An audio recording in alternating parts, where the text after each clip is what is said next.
rush pulled along the street as people continue to run.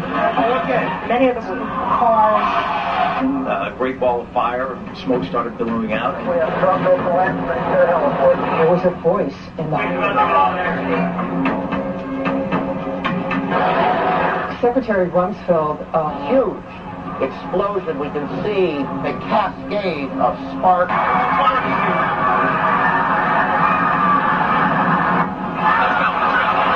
The 9/11 attack on America looked so much like a formula action-packed Hollywood disaster movie that it had "Made in the USA" written all over it. The only difference is it used real props and real people. It had terrorist villains, American firefighter heroes, fireball explosions, collapsing buildings, pedestrians chased by dust clouds, and it even had a God Bless America music score. Well-positioned cameras shot the action-packed drama from every conceivable angle. Just the picture of the helicopter landing and the president walking in, and then the 19 hijackers had been Saudi nationals. So in the terrible... He said that he didn't believe that Osama bin Laden could do it. No one has blamed or accused him formally. Knew that how many people worked in the city is confirming that some 265 firefighters are believed. None of us will ever forget this day. People who knock these buildings down will hear all of it soon. Says America Remembers, Sunday 8th. The timing, the title, and the eerie advertisement for Harvey Weinstein's Lord of the Rings movie called The Two Towers was a prophetic and disturbing coincidence. Profits from the Two Towers movie were small change compared to the 9/11 reality disaster movie, which has become the world's top-grossing production of all time. The only thing missing are the 911 producer, writer, and director credits. But it doesn't take an Enron accountant to figure out who's cashing in. During the first week, the 911 producers made a spectacular fortune just on the stock market alone. How? By knowing in advance that the stocks in airline and insurance companies associated with the 911 crash would fall in value. Using that inside information, they made negative bets on the stock market called put options. Put options are bets that a certain stock will fall in value by a certain date. It's big risk gambling, unless you've got inside information that can turn your bet into a sure thing. But that's illegal if you get caught at it. Put option bets on the decline in 911 related airline and insurance stocks skyrocketed by a whopping 600% just before 911, which means that somebody knew about the attacks before they happened. Who exactly were those somebodies? Merrill Lynch and HSBC, Morgan Stanley Dean Witter, the Bank of America, weapons manufacturer Raytheon, the Lehman Brothers, General Motors, Swiss Re, Munich Re, and AXA Re Insurance Company, which owns 25% of American Airlines. These insiders bought put options through Deutsche Bank. Most demanding clients trust Deutsche Bank to perform. Deutsche Bank, a passion. Buzzy Krongard, the former executive director of the CIA, just happened to be the manager of Deutsche Bank. And so the profiteers from 911 were not Osama bin Laden or his band of U.S.-trained Arabs. They were blue-chip Israeli, U.S., and British businessmen. Within the first week, the 911 producers sucked up $40 billion in box office profits from U.S. taxpayers who were hypnotized, terrorized, and traumatized by the infinite reruns. Think of it as a conspiracy theory true or false test. A. When George W. Bush started his first oil company, who helped fund it? Osama bin Laden's brother and brother-in-law. True or false? B. After a terrorist bomb at a barracks in Saudi Arabia killed 19 Americans, who got the multi-million-dollar contract to rebuild? The bin Ladens. True or false? C. On the morning of September 11, 2001, who was in a meeting at the Ritz-Carlton Hotel in Washington? George Bush Sr. and Osama bin Laden's brother. True or false? Actually, the answer could be D, all of the above. Because believe it or not, as far-fetched as they sound, each and every one of those things, the bin Laden link to the Bush Oil Company, the bin Laden construction contract after the terrorist bomb, and the bin Laden-Bush meeting on 9/11, is true. Many of the facts surrounding the events of 9/11 point to a cover-up, like the fact that the Bush administration ignored all of the advance warnings of the 9/11 attacks. Warnings from FBI agents like Colleen Rowley and from the famous Phoenix memo were not only ignored, they were suppressed.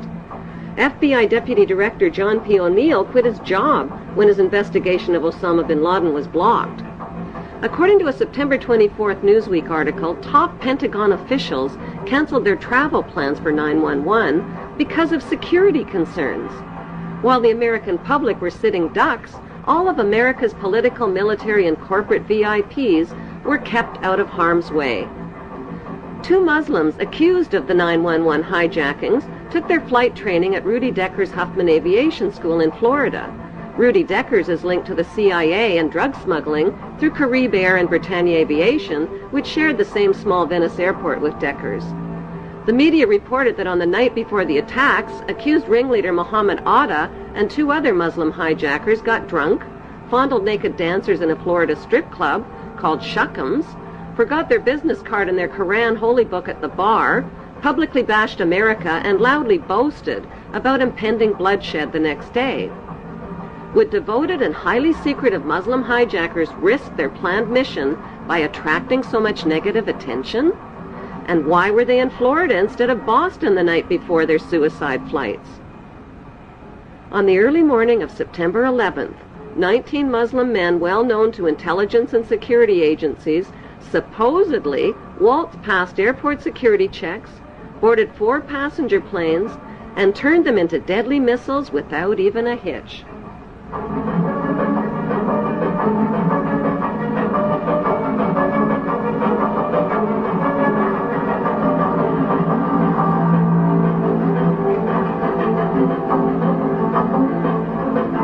By 8:13 a.m., flight controllers temporarily lost radar contact with American Airlines Flight 11 and reported a suspected hijacking. Even though Andrews Air Force Base is only 10 minutes from Washington, emergency response fighter jets took close to an hour instead of the typical 15 minutes to scramble and begin searching for the hijacked planes. By then, it was too late. President Bush already knew about the first Flight 11, which occurred at 8:46 a.m., when he sat down to chat with school kids at Booker Elementary School. It wasn't until 9:05 a.m. that he was notified that a second plane, Flight 175, had also crashed into the World Trade Center and that America was under attack. Instead of being whisked to safety in this national emergency, Bush nodded and continued chatting with the kids for another 20 minutes about a pet goat, while American citizens were burning alive and leaping to their death from the smoking towers. Wailing against the wind as they fell, almost as if they had second thoughts. I was absolutely horrifying.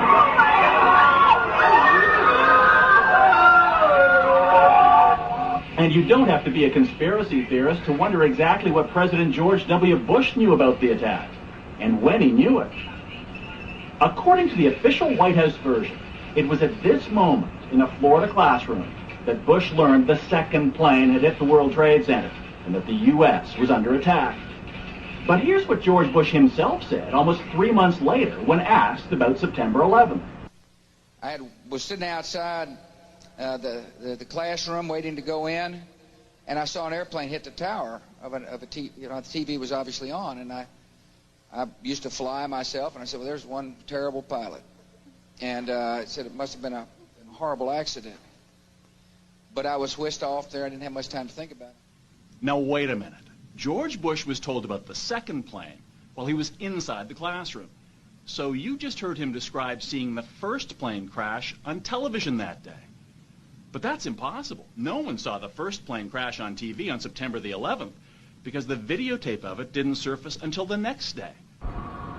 At 9:55 a.m., President George W. Bush took off in Air Force One with no escort or protection from fighter jets and circled around for the next hour. Why was the president's plane airborne and unescorted for an entire hour while hijacked planes were roaming the skies? The inexperienced hijacker pilots who took only a simulated flying course reportedly flew the third hijacked plane, Flight 77, into a Top Gun 270-degree turn, bypassed the offices of the Joint Chiefs of Staff, and crashed into an insignificant part of the Pentagon that was under renovation.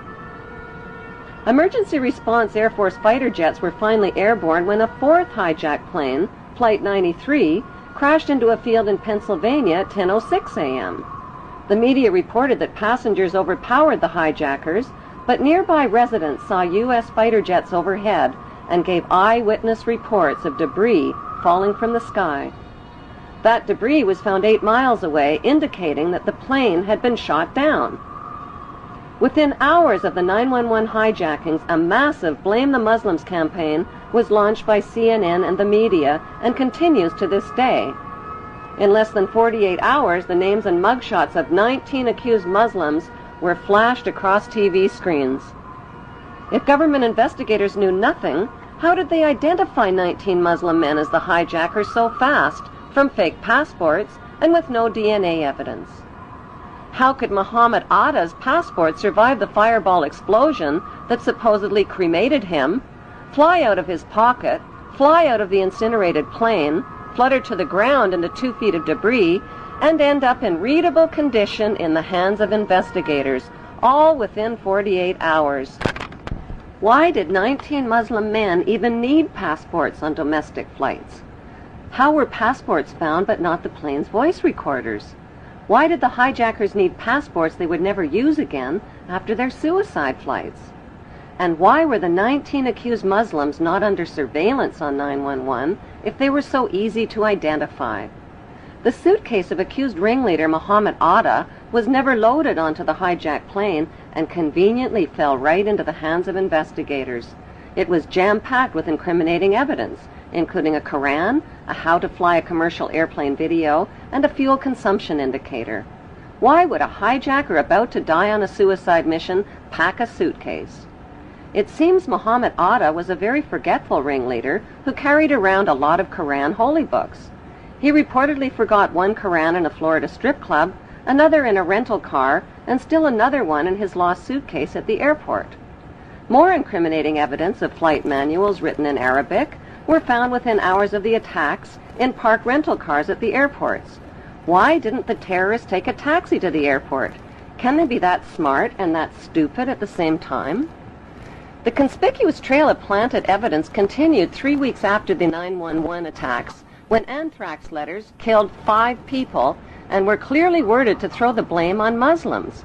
Death to America, death to Israel, Allah is great. It has since been proven that the anthrax came from a U.S. Army lab and was never mailed by Muslims. Were the 19 Muslims accused of the hijacking set up as patsies and framed? If so, who set them up? Right after the attacks, CNN deceptively and repeatedly showed an airport security video of Muhammad Atta. CNN neglected to tell viewers that the video showed Muhammad Atta boarding a plane at Portland, Maine, not the hijacked plane. There are no airport security videos of any of the 19 accused Muslims boarding any of the hijacked planes. Right after the 911 attacks, CNN reported that the U.S. government had a tape recording of Osama bin Laden telling his mother that something big was about to happen and that she wouldn't be seeing him for a while. CNN later acknowledged that the report was false. Osama bin Laden consistently denied being involved in 911 and claimed the Israeli Zionists were behind the attacks. According to Japanese, Chinese, and Indian news reports, Osama bin Laden was killed in Afghanistan in the fall of 2001 and was buried in an unmarked grave by his own men.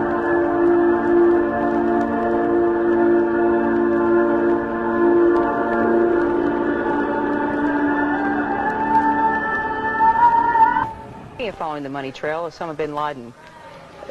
Army sources telling me, even via Iraq, via other places overseas, we know where he is. We're on him. It's just a matter of time. Do you agree with that? I believe he's dead. Really? I'm 98% positive that we killed him in December of 2001 during the Tor Bor campaign.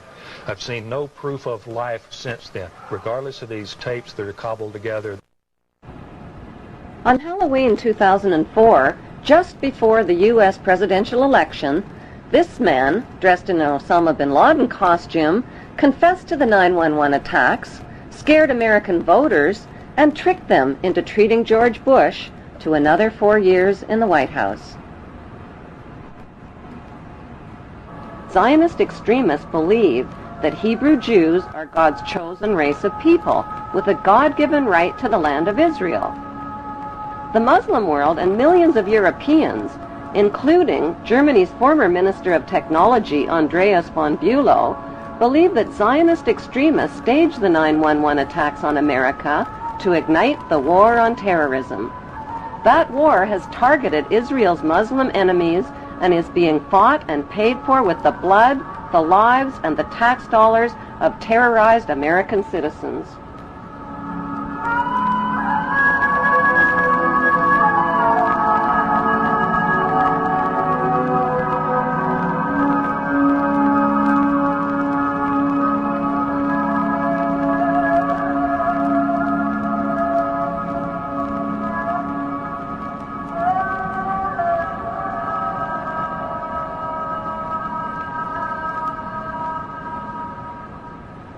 Half the world believes that 9/11 was a conspiracy carried out by Islamic Muslim extremists with financing from Muslim charities. The other half believes it was a conspiracy carried out by Jewish Zionists with financing from Jewish charities. Is there any evidence to support that belief? Since 9/11, FBI Director Mueller, BBC News, and ABC have confirmed that 7 of the 19 Muslims whose mugshots were flashed around the world did not die in the 9/11 crashes. They are alive and well and are victims of identity theft. An 8th accused Muslim died 1 year before the 9/11 hijackings even occurred. Who stole their identities, and why isn't the FBI looking for them? If the hijackers really were Muslims, why would they steal the identities of fellow Muslims and implicate them? Wouldn't they be more likely to steal Israeli identities and put the blame on Israelis? If the hijackers were Israelis, wouldn't they be likely to steal the identities of Muslims and put the blame on Muslims? Even though no one has been officially charged or convicted of the 9/11 hijackings, CNN and the 5 Western media monopolies have exclusively sold the American people on a Muslim conspiracy. Unfortunately, the only eyewitnesses capable of positively identifying the hijackers died on board the hijacked planes. Before flight attendant Amy Sweeney was killed on hijacked Flight 11, she picked up an airphone and reported that 4 Middle Eastern-looking men had hijacked the plane. The fact is that Israeli men are Middle Eastern men who just happen to be Middle Eastern-looking. The voice of the hijacker heard from the hijacked plane's voice recorder reveals that the accent of the hijacker matches an Israeli Hebrew accent. Stay quiet and you'll be okay. We're heading to the airport. The next transmission comes seconds later. Nobody move. Everything will be okay.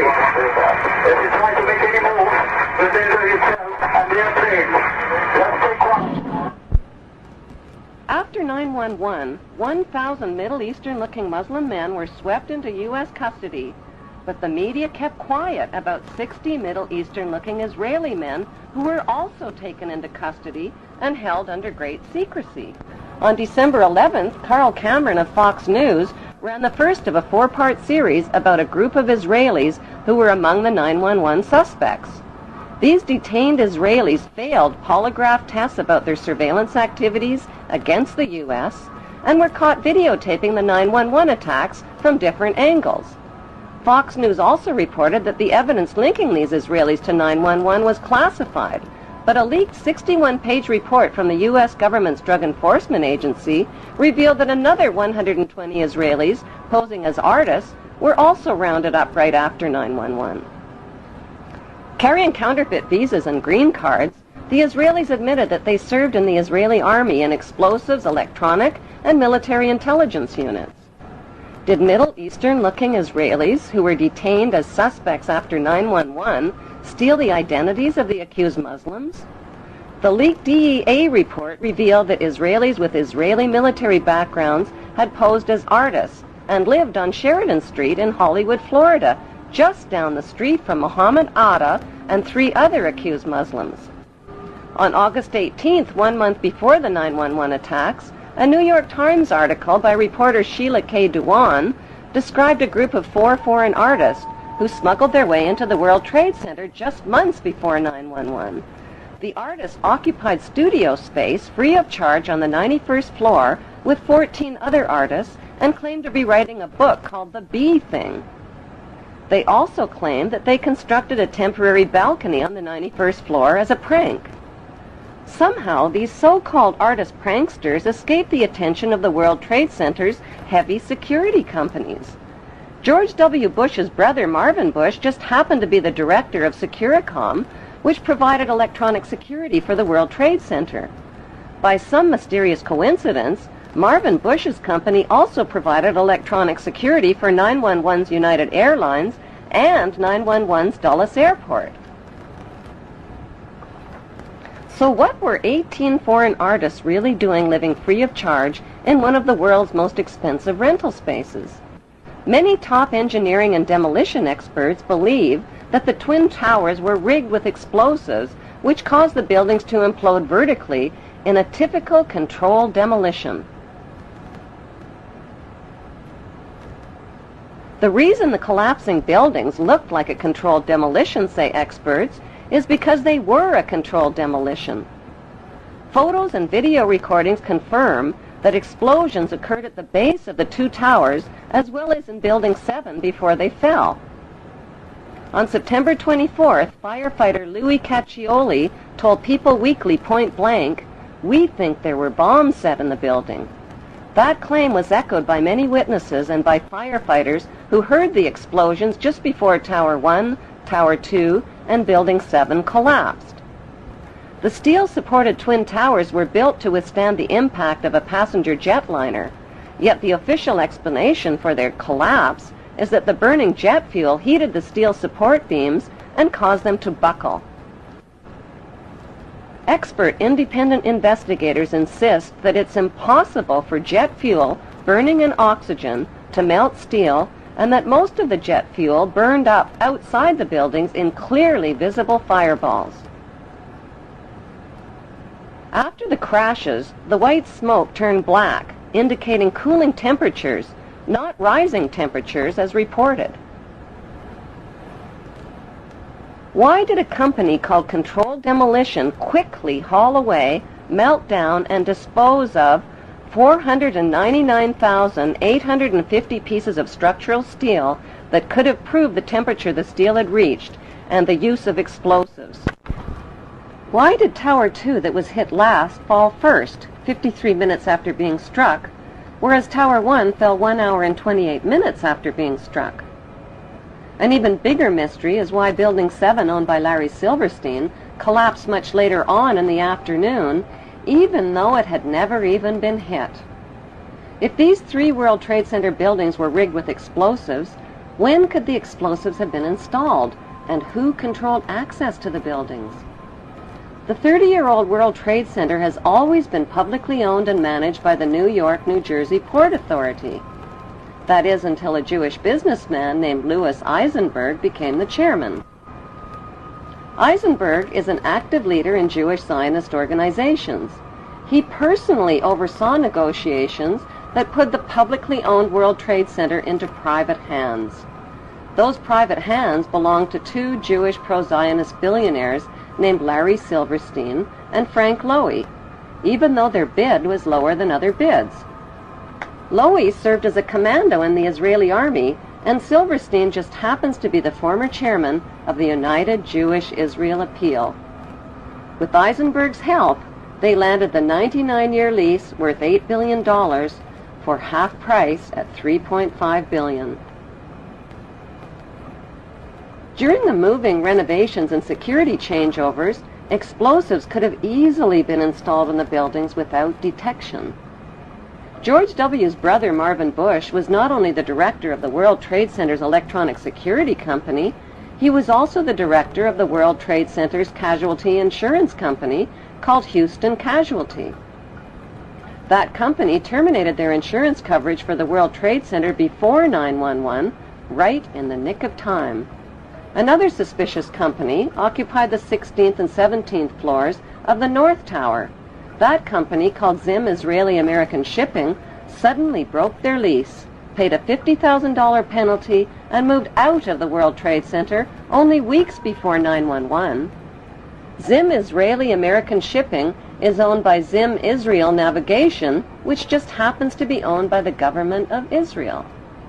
If the new owners, Silverstein and Lowy, knew about the 9/11 attacks in advance, why did they buy a 99-year lease to the doomed buildings? Because they could do the simple math. Silverstein bought the $3.5 billion World Trade Center with only a $15 million down payment, which amounts to 0.01% of the total. He took out maximum terrorist insurance coverage only 6 weeks before the attacks. The demolition of the World Trade Center buildings on 9/11 eliminated Silverstein's cost for an $800 million facelift to update the aging 30-year-old buildings. As soon as the spanking new World Trade Center is finally built and expanded to over 11 million square feet of rental space, Silverstein stands to pocket billions of dollars per month. In the meantime, U.S. taxpayers are covering Silverstein's so-called losses. Then there's the big payouts from insurance policies with mega-terrorism insurance, which Silverstein took out just weeks before 9/11. Silverstein is demanding a 200% payout by claiming payouts for 2 separate 9/11 attacks instead of one. Silverstein's insurance companies, called Swiss Re and Munich Re, are the same companies under investigation for advanced knowledge of 9/11 and for profiting from 9/11 on the stock market. If Silverstein's insurance companies knew in advance about the attacks, why would they insure doomed buildings? Were these giant insurance companies handpicked to keep a lid on their insurance investigation findings and to ignore the evidence of 9/11 cover-ups? Silverstein has since bought out Frank Lowy, paid off investors and loan groups, put limits on victim compensation claims, and turned the publicly owned World Trade Center into the smelliest private real estate deal in American history. George W. Bush threw up permanent roadblocks to stop an independent investigation of the 9/11 events. When the 9/11 Senate Committee report was published, 27 pages that would have connected international banks to 9/11 were censored. On October 30th, 2003, a CBC television documentary investigated the 10-year friendship between the Bush family, the bin Laden family of Saudi Arabia, and the Saudi royal family. That friendship includes illegal presidential campaign contributions and partnerships in oil and weapons companies like the Carlyle Group. Since 9/11, 2,500 relatives of victims filed trillion-dollar lawsuits against 7 international banks, against the Saudi friends of the Bush family, and against the U.S. government for suppression of information. On 9/11, all U.S. flights were canceled, and desperate relatives of 9/11 victims were grounded. 48 hours later, September 13th, an update. Private flights were still prohibited. To take off required government approval at the highest level. That morning, Prince Bandar of Saudi Arabia visited the White House. And later that day, something unusual began to happen.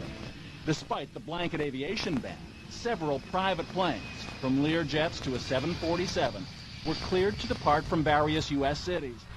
On board were dozens of the Saudi elite, almost every one of bin Laden or a Saudi royal.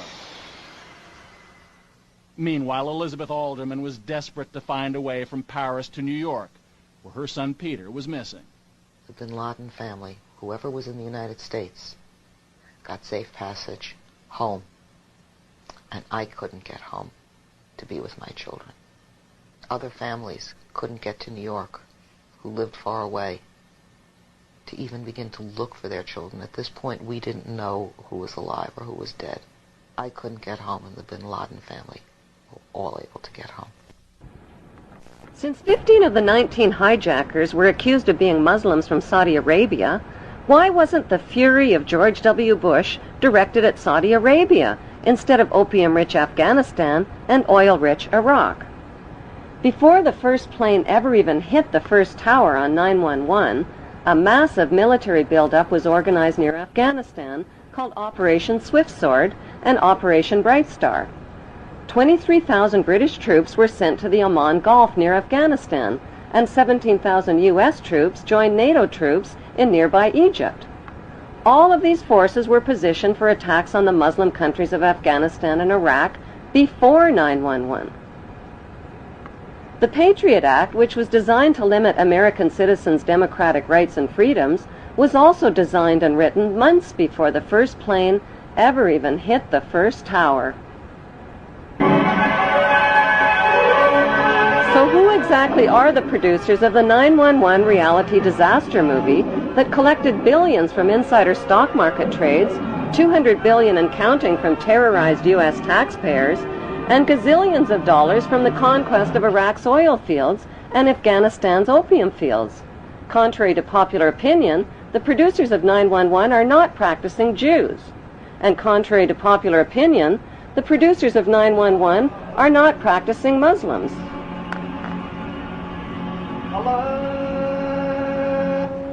They are a secret network of international pirates who identify with no nation, no national flag, and no established religion.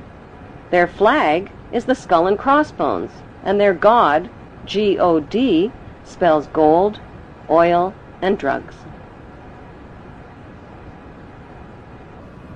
It is important to understand the difference between the term Jews, Hebrews, and Zionists. The majority of the world's Jewish population are honest, caring, honorable people who practice Judaism, follow religious tradition, and embrace good moral values. The term Hebrew refers to the Hebrew language. It also refers to the Hebrew people who are the ethnic descendants of the original 12 tribes of Israel.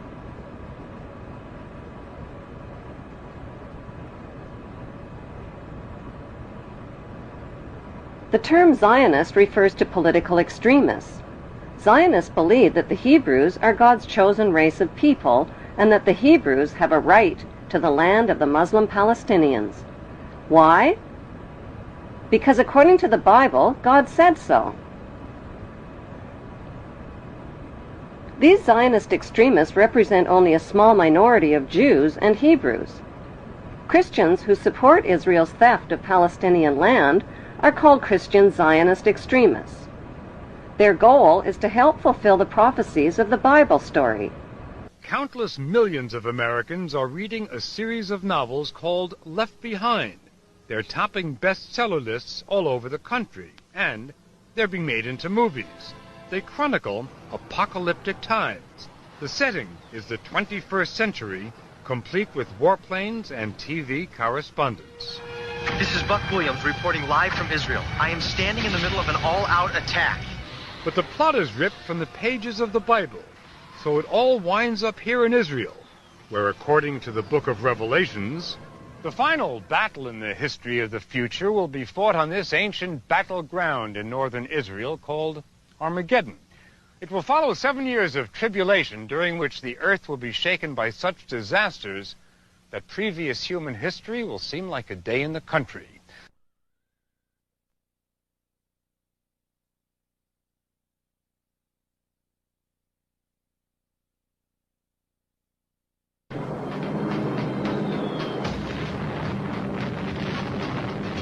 I made the only decision I ever knew how to make. I did what I thought was right. 50 years ago, the United States dropped the atomic bomb on Japan. To this day, Americans know very little about how that decision was reached. The idea that the United States committed these and other horrific crimes against humanity and participated in the 9/11 incineration of thousands of its own citizens is too frightening a thought for many to consider. But even more frightening are the consequences of denial.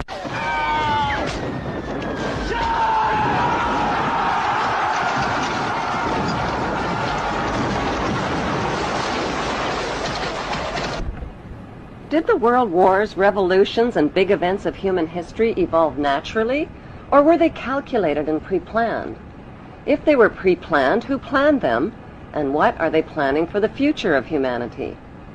The answer to this puzzling question can be found within the boundaries of 3 of the world's most powerful cities. Those 3 cities belong to no nation and pay no taxes. They are Washington's District of Columbia, which is not part of the city of Washington or of the United States, the inner city of London, which is not part of London or England, and Vatican City, which is not part of Rome or Italy.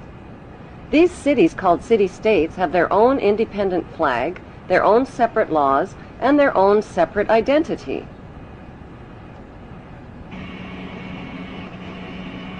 Vatican City is in fact a state, the smallest principality in the world. It lies on the banks of the Tiber, completely surrounded by the city of Rome. Its status as a separate state emerged from the Lateran Agreements of February 1929. It has its own newspaper, postal service, radio and television station, its own flag, and a population of about 1,000. The Vatican also has its own army of Swiss guards, and it even has its own prison. Gracing the walls of St. Peter's Basilica is the Vatican-approved image of God, an angry, bearded man in the sky, painted by Michelangelo. Sinners who disobey God's list of thou shalt nots risk incurring his wrath and damnation and burning in Satan's eternal hellfire. Cruel and violent images of God's tortured Son, suffering, bleeding, and dying, with thorns gouged through his skull and nails pounded through his feet and hands, are on display throughout the Vatican. These images serve as reminders that God allowed his Son to be tortured and killed to save the souls of human beings who are all born sinners. These explanations and scary images are especially difficult for children to comprehend. The Vatican rules over approximately 2 billion of the world's 6.1 billion people. The colossal wealth of the Vatican includes enormous investments with the Rothschilds in Britain, France, and the USA, and with giant oil and weapons corporations like Shell and General Electric. The Vatican solid gold bullion worth billions is stored with the Rothschild-controlled Bank of England and the U.S. Federal Reserve Bank.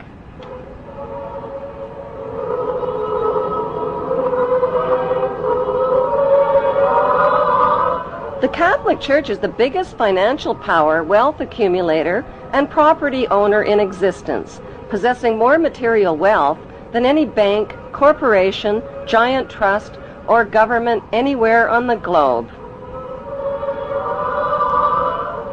The Pope, who is the visible ruler of this colossal global wealth, is one of the richest men on earth. While 2/3 of the world earns less than $2 a day, and 1/5 of the world is underfed or starving to death, the Vatican hoards the world's wealth, profits from it on the stock market, and at the same time preaches about giving.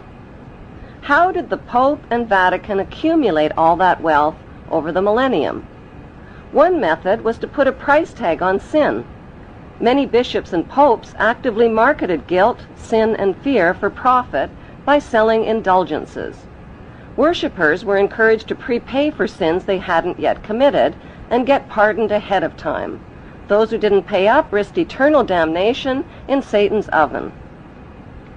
Pope Leo X rebuilt St. Peter's Basilica, selling tickets out of hell and tickets to heaven.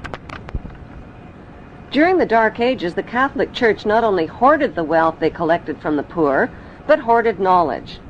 They kept the masses ignorant and in the dark by denying them a basic education.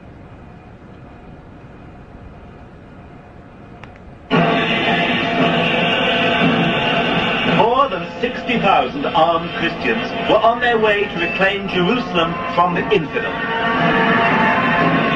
Between 1095 and 1291 AD, the Pope launched 7 bloodbaths called the Christian Crusades, torturing, burning, beheading, and mass murdering hundreds of thousands of Muslims and Jews in the name of God. The Pope's brutal soldiers were called Knights Templar, or Knights of the Temple of Solomon, and evolved into today's secretive brotherhood called the Freemasons. Between 1450 and 1700 AD, the Catholic Church followed up their holy terror with the Inquisition. Based on rumors of practicing witchcraft, the Catholic Church hunted down, tortured, and burned alive millions of innocent women at the stake.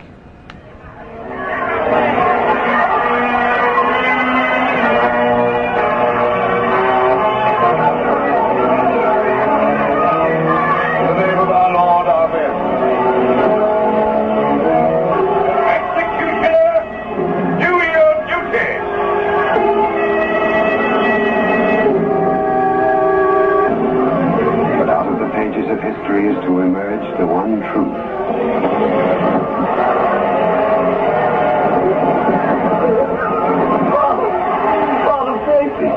And may the angels lead thee into paradise.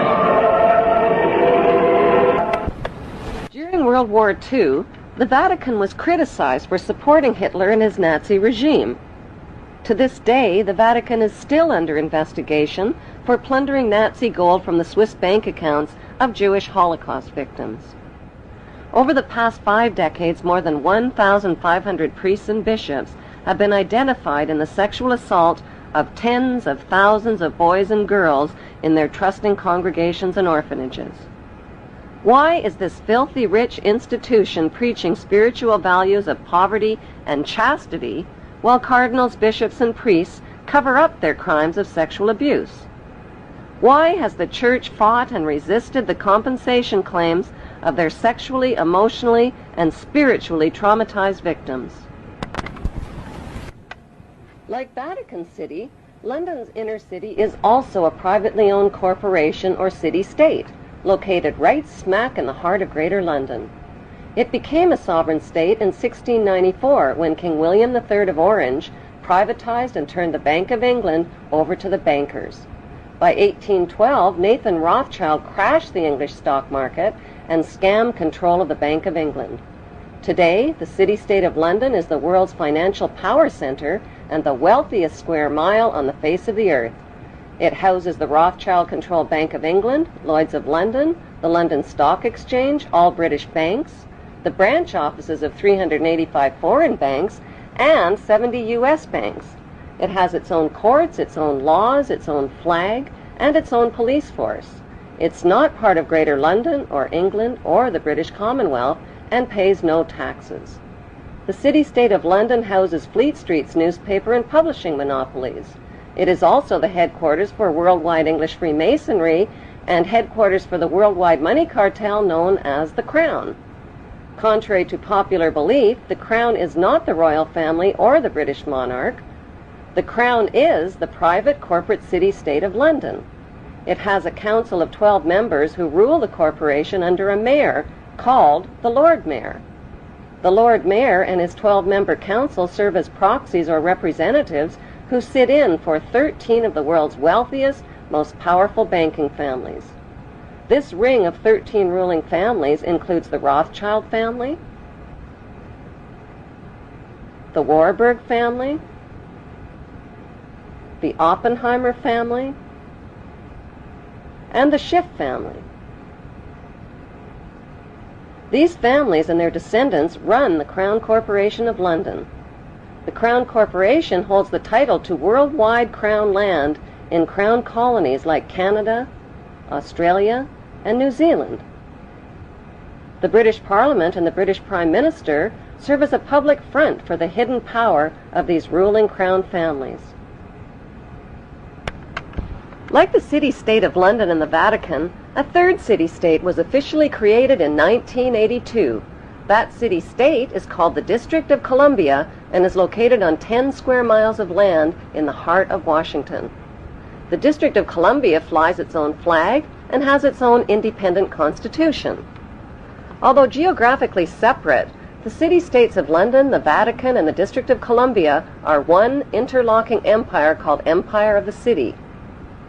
The flag of Washington's District of Columbia has 3 red stars, one for each city-state in the 3-city empire. This corporate empire of 3 city-states controls the world economically through London's inner city, militarily through the District of Columbia, and spiritually through the Vatican. The Constitution for the District of Columbia operates under a tyrannical Roman law known as Lex Fori, which bears no resemblance to the U.S. Constitution. When Congress passed the Act of 1871, it created a separate corporate government for the District of Columbia. This treasonous act allowed the District of Columbia to operate as a corporation outside the original Constitution of the United States and outside of the best interests of American citizens.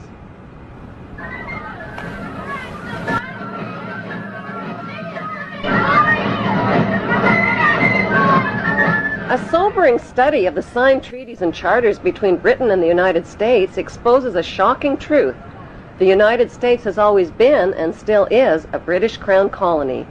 King James I was famous not for just changing the Bible into the King James Version, but for signing the First Charter of Virginia in 1606. That charter granted America's British forefathers a license to settle and colonize America. The charter also guaranteed that future kings and queens of England would have sovereign authority over all the citizens and colonized land in America stolen from the Indians. After America declared its independence from Great Britain, the Treaty of 1783 was signed. That treaty specifically identifies the King of England as the Prince of the United States and contradicts the belief that America won the War of Independence. Although King George III of England gave up most of his claims over his American colonies, he kept his right to continue receiving payment for his business venture of colonizing America. If America had really won the War of Independence, they would never have agreed to pay debts and reparations to the King of England.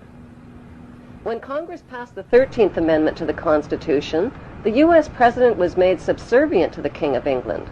The 13th Amendment is called the Title of Nobility Amendment and forbids U.S. presidents and their officials from using royal titles like king or prince or baron.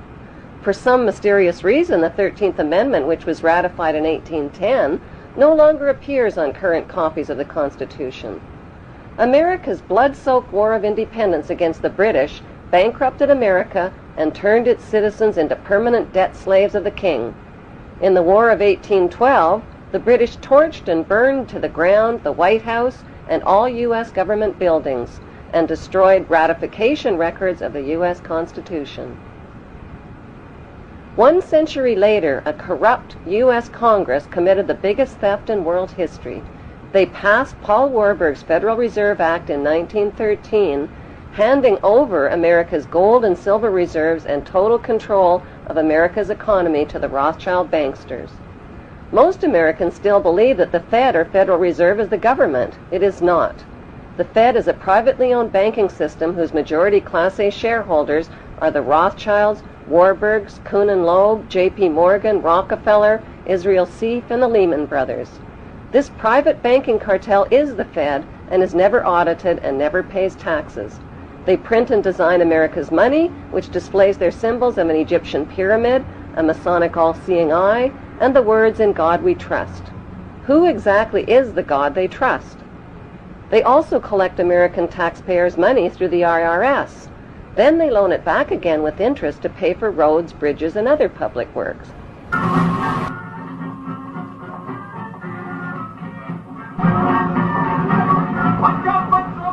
American presidents are handpicked and financed by these special interest power groups. Like George W. Bush, John Forbes Kerry, whose initials are JFK, is a member of Yale University's Skull and Bones Brotherhood. The Forbes part of John Kerry's name identifies his descendancy from Captain Robert Bennett Forbes, who was a drug runner for the Rothschilds' opium drug trade with China in the 1800s. Most U.S. citizens believe that the United States is a country and that the president is the most powerful man on earth. The United States is not a country. It is a corporation, and the president is president of the corporation of the United States. He and his elected officials work for the corporation, not for the American people. Since the United States is a corporation, who owns the corporation of the United States? Like Canada and Australia, whose leaders are prime ministers of the Queen, and whose land is called Crown Land, the United States is just another Crown colony. Crown colonies are controlled by the empire of 3 city-states. At the center of each city-state is a towering, phallic-shaped stone monument called an obelisk that points skyward. In D.C.'s city-state, the obelisk, known as the Washington Monument, was dedicated to Freemason George Washington by the Freemason Grand Lodge of the District of Columbia. The Secretive Brotherhood of Freemasons laid the Washington obelisk's cornerstone in 1848 and contributed 22 Masonic memorial stones. 250 Masonic lodges financed the Washington Monument obelisk, including the Knights Templar Masonic Order. At the heart of London's city-state is a 187-ton, 69-foot-tall Egyptian obelisk called Cleopatra's Needle. It was transported from Egypt and erected on the banks of the River Thames. In Vatican City, another Egyptian obelisk towers high above St. Peter's Square.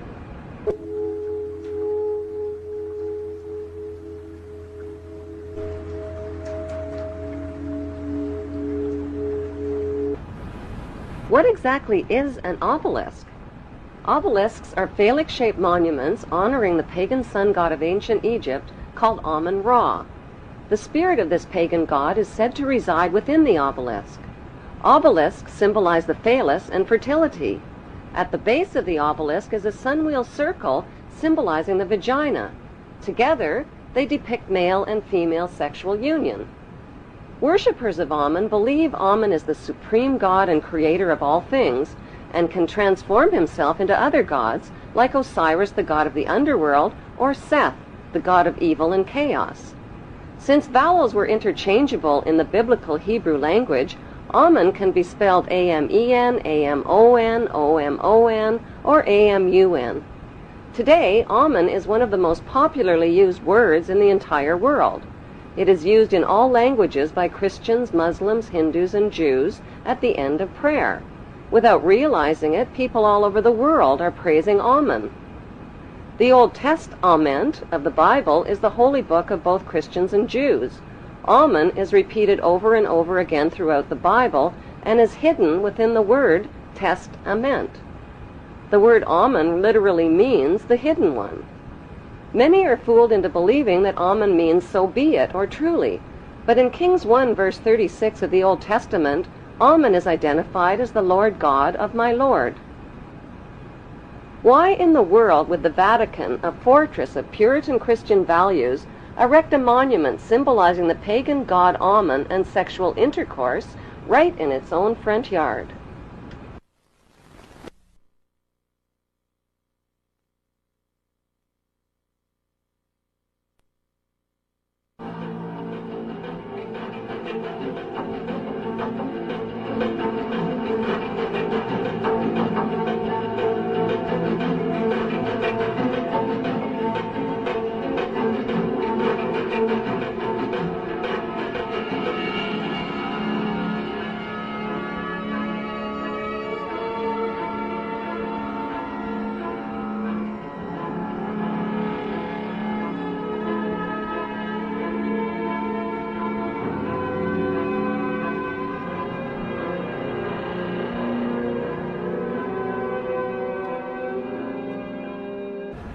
Bloodshed between the Israeli Jews and the Palestinian Muslims is routinely reported by the Western news media. But how much does the general public really know about what's going on in Israel? And why should they even care? Why? Because Israel has written human history, and it is also writing the future of humanity. It is important to know that the land now called Israel was originally called Canaan in ancient times. Canaan was populated by the Canaanite people, who were the ancestors of today's Palestinians imprisoned in refugee camps in Israel.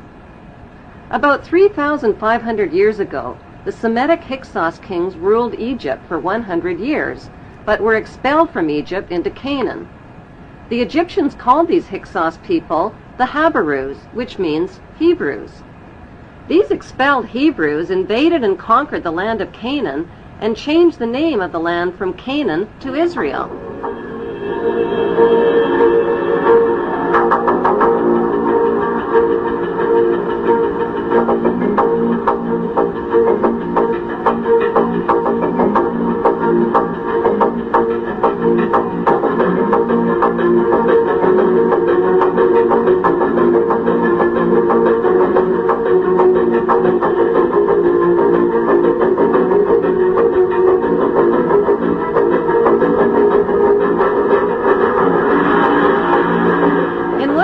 65 AD, the name was once again changed to Palestine after the Romans conquered the land. As recently as 1948, the name was officially changed back to Israel again by the Hebrew Zionists, who slaughtered and drove the Palestinian people from their homes, land, and villages after World War II.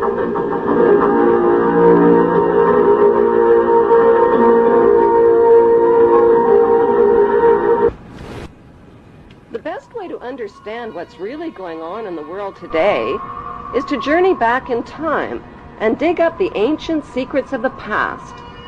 Those ancient secrets have been hidden by the ruling class beneath the shifting sands of Egypt for more than 4,000 years.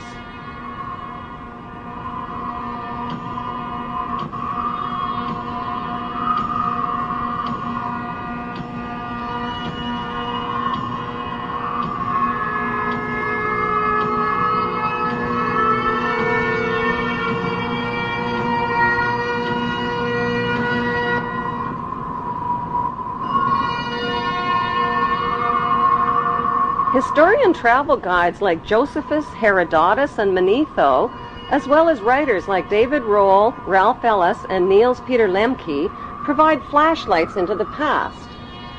The earliest remains of human life on Earth were discovered in Africa. The ancient Egyptians kept detailed records of their culture and history in tombs, in temples, and on pottery, using pictures and writings called hieroglyphics. Archaeology experts have found absolutely no evidence whatsoever that Hebrew Jews lived as slaves in Egypt or of their exodus from Egypt. The plain truth is that Moses didn't lead Hebrew slaves out of Egypt any more than Charlton Heston did. So who was that bearded man with a magical staff named Moses?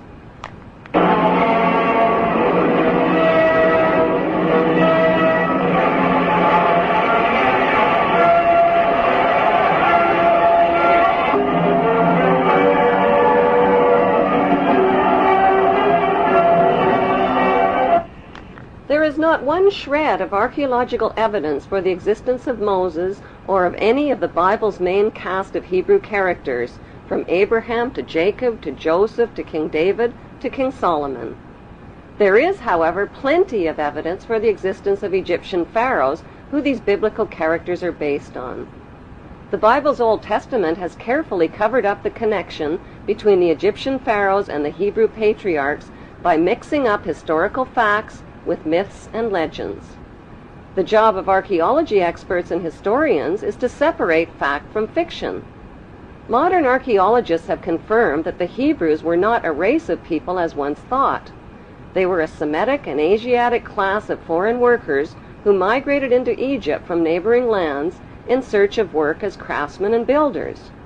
As their population multiplied over hundreds of years, they contributed to Egyptian technology, worshipped Egyptian gods, intermarried with Egyptian nobility, and gradually rose to positions of power and wealth in Egypt.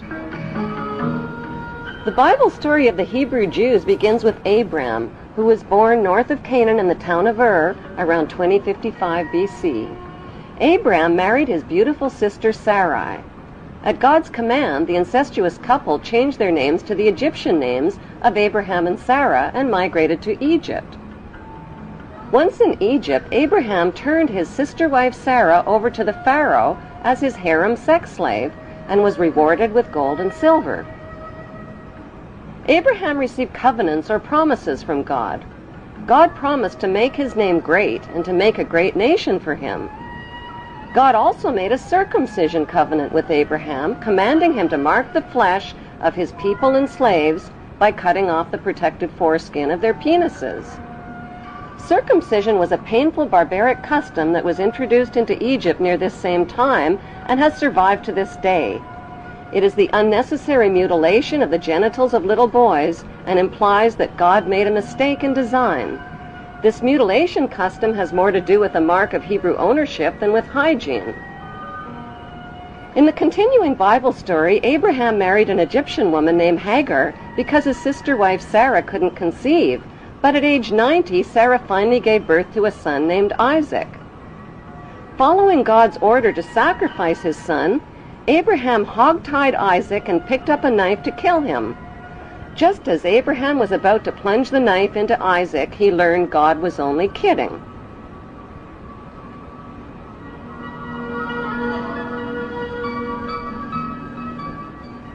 Who was the ruling pharaoh that the Bible neglects to identify when Abraham and Sarah reached Egypt?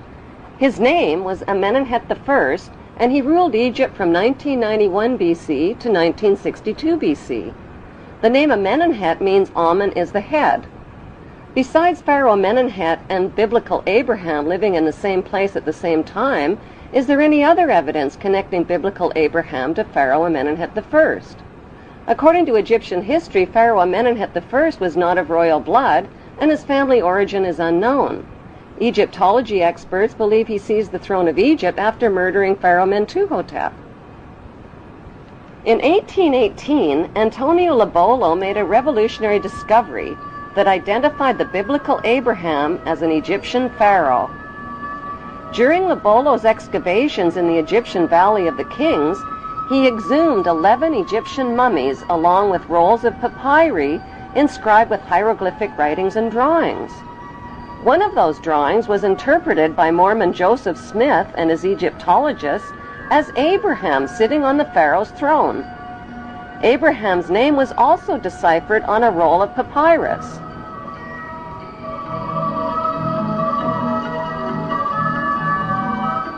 Joseph Smith published his controversial findings in the Book of Abraham in 1842 and was murdered 2 years later.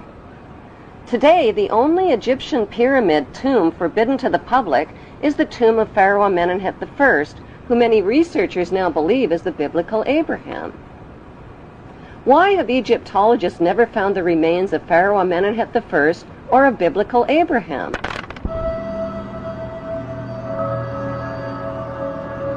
The best explanation is that their common remains are concealed inside the famous Ark of the Covenant. The Hollywood movie Raiders of the Lost Ark was about the search for the lost Ark of the Covenant. According to the Bible story, the tablets of the Ten Commandments given to Moses by God were stored inside the Ark.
Egyptian artifacts tell the true story about what's really inside the Ark of the Covenant.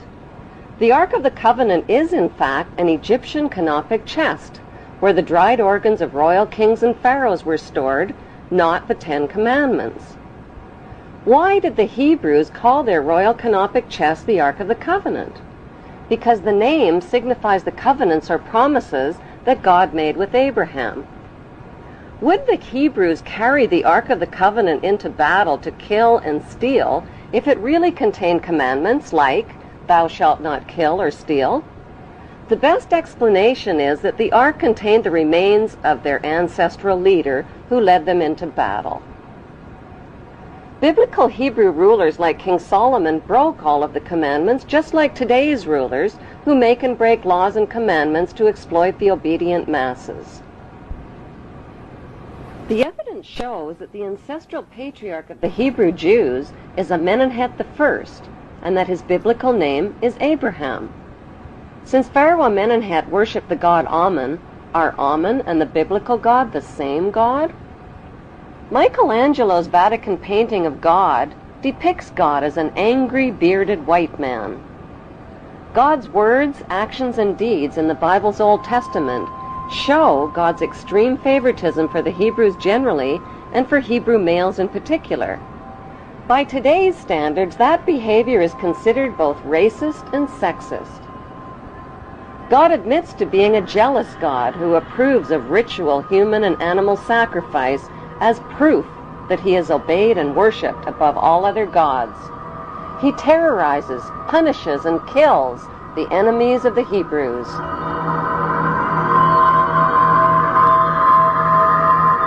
He uses his godly power to kill Egyptian children and spread plagues, famines, pestilence, and darkness.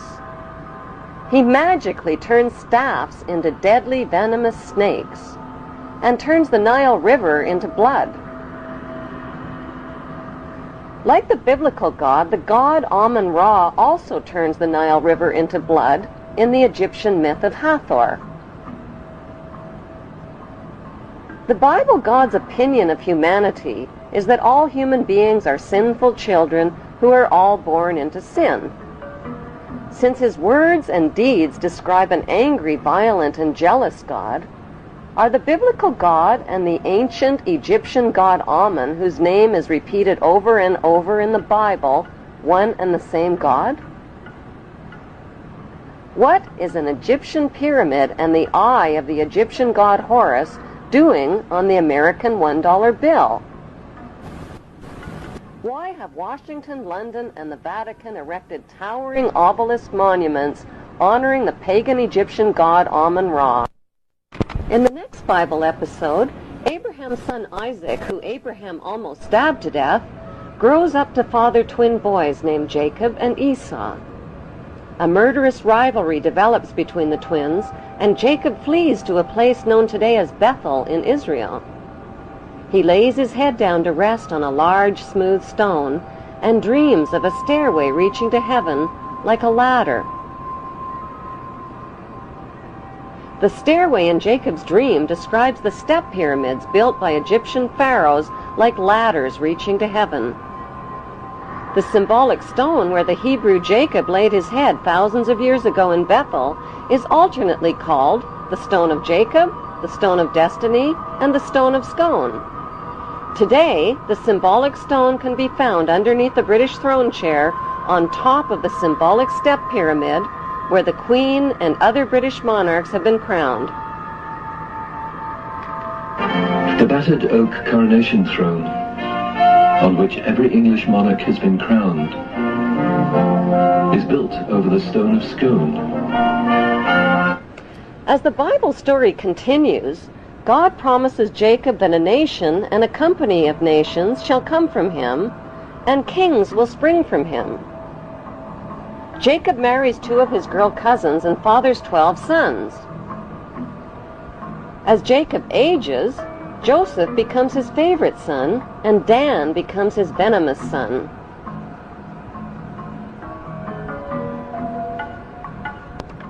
Jacob eventually takes his sons and his Hebrew clan and migrates from Canaan into Egypt.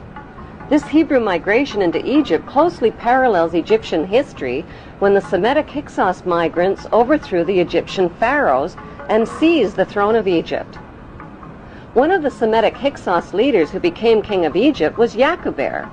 Since Yaquber is the Aramaean name for Jacob, Egyptology experts interpret this as factual evidence that the biblical Jacob and the Hyksos king Yaquber were one and the same.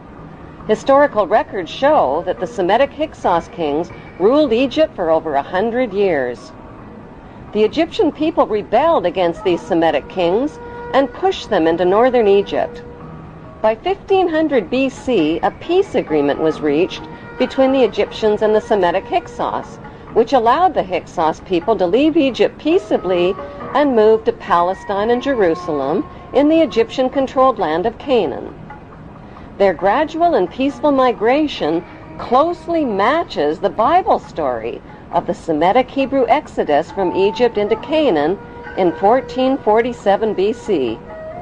According to the Bible story, when the Hebrews arrived in Canaan, they renamed it Israel and divided the land up into 12 tribal states, which they named after the sons of Jacob. Jacob's favorite son Joseph stayed behind in Egypt. Joseph hid his Hebrew identity by marrying an Egyptian wife and changing his name to the Egyptian name Zaphanath-Paneah, which means he who can reveal secrets. According to the Bible, Joseph ruled Egypt as the Pharaoh's top vizier and bought up all the private land in Egypt from the starving people. Then he taxed them out of 1/5 of their income. Was Joseph the chief vizier of Pharaoh and Moses, who negotiated the peace agreement allowing the Semitic Hebrew Hyksos people to settle in the Egyptian-controlled land of Canaan? The Hebrew connection to the Egyptian pharaohs is further revealed in the biblical story of Moses. Many years ago, in a land called Egypt, there lived a very mean king. Egyptian kings were called pharaohs.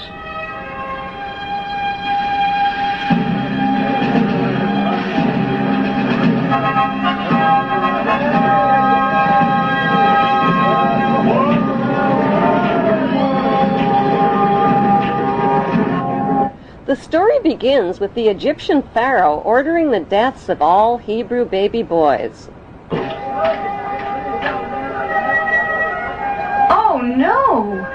They won't get my baby. I'll find some way to save him. The Hebrew mother of baby Moses tries to save him by hiding him in the bulrushes on the Nile River. What's that? A baby! When baby Moses is found by the princess daughter of the Egyptian pharaoh, the princess decides to raise him as her own son. Moses now has two mothers, a royal Egyptian princess mother and a non-royal Hebrew mother who hides her identity as Moses' Hebrew mother, gets a job as a servant at the palace, and helps the princess raise Moses. Why did the Bible omit the historical names of the pharaoh's princess daughter and the pharaoh? Their historical identities can be found by comparing the dates and events of the Bible story with factual Egyptian history. All dates followed by the letters BC count backwards to 0, which is the beginning of today's Christian calendar. Bible researchers have calculated the birth of Moses at around 1520 BC. The ruling pharaoh of Egypt at that time was Thutmose I, and his princess daughter was Hatshepsut. Egyptian history verifies that Princess Hatshepsut married her brother named Pharaoh Thutmose II. But when Hatshepsut couldn't produce a male heir to the throne, her brother husband chose a non-royal mistress named Isis to produce a male heir and named their son Thutmose III. Hatshepsut raised the boy as her own son, even though Isis was his real birth mother. The Bible story of Moses closely matches the factual Egyptian story of Thutmose III. Even the names Moses and Thutmose are almost identical. In the Bible story, Moses gives up his big chance to be the richest, most powerful ruler in the ancient world to become a lowly, poverty-stricken Hebrew laborer. But wouldn't becoming ruler of Egypt and Canaan have been the most intelligent way to help his fellow Hebrews? The historical facts show that's exactly what Thutmose III did. Once he grew up to become Pharaoh of Egypt, Thutmose III organized military campaigns with his mighty armies and chariots and defeated the enemies of the Hebrew Hyksos who had settled in Canaan.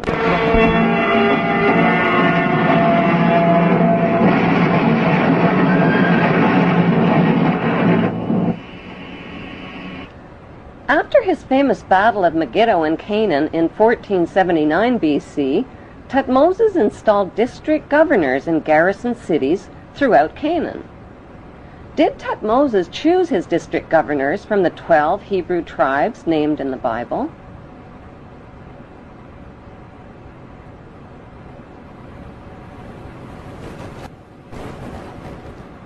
Is it just a coincidence that today's Temple of Isis, located on the Isle of Philae in Egypt, has the same name as Thutmose's mother? Some suggest that Thutmose III built the original Temple of Isis to honor his Hebrew mother who was named after the goddess Isis, and that the temple was later restored by the Ptolemy kings. An inscription inside the temple identifies Isis as the mistress queen of Egypt. Today, Thutmose III is immortalized in stone in the corporate city-state of London, right next to his Egyptian obelisk honoring the pagan Egyptian god Amun. Why has UNESCO and others spent billions of dollars and years of labor moving the massive tonnage of the Isis temple and obelisks honoring the pagan god Amun? The answer lies within the continuing Bible story. After the Hebrews settled in the land of Canaan, they renamed it Israel. Their king, King David, reigned for 50 years. Egyptian history reveals that Pharaoh Susenes also ruled Canaan for nearly 50 years, at the same time as the biblical King David. Both battled the same enemy called the Sea People or Philistines.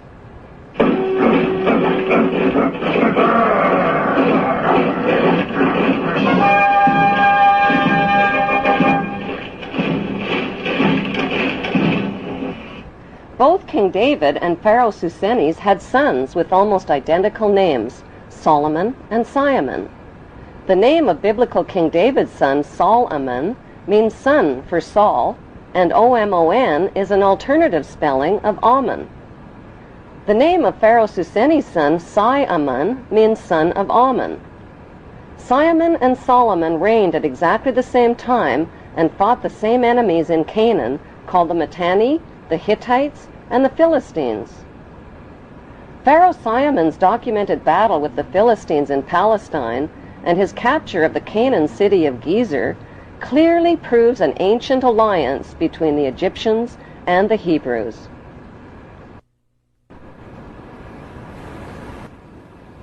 The famous King Solomon's temple in Jerusalem means Temple of the Sun God Ammon.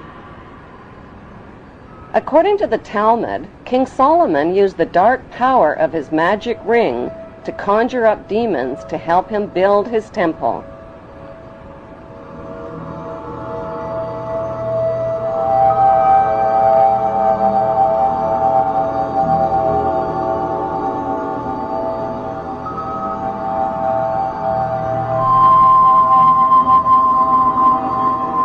The temple became the center for sexual orgies, the worship of golden idols, and for animal and human sacrifices, including the sacrifice of infants and children.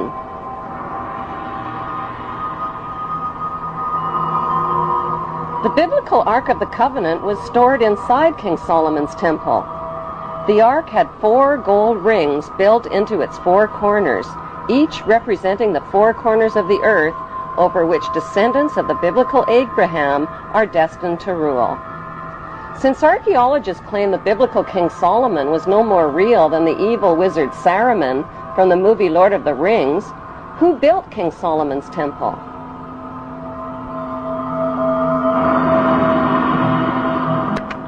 The temple was most likely built by Pharaoh Simon, who King Solomon's fabled character was based on. Today, all that remains of the temple is the Wailing Wall, where Israel's Jews still gather to worship in Jerusalem. Did the Hebrew authors of the Bible's Old Testament really expect readers to believe that Abraham lived to be 175? That his sister wife Sarah gave birth at age 90? That Moses turned staffs into snakes and rivers into blood?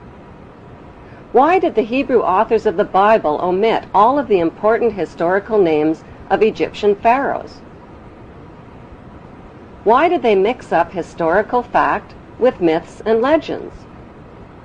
The big question is, what did they have to hide?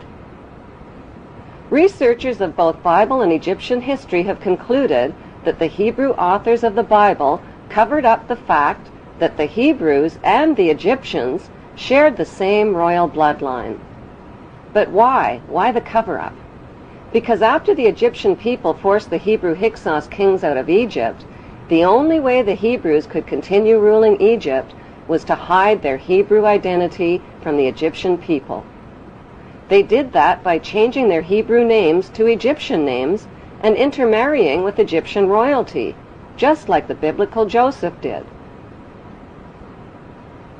By hiding their Hebrew identity, the Hebrews continued to rule Egypt secretly as Egyptian royalty. They worshipped Egyptian gods, followed Egyptian laws, and violated Jewish Hebrew laws. This meant they had to hide their Hebrew identity not just from the Egyptian people, but from the Hebrew people as well. They had to keep their royal Hebrew Egyptian identity and their worship of Amun hidden within royal power circles and secret societies, just as they have done to this day. The world's biggest and best-kept secret is that the descendants of the Hebrew pharaohs of Egypt have ruled throughout history. Over the millennia, they have left oceans of blood in their wake.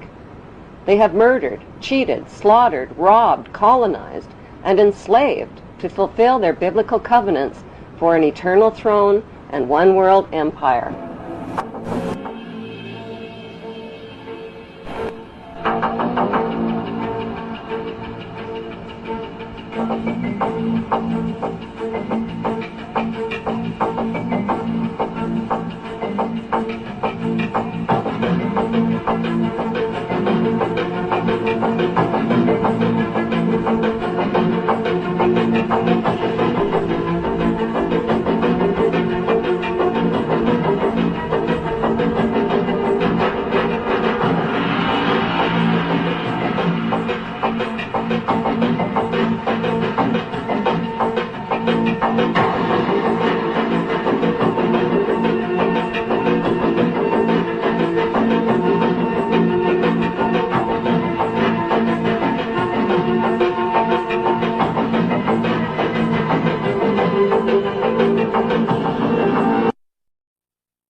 Today, Queen Elizabeth II is the head of state of the great nation of the Hebrew Covenant called Great Britain.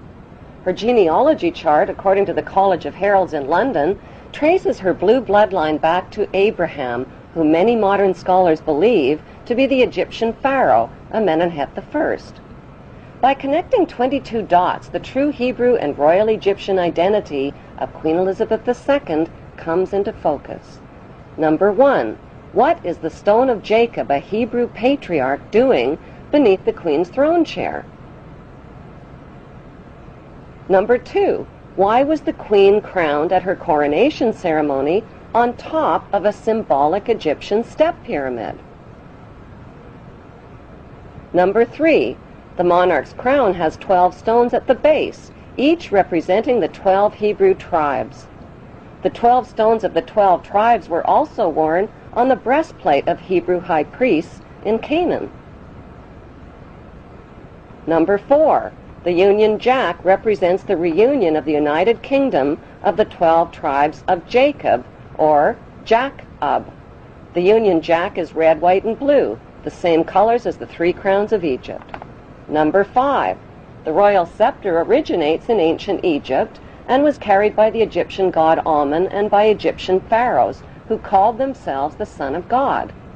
The royal scepter is now carried by pharaonic descendant Queen Elizabeth II. Her scepter contains the world's largest cut diamond, called the Star of Africa.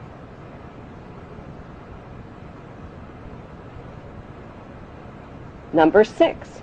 The Queen's punishing flail or whip is partially hidden under her arm.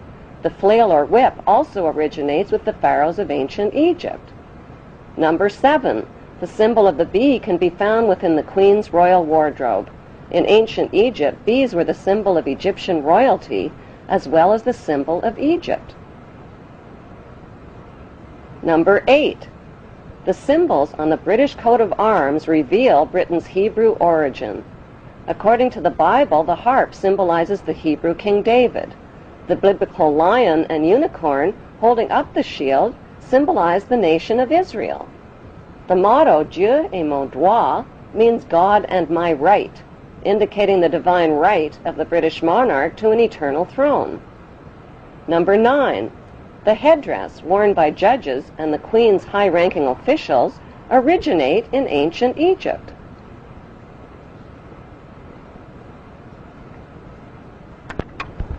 Number 10. Kilts like the one worn by Prince Charles originate with the Egyptian pharaohs who wore white kilts.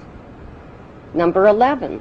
The hymn, Zadok the Priest, written by Handel, was performed at the Queen's coronation in 1952.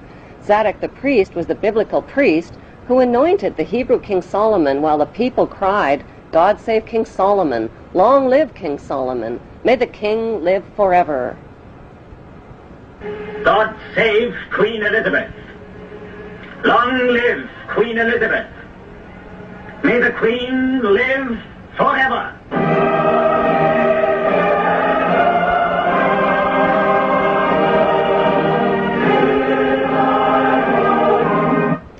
Number 12. During the coronation ceremony, the Queen turns to face the four corners of the globe. The orb carried by the Queen represents the globe over which the monarch rules. Number 13. The monarch's coronation gifts of a rod, bracelets, and a ring are a reenactment of the Bible story of the Hebrews, Judah, and Tamar. Number 14. Royal jubilees originate in ancient Egypt.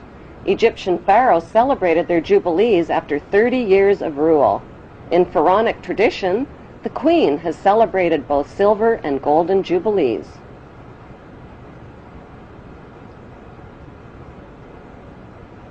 Number 15.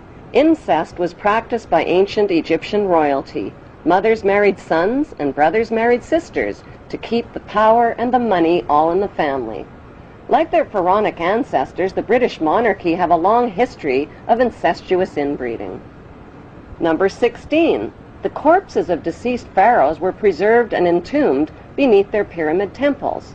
The corpses of 19 deceased British monarchs are also preserved in marble tomb slabs beneath the modern-day temple called Westminster Abbey.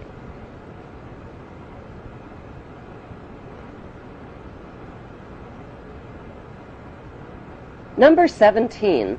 The ancient pharaohs advertised their power with their image on coins and stone monuments. The power of the Queen worldwide is advertised with her image printed on more coins and stamps than any other head of state in history.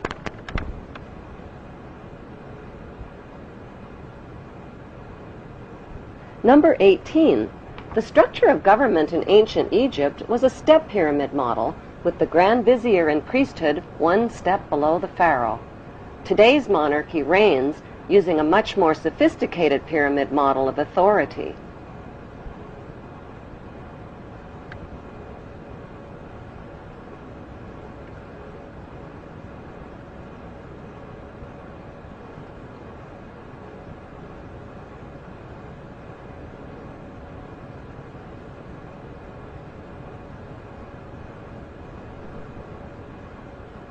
Number 19.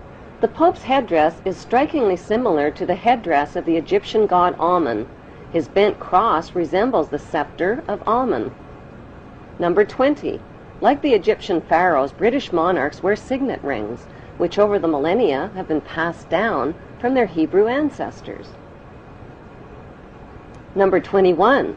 The British Mint recently printed legal tender coins called the One True Ring and the Ring of Power. On one side of the coin is Queen Elizabeth II. On the flip side is the ring from Lord of the Rings. These legal tender coins printed by the British Mint raise the disturbing question, who is the real Lord of the Rings? One ring to rule them all. The inscription on the ring reads, "One ring to rule them all, one ring to find them, one ring to bring them all, and in the darkness of their ignorance bind them." Number 22. The covenant that the biblical God gave to Abraham was a promise to make his name great and to make for him a great nation. Today, Great Britain is the only nation called great. In Hebrew, the word Britain literally means land of the covenant, and British means man of the covenant. on earth did the Hebrew throne of ancient Egypt and Canaan end up in Great Britain under Queen Elizabeth II?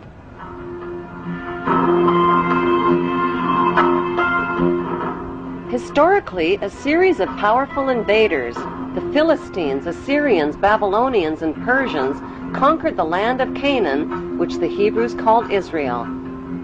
The Hebrew tribes of Manasseh and Dan joined forces and became the Macedonians, or Macedonians. They fled to Greece with their gold and their riches. They wore white kilts like the Egyptian pharaohs, played goatskin bagpipes, adopted the Greek culture, and settled along the river Danube, which they named after the tribe of Dan. By 322 BC, their leader, Alexander the Great, reconquered Egypt and appointed his general Ptolemy I as the new Hebrew pharaoh of Egypt.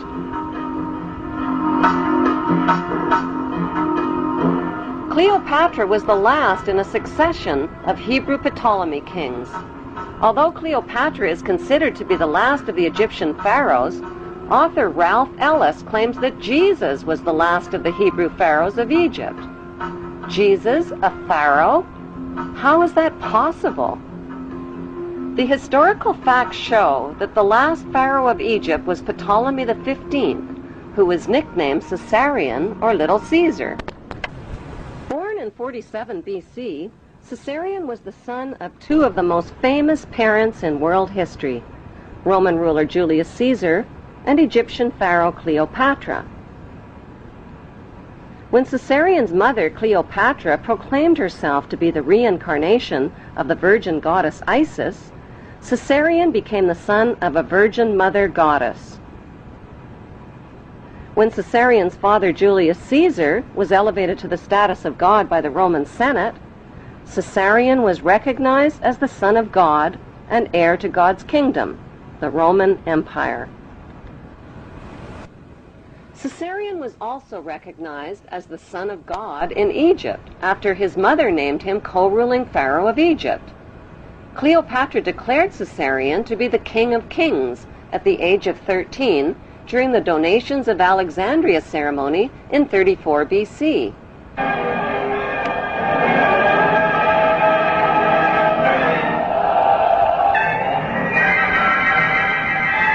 The face of history suddenly changed when Caesarion's father, Julius Caesar, was stabbed to death by his most trusted men.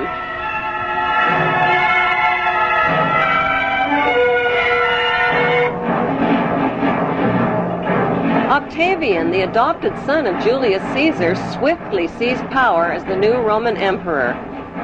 After Caesar's death, Cleopatra became romantically involved with a married commander from Caesar's army named Mark Antony. Mark Antony and Cleopatra parented 3 children, a twin boy and girl, followed by a second boy. Since Caesarion was Julius Caesar's son and the rightful heir to the Roman Empire, Cleopatra feared for his safety. When Octavian's mighty Roman army invaded Egypt, Cleopatra arranged for Caesarion's safe passage out of Egypt with her most trusted servants. Historians confirm that Cleopatra sent Caesarion to India. There are no historical records of Caesarion's fate, despite false rumors of his capture. Cleopatra's trusted servants who traveled with Caesarion became the boy's parent guardians. But who exactly were these parent guardians who Cleopatra entrusted her son to? Were their names Mary and Joseph by any chance? While Caesarion fled from Egypt with his parent guardians, Cleopatra and Mark Antony's 3 children were placed in the care of Mark Antony's wife. After suffering a crushing defeat against Octavian's invading Roman army, Mark Antony committed suicide by falling on his own sword. The devastated Cleopatra also committed suicide by a self-inflicted poisonous snake bite.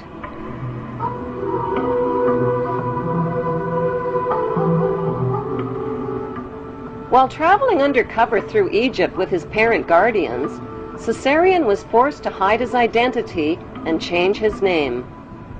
The Egyptian name for Jesus is Isu, which means the son of Isis. It can be found in Egyptian hieroglyphics.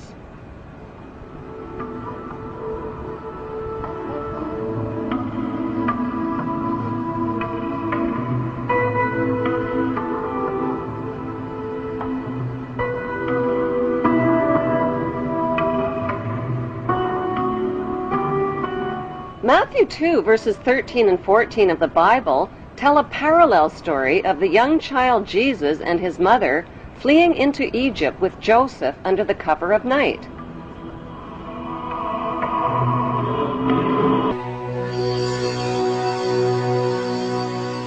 In the year 1887, a book was published in Russia which rocked the Christian world. It was vilified and condemned. It was called The Unknown Life of Jesus Christ. The writer, Nicholas Notovich, was a respected journalist. Notovich claimed his book was a factual report of a trip he made to the Himalayan mountains in remote northern India. Notovich may well have been the first outsider to make his way to Hemis, an isolated Buddhist monastery hidden high in the Asian mountaintops. Gaining the confidence of an elderly monk, he was shown ancient scrolls which tell the story of a scholar and prophet named Issa. In these secret records, Issa is described as a foreigner from a small Mediterranean country. The stranger arrived in India as a teenaged boy to study the teachings of the Buddha. And according to the scrolls, he lived here 500 years after the prophet Buddha died, a time that coincides exactly with the lost years of Jesus. Nicholas Notovich was convinced that Issa was Jesus of Nazareth, and that he carried back to his homeland the principles of Buddhism.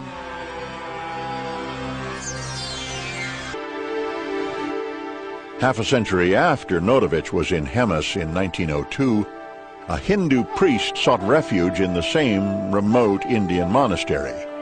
He too translated the scrolls and published a work. His translation verifies the work of Notovich.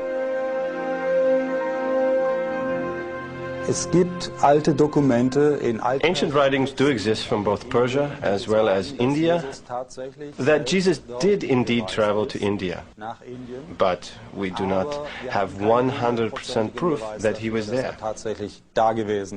The proof, however, does lie in his teachings when compared to sacred Buddhist writings.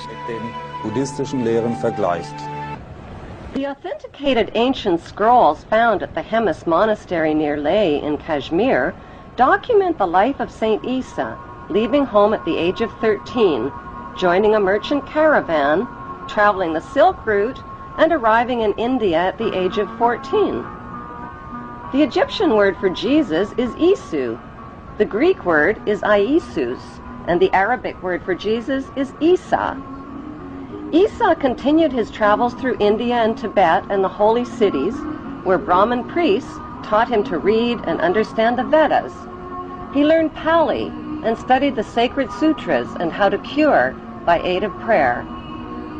He began teaching, performing miracles, and explaining the holy scriptures in monasteries and market bazaars. As an adult, Issa finally left India and Tibet and traveled to Alexandria, Egypt. Why Alexandria? Because that's where Issa, whose previous name was Caesarion, grew up. That's where he last saw his mother, Cleopatra, alive. Issa spent 3 years in Egypt before searching for his younger half-sister and 2 younger half-brothers fathered by Mark Antony. They had inherited land in Syria. Despite false rumors of their early deaths, historians confirm that Caesarion and his 2 half-brothers mysteriously vanished from the historical record. Did they really vanish, or did they just reappear in the biblical record? According to the Bible, 2 of Jesus' 12 disciples were named James and Thomas. The Bible identifies James and Thomas as full brothers. Jesus, on the other hand, is identified as their half-brother. Thomas is not only identified as Jesus' younger half-brother, he is also called Jesus' twin. But how could Thomas possibly be Jesus' younger half-brother and his twin at the same time? The historical records show that Cleopatra had 3 children fathered by Mark Antony. 2 of them were a twin boy and girl. Issa Caesarion clearly had a younger half-brother who is also a twin. At the scene of the crucifixion, there were 2 Marys present. One was Mary of Bithynia. When Roman Emperor Octavian invaded Egypt, Cleopatra sent her 13-year-old son Caesarion to India with Mary of Bithynia and Mary's wealthy uncle-husband named Joseph of Arimathea. Since Caesarion was the true heir to the Roman Empire, Emperor Octavian wanted him killed. Mary and Joseph became Caesarion's adoptive parents and later his loyal disciples.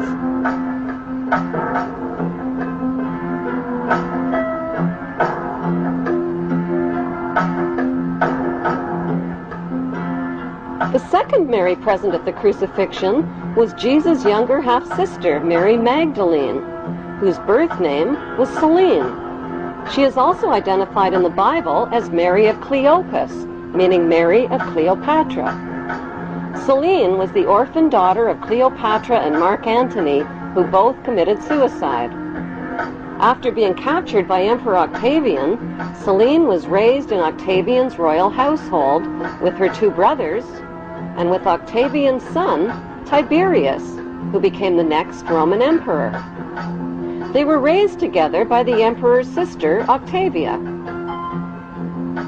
Selene eventually married and became the Queen of Mauritania. Like her mother Cleopatra, Selene wore the headdress of the goddess Isis.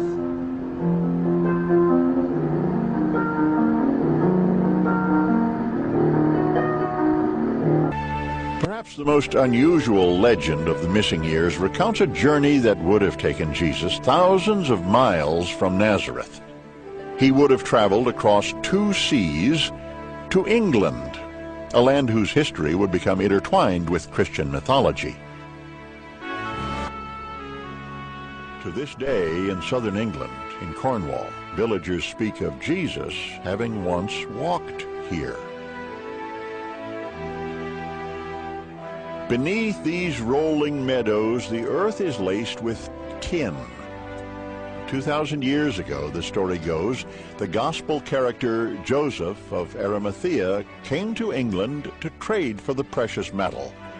And according to the legend, he brought with him his nephew, Jesus of Nazareth. At that time, ancient England was inhabited by the pagan Celts. Their religious leaders, the Druids, believed they were descended from a divine being. They also believed in an immortal soul.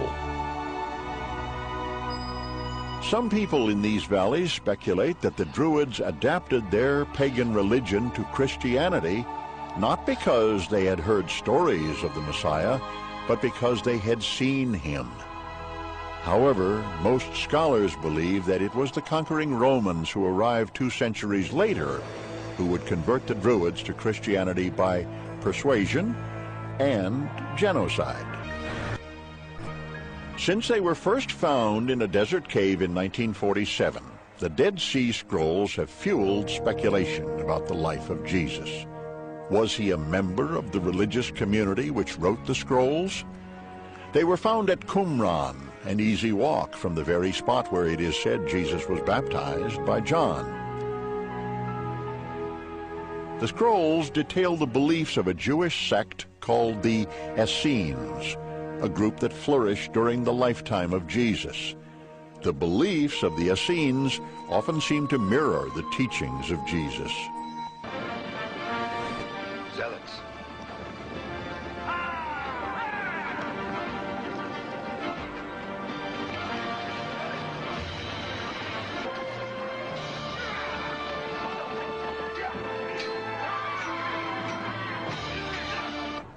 Jesus' band of revolutionaries included not only the Essenes, but a violent Hebrew terrorist group called the Zealots, who evolved into today's Zionists. We're going to a wedding.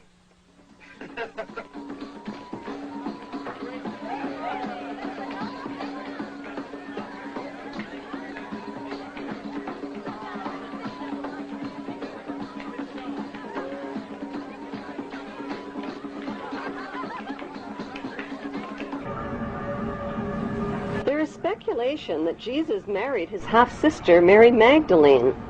The Bible describes a wedding party in which Jesus uses his godly powers to magically turn water into wine for the party guests. Why did the Bible fail to name the names of the bride and groom at the wedding party? Is it because the names of the bride and groom were Jesus and Mary Magdalene? Since Jesus Caesarean learned the art of healing and meditation in India, and since he was provided with a foot support to stand on the cross, and since he was taken down from the cross after only 6 hours, and since he was treated with expensive royal healing oils, did he survive the wounds of his crucifixion?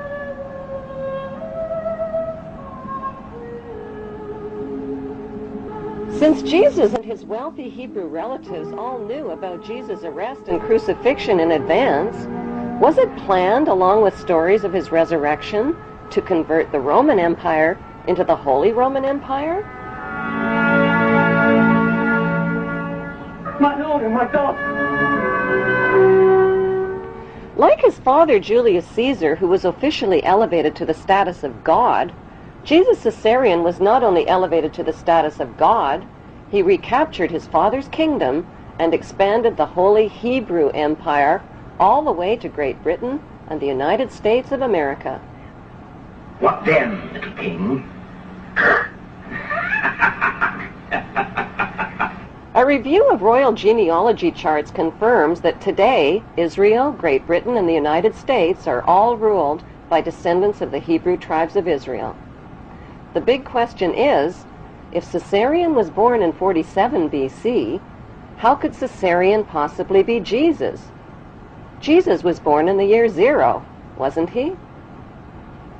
To begin with, the year 0 does not exist on today's Gregorian Christian calendar, which jumps from 1 BC to 1 AD.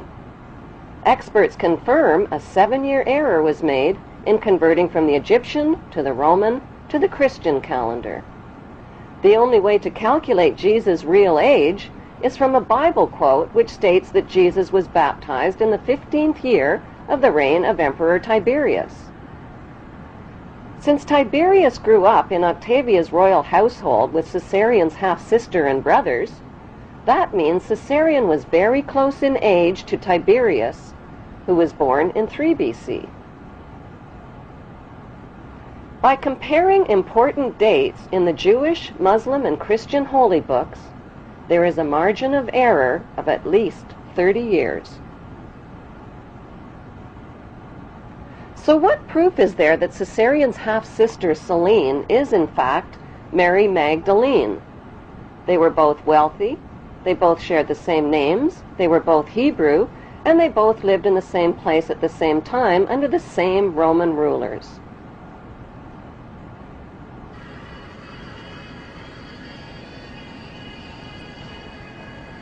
The most convincing proof lies in a famous New York statue. The Statue of Liberty was financed, built, and delivered to New York Harbor as a gift from the French Grand Orient Temple Masons in 1886, with a commemorative plaque for all to see. The statue has nothing whatsoever to do with liberty. Its designer was French Freemason Frederick Auguste Bartholdi, who traveled extensively throughout Egypt. Bartholdi was silent about who the woman was that served as his inspiration for the statue, but there is only one woman whose face closely matches the uniquely masculine features of the Statue of Liberty, Caesarean's half-sister Selene. Bartholdi used the ancient busts and minted coins of Cleopatra Selene as his models in designing the Statue of Liberty. By comparing a digitized photograph of the Statue of Liberty with a bust of Cleopatra Selene, the matching identity of Mary Magdalene and Selene becomes clear. The lips, the mouth, the sharp jaw, the thick neck, the protruding ears, the prominent nose, and the masculine features are a close match.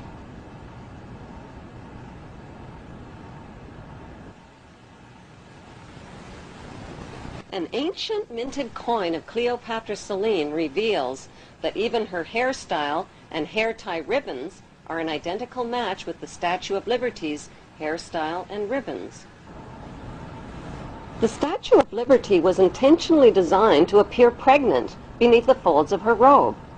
The implication is that Mary Magdalene had children.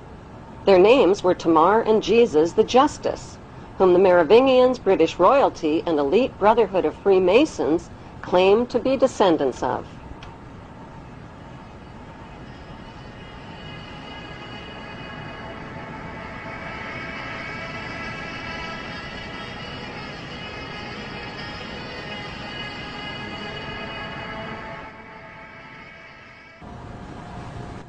With the blur of confusing Judases, Thomases, Jameses, Marys, and Josephs found in the Bible, many researchers have been challenged by the Bible's name game and its who's who mysteries. One way of decoding the Bible is to profile the main cast of characters and create a royal genealogy chart. The connection between the lives of the main Bible characters and the lives of real historical figures line up like answers in a crossword puzzle. Far from being poor and uneducated, Jesus' inner circle of family and disciples were well-educated and well-off descendants of royalty. The disciple called Nicodemus of Bethany was in reality the son of Nicomedes IV of Bithynia. Joseph of Arimathea was in reality Joseph of Judea, an extremely wealthy tin merchant and descendant of King Zedekiah and Mattathias. The Virgin Mary of Bethany was in reality Mary of Bithynia and wife of her rich uncle Joseph of Judea.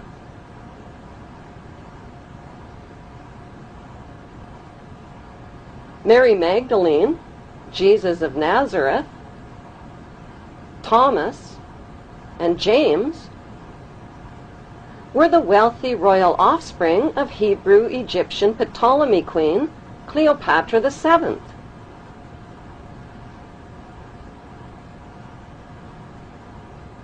Why did the Bible alter and even omit key historical names and dates? To cover up the real Hebrew identities of the royal ruling families of Egypt and the Holy Roman Empire, whose secret religion was and still is the cult of Amun. Why in the world did first-century Jews living at the time of Jesus threaten to punish by death anyone who dared to copy, sculpt, or draw the face of Jesus and his graven image? What were they afraid of? Were they afraid perhaps he might be recognized for who he really was?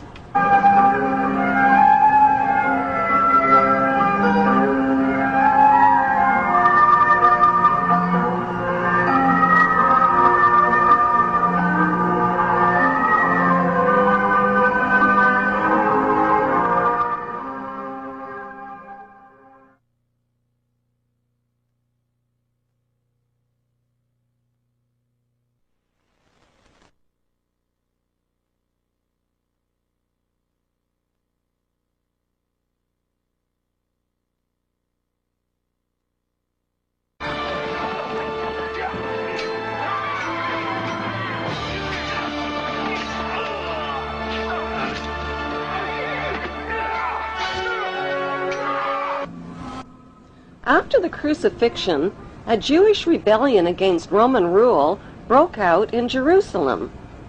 The Roman soldiers destroyed Solomon's temple, burned Jerusalem, and eventually renamed the land of Israel Palestine.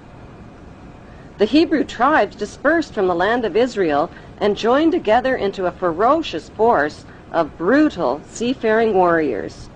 They named themselves after their 6 great ancestors, the 6 Hebrew Hyksos kings who once ruled Egypt. The VI in their name, Vikings, is the Roman numeral for 6. 6 kings.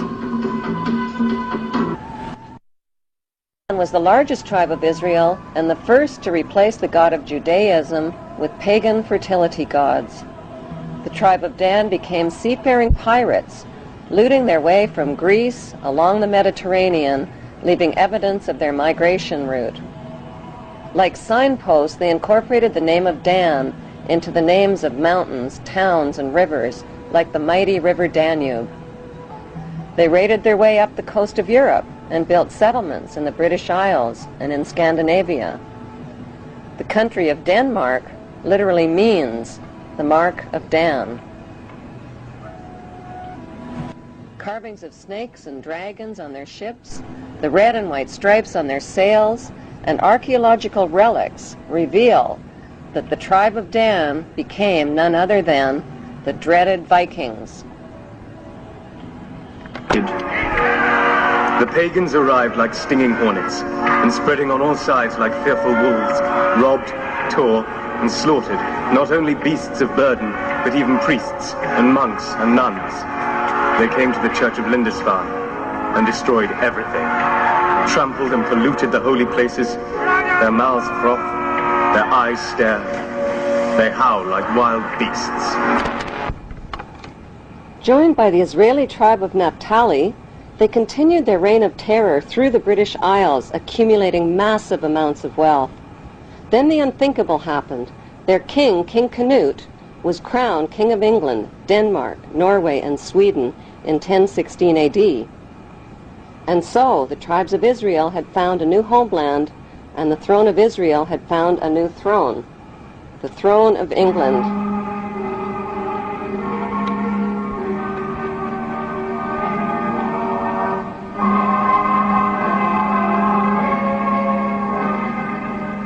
Danish royalty from the tribe of Dan intermarried and became related to almost all of the monarchies of Europe, including Queen Elizabeth of England. The bloodline of the tribe of Dan was firmly established in royal power circles. A unique Viking genetic disease called Dubitraz contracture, causing tightening of the tendons in the hand, give it a claw-like appearance. U.S. President Ronald Reagan and British Prime Minister Margaret Thatcher contracted the Viking genetic disease and are believed to be descendants of the Vikings, and thus descendants of the tribe of Dan.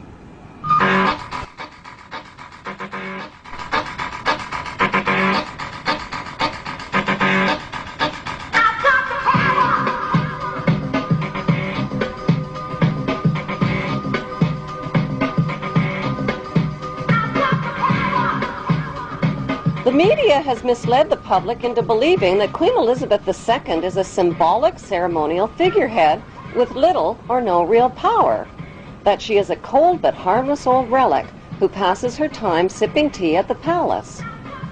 Nothing could be further from the truth. As British monarch, Queen Elizabeth II is the wealthiest, most powerful person on earth. She embodies the crown and supreme world power. Presidents of the United States are forbidden any title of nobility and are subservient to the monarch. The U.S. President is Commander-in-Chief of the Armed Forces based at Camp David, which is known to insiders as Camp King David.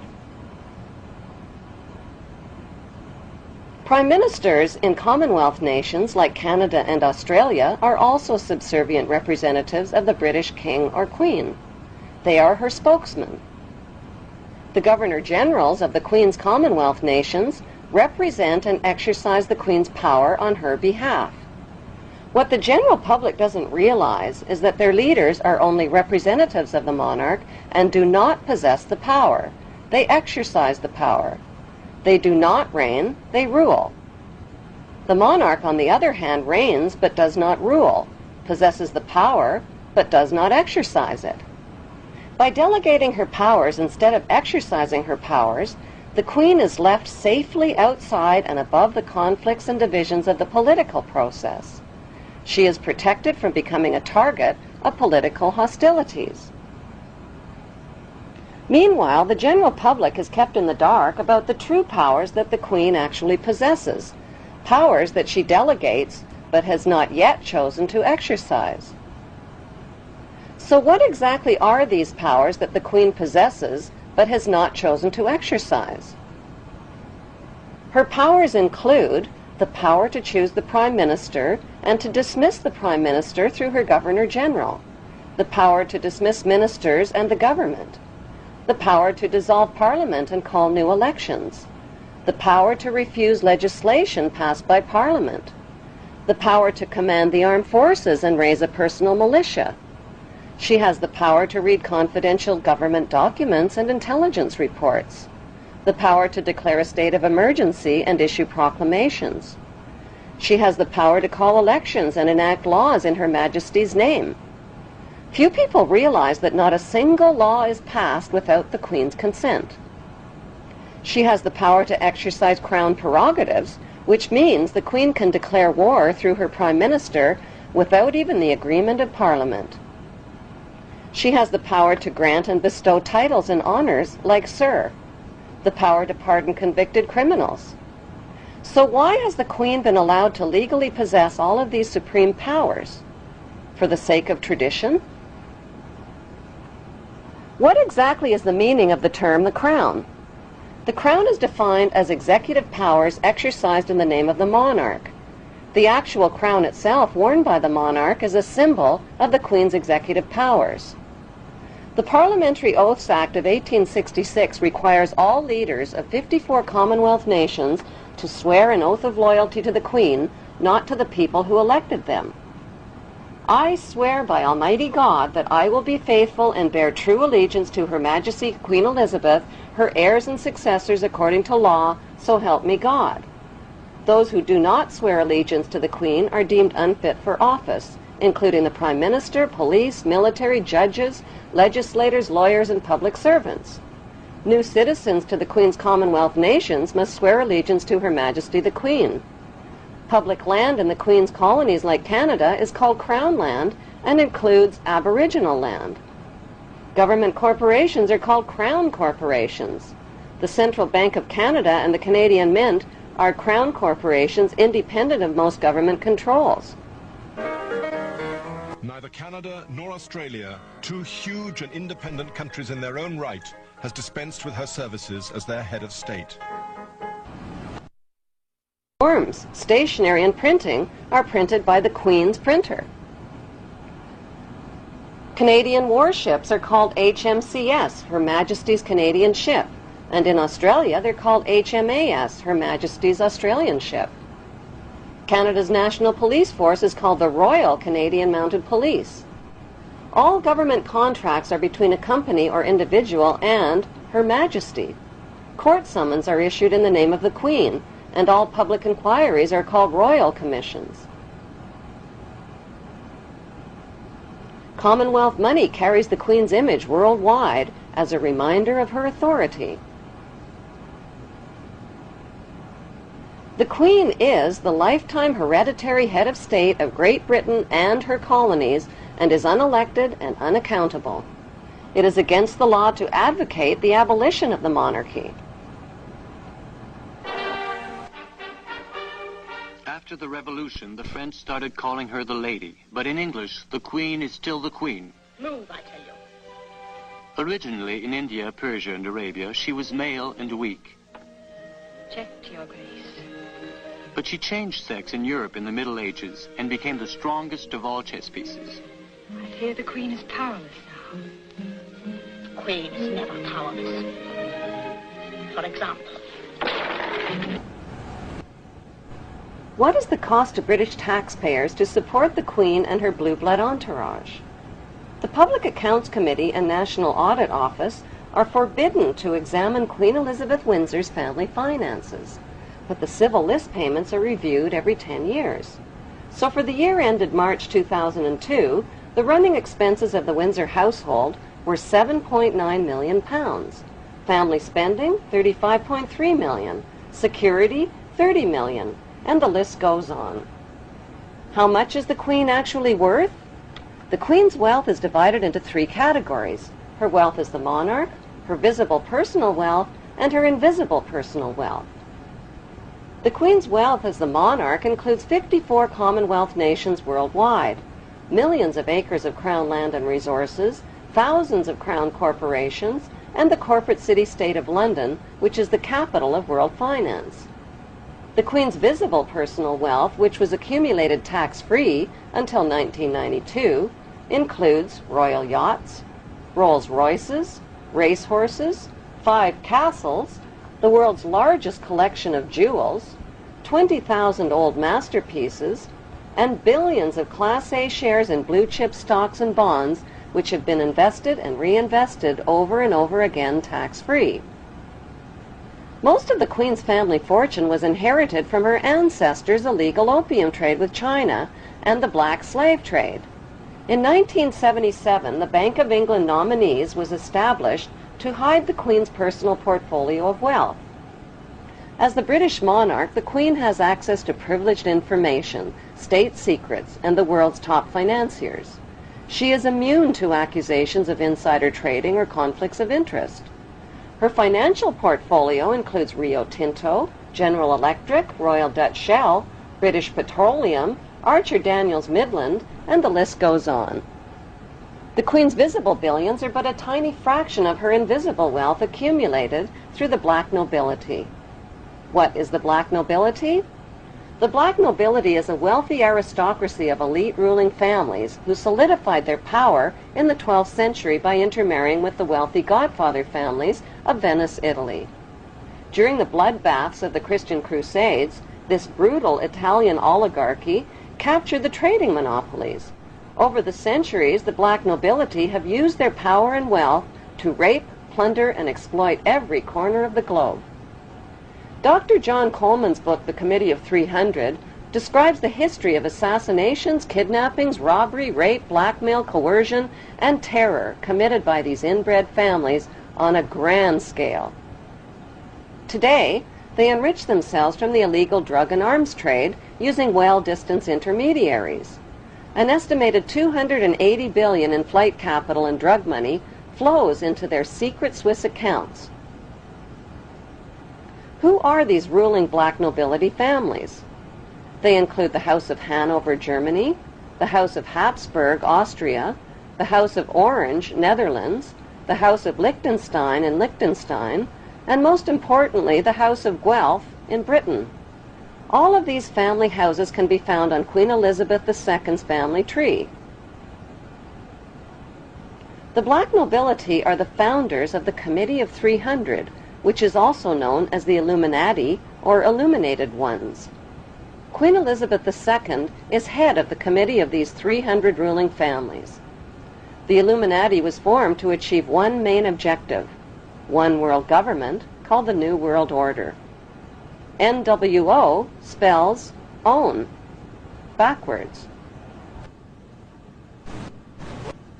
All of today's think tanks originate from the Committee of 300 and include the Round Table, the CFR Council on Foreign Relations, the United Nations, the Bilderbergs, the Club of Rome, the RIIA, and the Trilateral Commission founded by David Rockefeller. Since the British colonization of America, many powerful American families have formed secret societies that cooperate with the black nobility, like the Skull and Bones fraternity at Yale University, which is rooted in German Freemasonry. Its exclusive members are some of America's most powerful and wealthy men, including 2 United States presidents, President George W. Bush and his father, President George Herbert Walker Bush. The Order of the Skull and Bones is located on the campus of Yale University. John Pogue is a Yale graduate and the producer of a Hollywood movie called Skulls, based on the chilling radiation night. Chosen members enter a windowless hall on campus where they strip naked and lay inside a coffin. During the rituals, they reveal their innermost secrets including the intimate details of their sexual history. Senior bonesmen dressed in robes chant over the new member in a symbolic death and rebirth ceremony. Each new member takes a vow, swearing a lifetime commitment to the brotherhood, secretly known as the Brotherhood of Death. The crossed bones symbolize the right of new members to double-cross and use any means possible on their rise to power.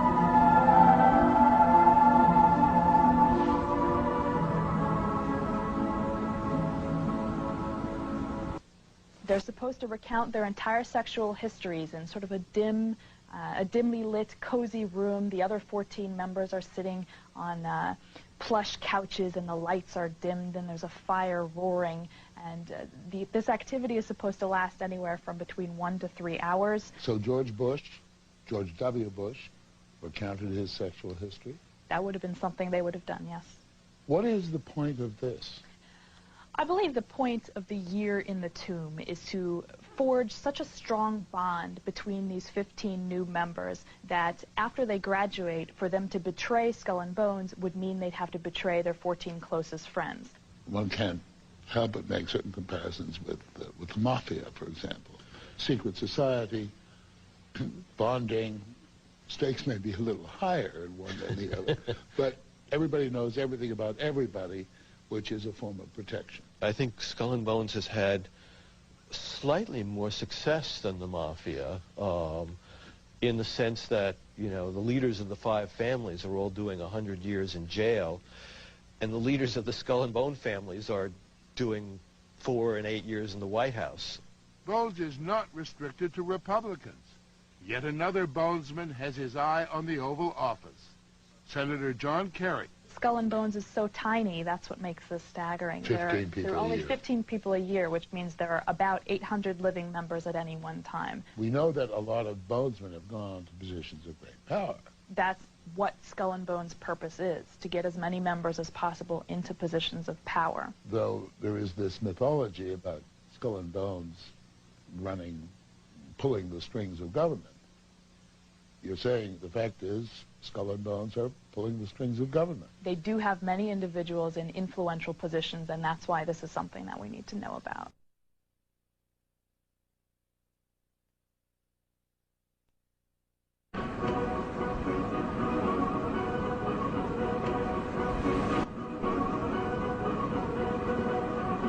The New England Genealogy Society confirms that 19 U.S. presidents are descendants of King Edward III of England. Like European royalty, America's blue bloodlines are maintained through intermarriage. George W. Bush is descended from several kings of England and Scotland. He is also a distant cousin of Queen Elizabeth II of England.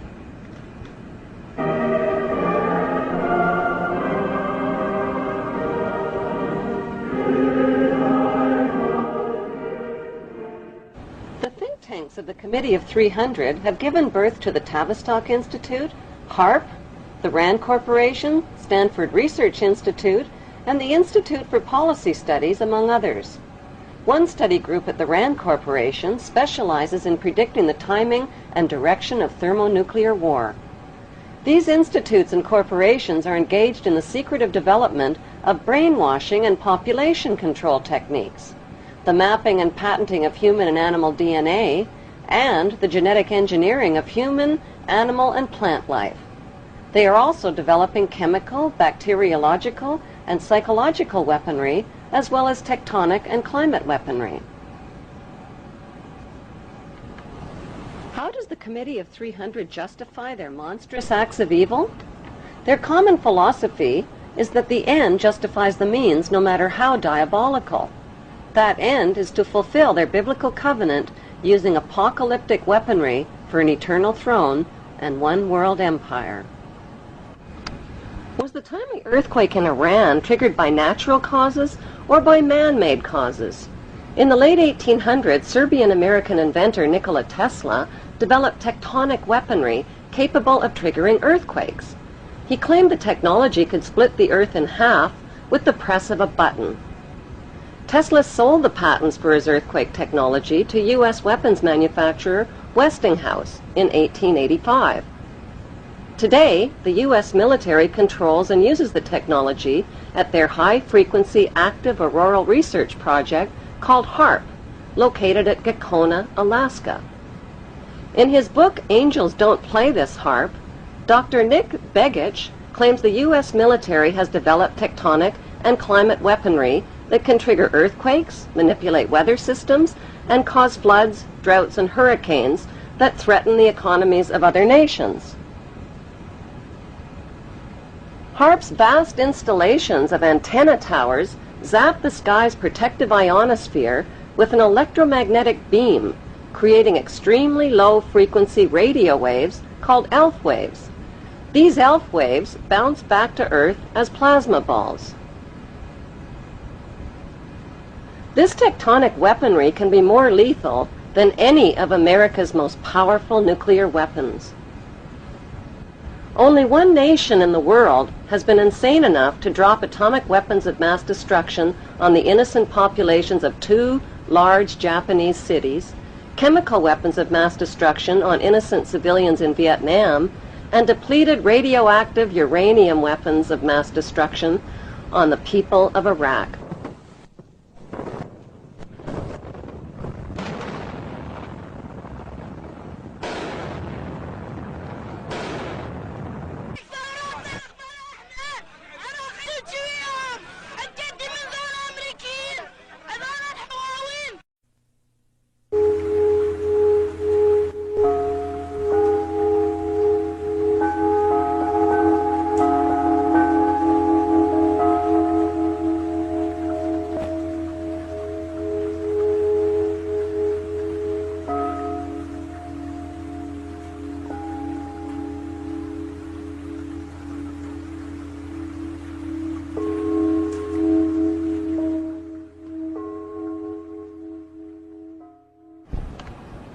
Like the pharaohs of ancient Egypt who built their empire with the help of a grand vizier, Queen Elizabeth II also has a grand vizier who serves as her most trusted advisor.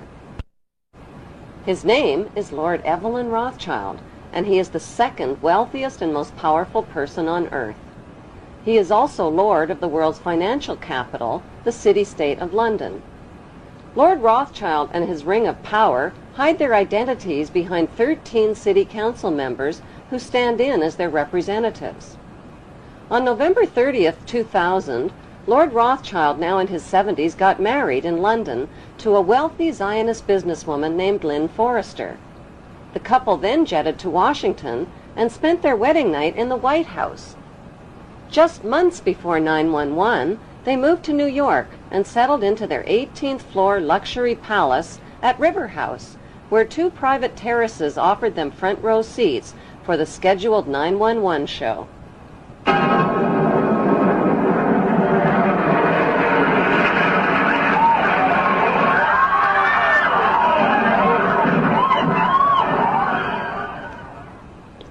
Just how rich and powerful is Lord Evelyn Rothschild?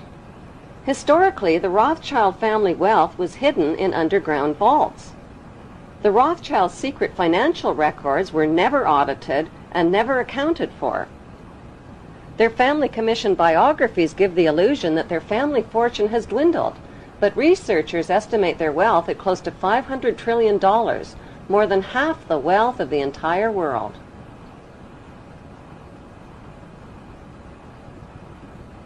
Besides their many castles, palace mansions, wineries, racehorses, and exotic resorts, the Rothschilds bought Reuters in the 1800s. Reuters then bought the Associated Press, which selects and delivers the same news stories to the entire world, day after day. They have controlling interest in 3 major television networks and easily avoid media attention since they own it. Until recently, they owned and operated England's Royal Mint and continue to be the gold agent for the Bank of England, which they also direct. They control the LBMA, London Bullion Market Association, where 30 to 42 million ounces of gold worth over $11 billion are traded daily. The Rothschilds earn millions weekly just on transaction fees alone. They also fix the world price of gold on a daily basis and profit from its ups and downs. Over the centuries, the Rothschilds have amassed trillions of dollars worth of gold bullion in their subterranean vaults and have cornered the world's gold supply. They own controlling interest in the world's largest oil company, Royal Dutch Shell. They operate phony charities and offshore banking services where the wealth of the black nobility in the Vatican is hidden in secret accounts at Rothschild Swiss banks, trusts, and holding companies.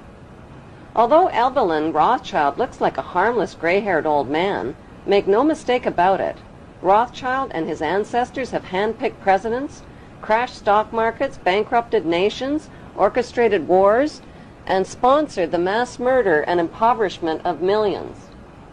The wealth hoarded by this one family alone could feed, clothe, and shelter every human being on earth.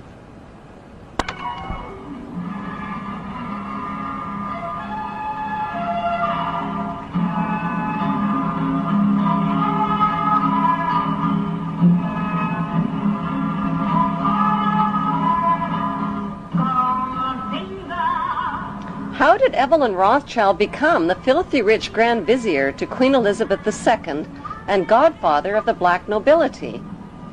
By birth, Evelyn Rothschild is the great-great-great-grandson of Mayer Rothschild and is passing the godfathership down to David de Rothschild.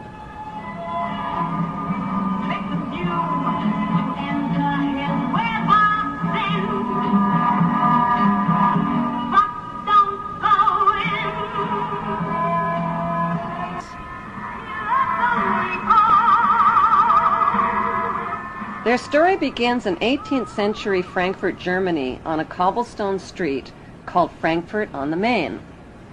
Mayer Amschel Bauer was a goldsmith and a loan shark. He hung a red hexagram shield over his doorway and changed his name from Bauer to Rothschild, which means red shield in German. The red hexagram shield was the symbol for the world revolutionary movement. Family biographers describe Mayer Rothschild as a poor man who lived with his family above his goldsmith shop and sold rare coins to royal customers. Contrary to appearances, Mayer stashed a big supply of gold, precious coins, and jewels in special hiding places inside his house.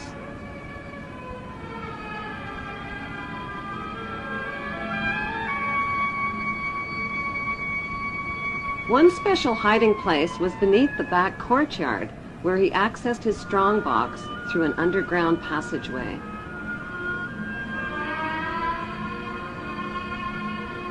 Mayer taught his 5 sons the tricks of the trade. To them, he wasn't just their father, he was their lord and master. To them, he was Lord Mayer. In 1773, Mayer Rothschild invited 12 wealthy, revolutionary-minded men to his goldsmith shop. Together, they formulated a plan to seize control of the world's wealth. They made a pact to secretly pool their money and influence to bankrupt the nations of the world and create a new world order. Using his connections, Mayer teamed up with Prince William, who was the ruler of Germany's Hesse-Kassel district. William had a reputation as a cold-blooded loan shark who trained and rented out his Hessian soldiers as mercenary troops.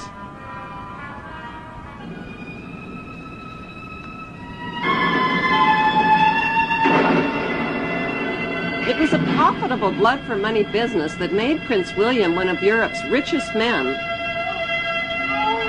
Working as Prince William's agent, Mayer Rothschild collected fees for each dead Hessian soldier killed on the battlefield. He hired his sons to help him collect the blood money from renter nations.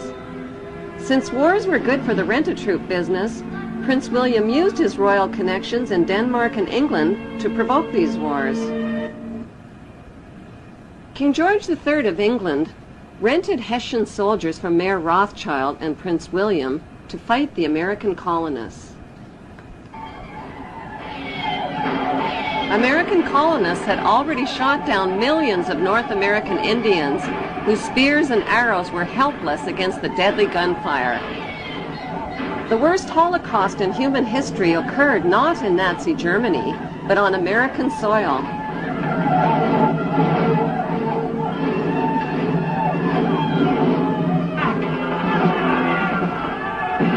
By 1776, British and Hessian troops arrived on American shores ready to fight the American colonists.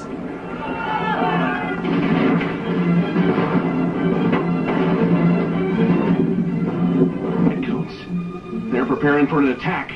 And we won't have long to wait either. See there? Hessian troops to the north.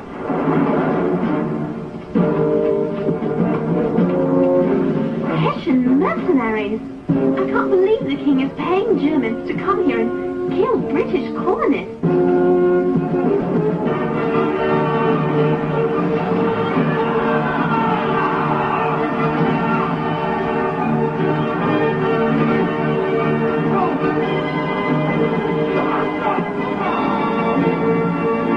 The colonists won their independence, and Mayor Rothschild won his blood money for the heads of each and every Hessian soldier killed on the battlefield.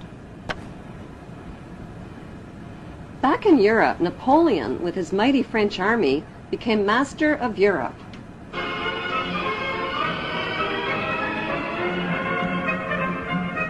When Napoleon and his troops stormed into Frankfurt, Germany, William feared for his life and his vast fortune.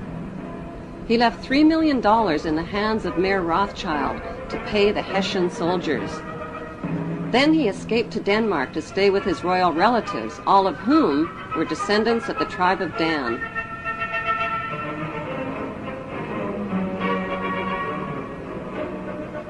Mayor Rothschild received a stock market tip from his World Revolutionary Network.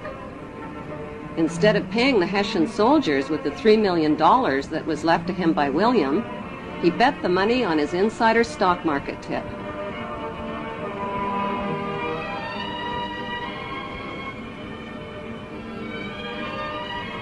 With his new fortune, Mayor Rothschild set up 5 family banks to be run by each of his 5 sons in London, Paris, Naples, Frankfurt, and Vienna. On September 19, 1812, Mayor Rothschild died at the age of 68. He left instructions that the amount of the inheritance must never be made public, that secrecy and ruthlessness must be used in all business practices, and that family members must intermarry with their own blood relatives to keep the family fortune all in the family. All 5 brothers dedicated themselves to their ancestors' world revolutionary dream. That dream was to control the entire world under one world ruler by disarming the nations of the world.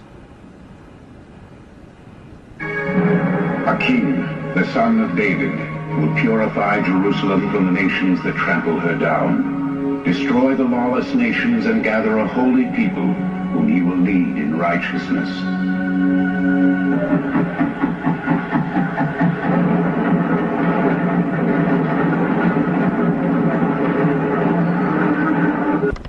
Mayor Rothschild's most successful sons were Nathan, who ran the London Bank, and James, who ran the Paris Bank. Together, they changed the face of history and became known throughout Europe as the Demon Brothers. Their father had given them a detailed New World Order plan for world control. Adam Weishaupt wrote and completed the plan on May 1st, 1776, with Rothschild financing. It was a futuristic plan that would put New World Order members over the next centuries into political power positions. I, George Walker Bush, do solemnly swear. I, George Walker Bush, do solemnly. It was a plan to divide and conquer the nations of the world by provoking wars, then profiting from war loans and from the sale of weapons to both sides. Exhausted by war, terror, and chaos, humanity would eventually bow down to one world ruler and one world army as a solution.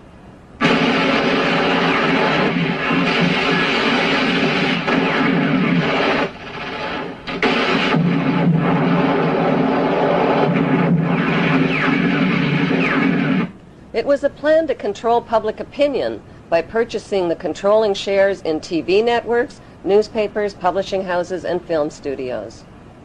Briefings and updates from Washington and around the world every 15 minutes throughout the business day.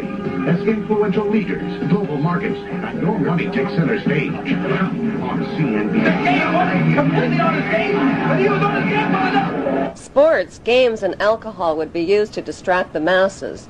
Laws would be changed, banks would be monopolized, and people and nations would be made into obedient debt slaves. With Rothschild financing, Adam Weishaupt formed a secret world revolutionary group called the Illuminati. He recruited thousands of influential members by convincing them that only men of superior ability had the right to rule over the ignorant masses.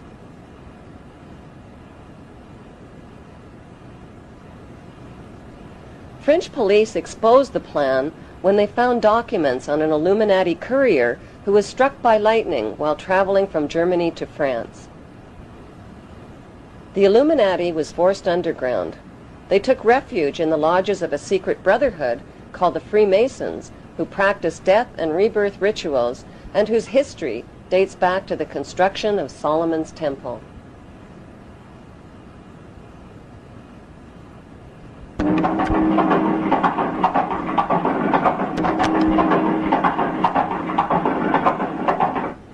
Nathan and James Rothschild came up with a scheme that would put the Illuminati plan for world control into action.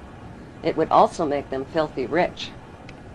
The brothers helped finance both sides of Napoleon's famous Battle of Waterloo between the French and the English.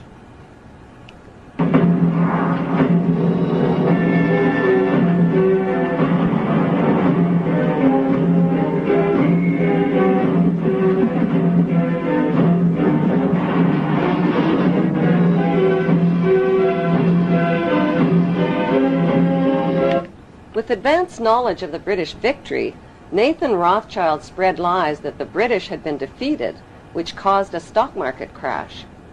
While panicked English investors sold their life savings, Nathan bought up their market shares for pennies on the dollar.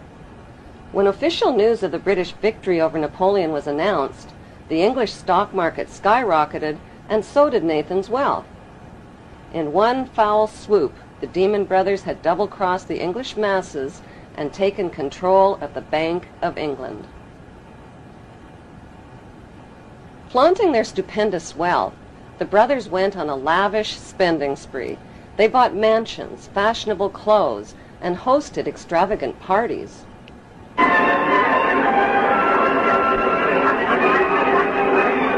By 1818, they had picked the pockets of French investors by crashing the French government bond market. According to plan, the brothers formed the world's first international bank and named it N.M. Rothschild and Sons. The Pope became their most famous customer. The Catholic Church, which had financed the wholesale slaughter, torture, and looting of hundreds of thousands of Muslims during the Christian Crusades, were now doing business with the Demon Brothers.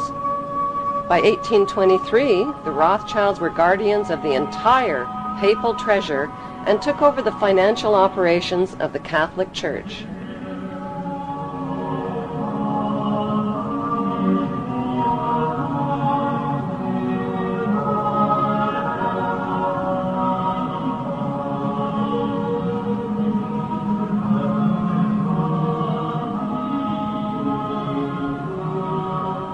Enraged citizens accused the Rothschilds of conspiring to control the world's money markets. Fearing for their lives, the Rothschilds retreated into the shadows and cast their eyes on the youthful United States of America. To avoid publicity, the Rothschilds made themselves invisible by creating and hiding behind two front companies, J.P. Morgan and Kuhn and Loeb. More and more power was becoming concentrated in fewer and fewer hands. By 1906, J.P. Morgan's bank controlled 1/3 of America's railways and almost 70% of the steel industry. He eventually had a stake in the major companies of the 20th century, among them AT&T, ITT, General Electric, General Motors, and DuPont. At one point, Morgan made the offhanded comment, "America is good enough for me." And the newspaper of William Jennings Bryan retorted, "Whenever you're tired of it, you can give it back." I mean, that was the image of J.P. Morgan, the owner of the United States. The success of Morgan's Industrials was quickly reflected in the Dow Jones Industrial Average. The Rothschilds bought controlling interest in England's British East India Shipping Company and the illegal opium trade with China. They offered junior partnerships to New England's leading American families. The Russell, Coolidge, Delano, Forbes, and Perkins families became fabulously rich, smuggling opium aboard their speedy clipper ships into China. In 1820, Samuel Russell bought out the Perkins Syndicate and ran the opium smuggling operation with his partner, Warren Delano Jr., who was the grandfather of President Franklin D. Roosevelt. The United States flag was designed after the British East India Company flag with 13 red and white stripes. Both flags copy the red and white striped sails of the Viking ships, which were the color standard for the tribe of Dan. Finally, Britain found a commodity that China would take: opium. Imported from India. Just a few chests at first, and then thousands. When the Chinese authorities tried to stop the opium trade, the British sent in their gunboats.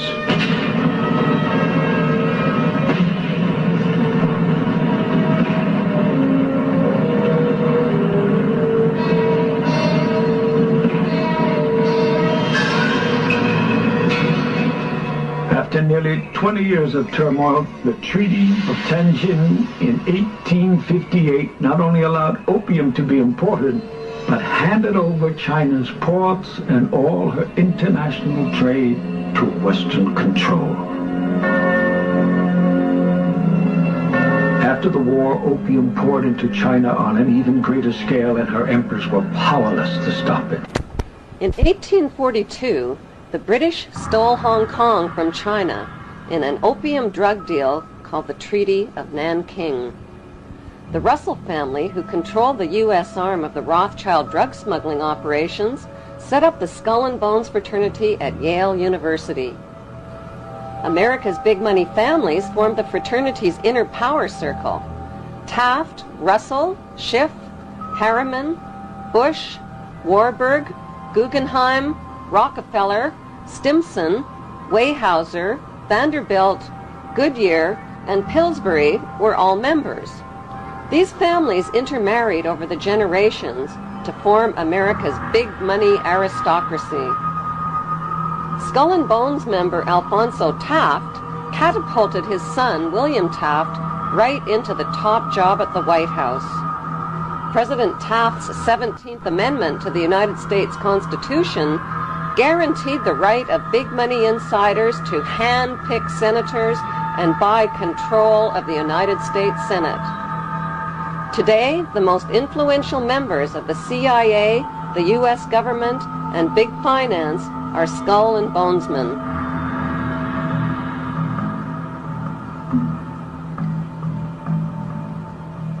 The Skull and Bones Brotherhood is rooted in Jewish Kabbalism and in European Freemasonry, which practices similar death and rebirth rituals.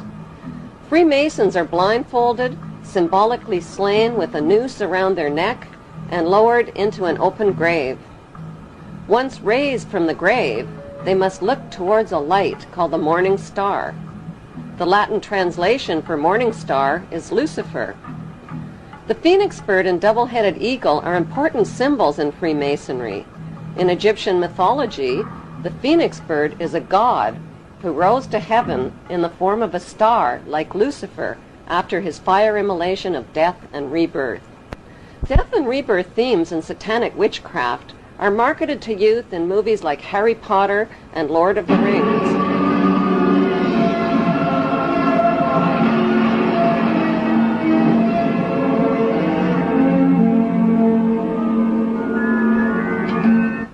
The Hollywood movie lots are owned by the Illuminati Lehman Brothers, Rothschild agent Kuhn and Loeb, and Goldman Sachs.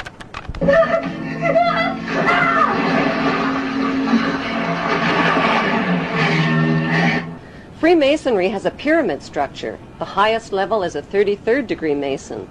Solomon's Temple in Israel was located at the 33rd parallel. Most Masons remain at the 3rd degree and provide a cover through their community charitable activities. The Illuminati at the top of the pyramid is the all-seeing eye. At the bottom are the unthinking, hard-working, law-abiding, tax-paying, God-fearing debt slaves called the Goyim, or sheep.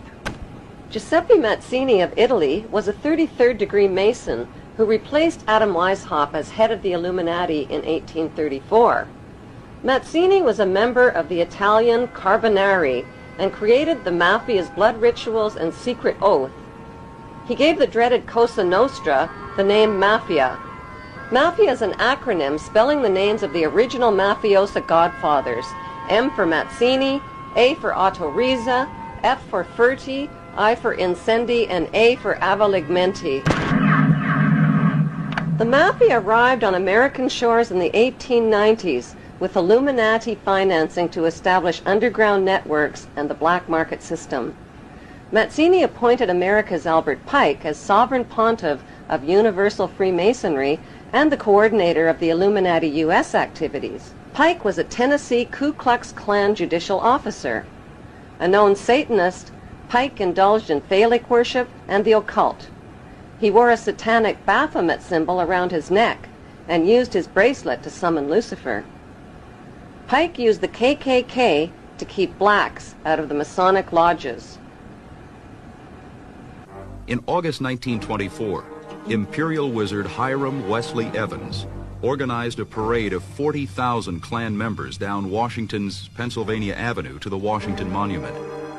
This event proved the Klan had achieved power, not just in the South and Midwest, but on a national level. In a letter to Mazzini dated August 15, 1871, Pike graphically outlined a blueprint for 3 planned world wars. World War I would weaken, topple, and destroy the powerful Tsarist government in Russia. World War II would pit Great Britain against Germany, destroy Nazism, and create the Zionist State of Israel. World War III would be ignited by fueling aggression between the Zionists of Israel and the Arab world, who would eventually destroy one another. Social, political, and economic chaos would then force the masses to accept one world army and one world government ruled by the Illuminati. In Pike's famous Masonic guidebook called Morals and Dogma, he writes, "Lucifer, light bearer, strange and mysterious name to give to the spirit of darkness. Lucifer, the son of the morning, is it he who bears the light? Doubt it not."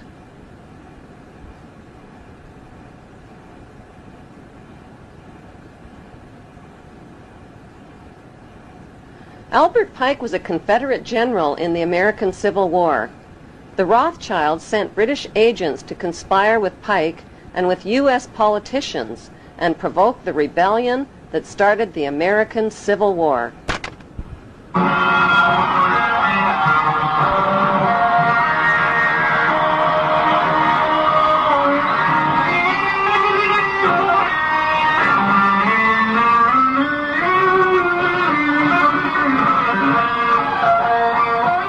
The Rothschilds, whose massive fortune had been built on provoked wars and war loans, offered loans to both sides of the Civil War at 24 to 36% interest. When President Abraham Lincoln tried to stop the loan sharks by issuing greenback dollars interest-free, a gunman with European connections named John Wilkes Booth shot him down in cold blood.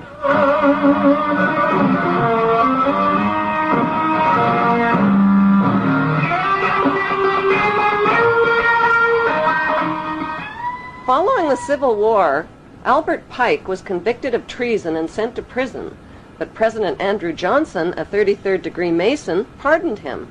One of Johnson's first acts as president was to veto the Civil Rights Act for blacks, who had been shipped in chains to their wealthy American slave owners. Stealing slaves was a crime, but torturing and beating them was not.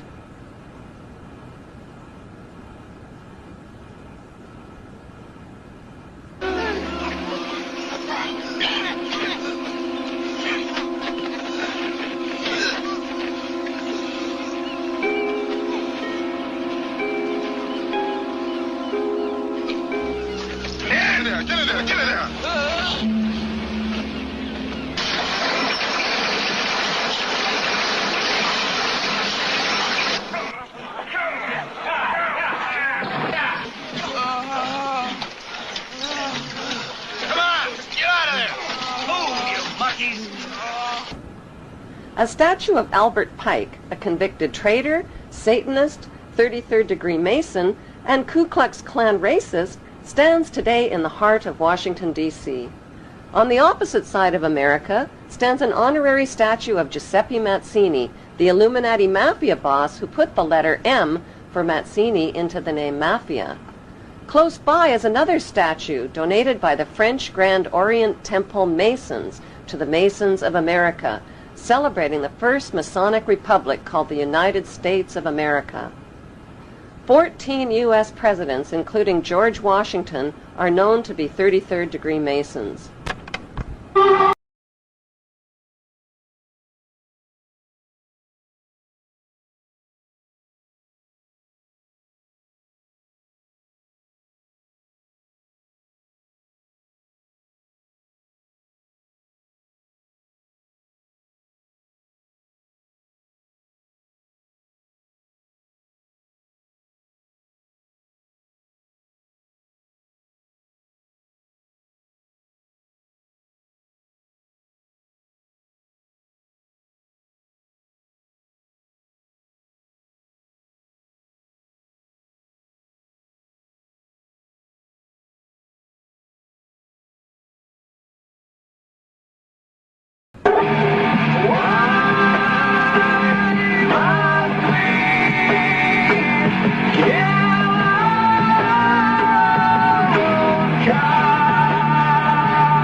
Leopold and Nathaniel Rothschild became the next generation of godfathers to take charge of the family fortune.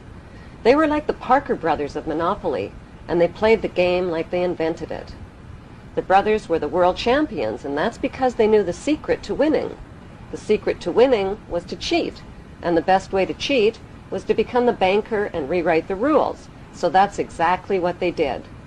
Since the U.S. Congress was already in charge of the rules in the Federal Reserve Bank, winning the U.S. version of Monopoly meant they would have to outsmart Congress. So they sent Jacob Schiff, their trusted lifelong friend and neighbor from Frankfurt, Germany, to New York City, and they put him in charge of their front company called Kuhn and Loeb. Then they ganged up with other big players by investing in Rockefeller Oil, Harriman Railroads, Carnegie Steel, and Brown Brothers Investment Banking. By 1901, the Rothschilds had amassed $22.2 billion in U.S. assets. The mayor of New York, John Hylan, called them the invisible government, while Congressman Louis McFadden called them a dark crew of financial pirates who would slit a man's throat to get $1. When Woodrow Wilson became President of the United States in 1912, he sold out America. Wilson was backed by Jacob Schiff and Paul Warburg, who worked in the United States as German immigrant agents for the Rothschilds. In 1913, Paul Warburg rewrote the U.S. monopoly rules with the help of Senator Nelson Aldrich. They called the new rules the Federal Reserve Act. With President Woodrow Wilson's blessing, the U.S. Federal Reserve Bank became a privately owned central bank, free of government control. The pirates divvied up the private stock in America's money supply and made Rothschild agent Paul Warburg head of the U.S. Federal Reserve. To collect their bounty, they also created the Income Tax Act and the hated IRS. With the stroke of President Wilson's treasonous pen, the banker gangsters became the Fed in 1913 and have owned a virtual monopoly over the U.S. economy and the taxpayers' money ever since. They can print money out of thin air, control treasury loans, and profit from interest rates. Since their biggest windfalls come from loan profits and weapons sales, wars and death are not only profitable, they're desirable and necessary. Today, American citizens owe these merchants of death approximately $70,000 per citizen.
Adolf Hitler wasn't the only madman to rule over Germany.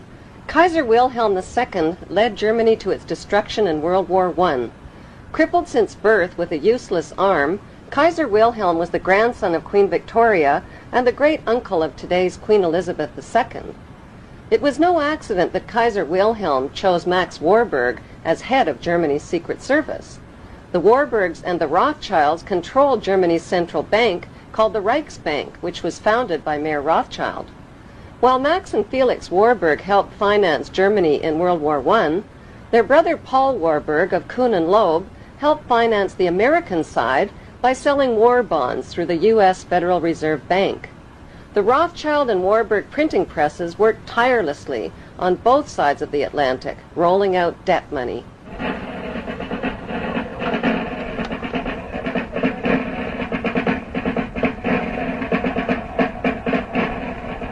Germany won the First World War by 1916 without a single shot being fired on German soil. British convoys were blown out of the Atlantic by German subs, the French army mutinied, and the Russian army was defecting. With British Prime Minister Lloyd George up against a wall, Lionel Rothschild and the Jewish Zionists offered the British a deal they couldn't refuse. "We'll bring the United States into the war as your ally and win the war for you," they said, "if you'll promise us Palestine." In April of 1917, President Wilson got the green light and declared war on Germany. Because of overwhelming opposition to the war, Wilson invoked the draft and passed the Espionage Act, forcing Americans to fight or be thrown in jail. Billions of U.S. taxpayers' money was delivered to the British war machine, money that was never repaid. In return, the British government wrote the famous Balfour Declaration and addressed it to none other than Lord Lionel Rothschild. The declaration promised Palestine and Israel to the Rothschild Zionists. The Zionists believe that they are entitled to the land of Israel because, according to the Bible, Israel was promised to the Jews by God, and according to the Bible, the Jews are God's chosen race of people, a race favored by God above all others. 1817, Lord Allenby conquered the Holy Land, and the Jews were promised a national home in Palestine by the Earl of Balfour, a policy endorsed by Woodrow Wilson and by the League of Nations, which made Palestine a British mandate.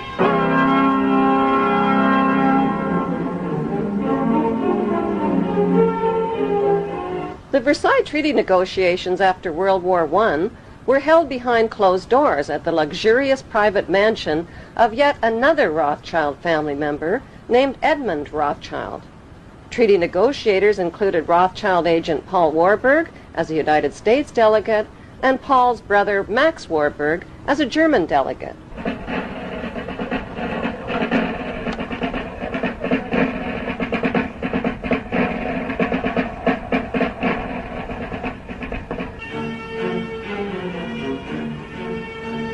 Clemenceau, Lord George, and President Wilson have pulled up armchairs and crouched low over the map. It is appalling that these ignorant and irresponsible men should be cutting Asia Minor to bits as if they were dividing a cake. During the afternoon, there is the final revision of the frontiers of Austria. Hungary is partitioned, indolently, irresponsibly partitioned. Then the Yugoslav frontier. Then tea and macaroons. The Versailles Peace Treaty forced Germany to accept guilt for the war. As punishment, Germany lost its army, navy, and colonies, and had to pay the cost of the war through a debt to the gangster banksters that could never be repaid. World War I killed 9 million soldiers, injured, crippled, and impoverished millions, and collapsed 4 empires with large parts of France, Belgium, and Russia left devastated. Wars throughout history have always been waged by the ruling master class for conquest, power, and profit, and the subject class have always fought their battles. It wasn't until the close of World War I that soldiers began to ask why they were killing and being killed.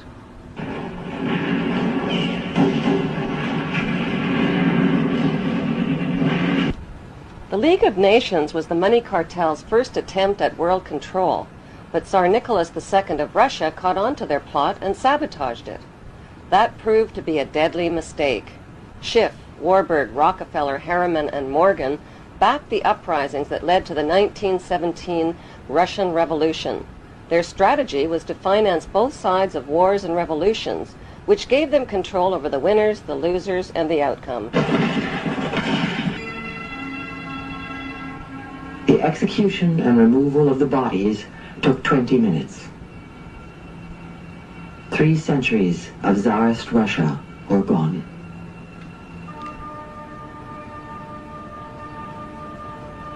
Between 1918 and 1921, 14 million Russians died from war and starvation under Lenin's Bolsheviks. By 1919, Lenin ran up a national debt to the Rothschild banksters of $60 billion, which put Russia firmly under their control. As Mayor Rothschild once said, "Give me control of a nation's money and I care not who makes her laws." To this day, the Rothschilds have stopped the heirs to the Tsar's fortunes from claiming their deposits held in Rothschild banks. Those fortunes are now worth an estimated $50 billion.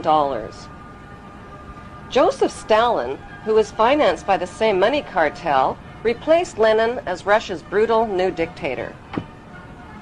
Using terror and death threats, Stalin's job was to industrialize Russia and turn communism into a powerful counterforce to democracy. Manufactured conflicts between these two powerful political forces would be the ideal excuse for all future wars and for dividing, conquering, and ruling the world.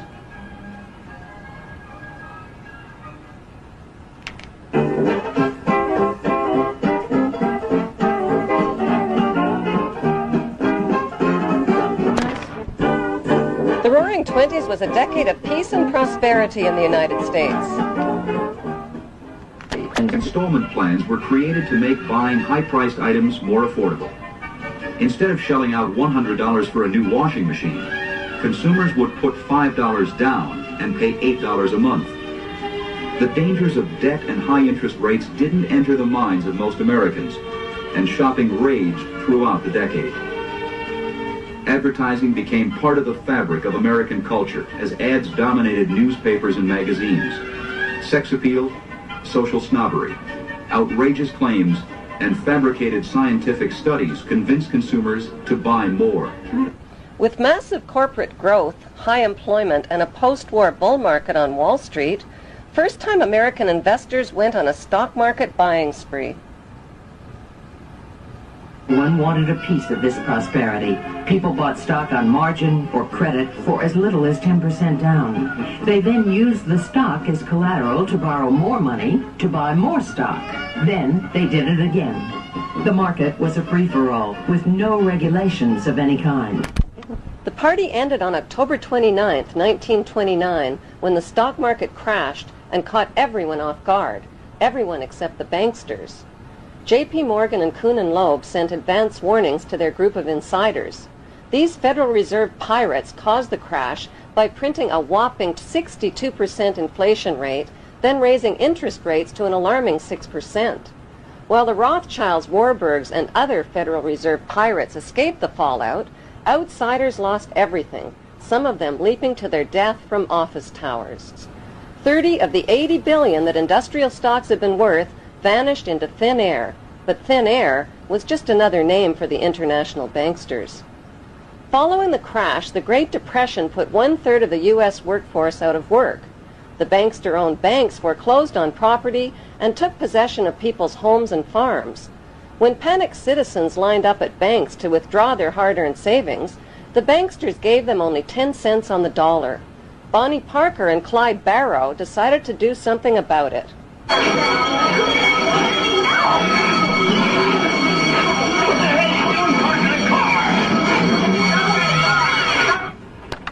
Homeless and desperate, many Americans set up tent cities and rode the rails looking for work.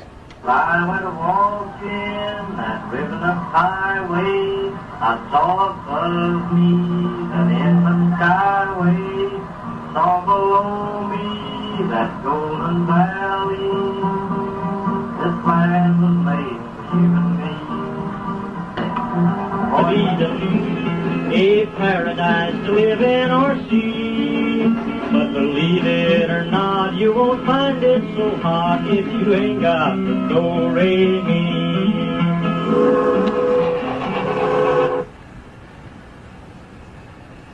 We don't want to overlook the fact that this country was on the brink of hell. We were looking and searching for anything to get us out of this mess. Communism looked very, very attractive to people. We're going to share everything. You're not going to have to worry about being out of a job. We're going to be one great big happy family. There was a lot of baloney. You weren't, but that we believed it. Either on the trains or in jungles, you do get to talking about what this means in a broader sense, the social struggle. Why does it have to be this way when the goddamn guys on Wall Street all got millions of dollars? And I can remember being aware of the difference between the working class and the ruling class in this society, to put it in the terms that I use today. The boys come chanting and the fog was lifting. This land was made for you and me. Congressman Louis McFadden, chairman of the House Banking Committee, claimed the crash was planned by the international bankers who sought to become rulers of us all. In his famous 1932 congressional address, he said, "Mr. Chairman, we have in this country one of the most corrupt institutions the world has ever known. I refer to the Federal Reserve Board and the Federal Reserve Banks. The Federal Reserve Board has cheated the people of the United States out of enough money to pay the national debt 3 times over. This evil institution has impoverished and ruined the people of the United States through the defects of the law which it operates and through the corrupt practices of the moneyed vultures who control it. Some people think the Federal Reserve banks are government institutions. They are not government institutions. They are private credit monopolies which prey upon the people of the United States for the benefit of themselves." Following a series of death threats, McFadden died from food poisoning followed by a heart attack under suspicious circumstances. In his book, Wall Street and the Rise of Hitler, Professor Anthony B. Sutton shows documented evidence that U.S. corporations supplied money, gas, vehicles, and weaponry that helped Hitler launch World War II. Prescott Bush, father of George Bush and grandfather of George W. Bush, supplied raw materials and funneled vast sums of money and credit to Hitler's Third Reich.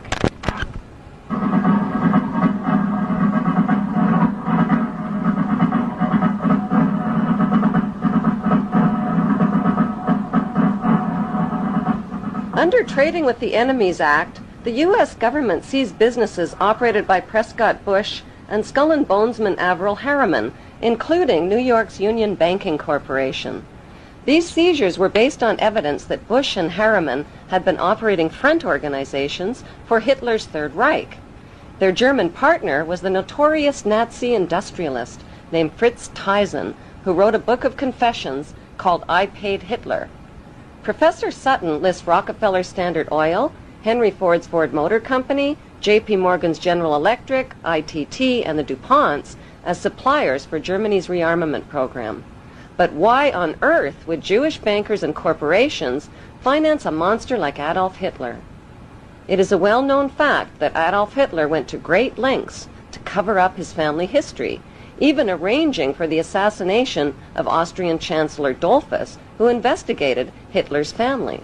The Dollfuss file, now in the hands of the British Secret Service, revealed that Adolf Hitler's grandmother, named Maria Anna Schicklgruber, worked in Vienna as a live-in housemaid at Solomon Rothschild's manor next to his hotel.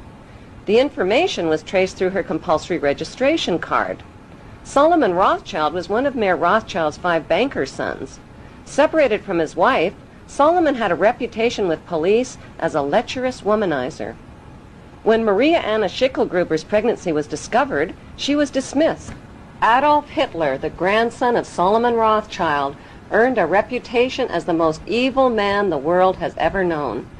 But more evil than Adolf Hitler were the men who created and financed him.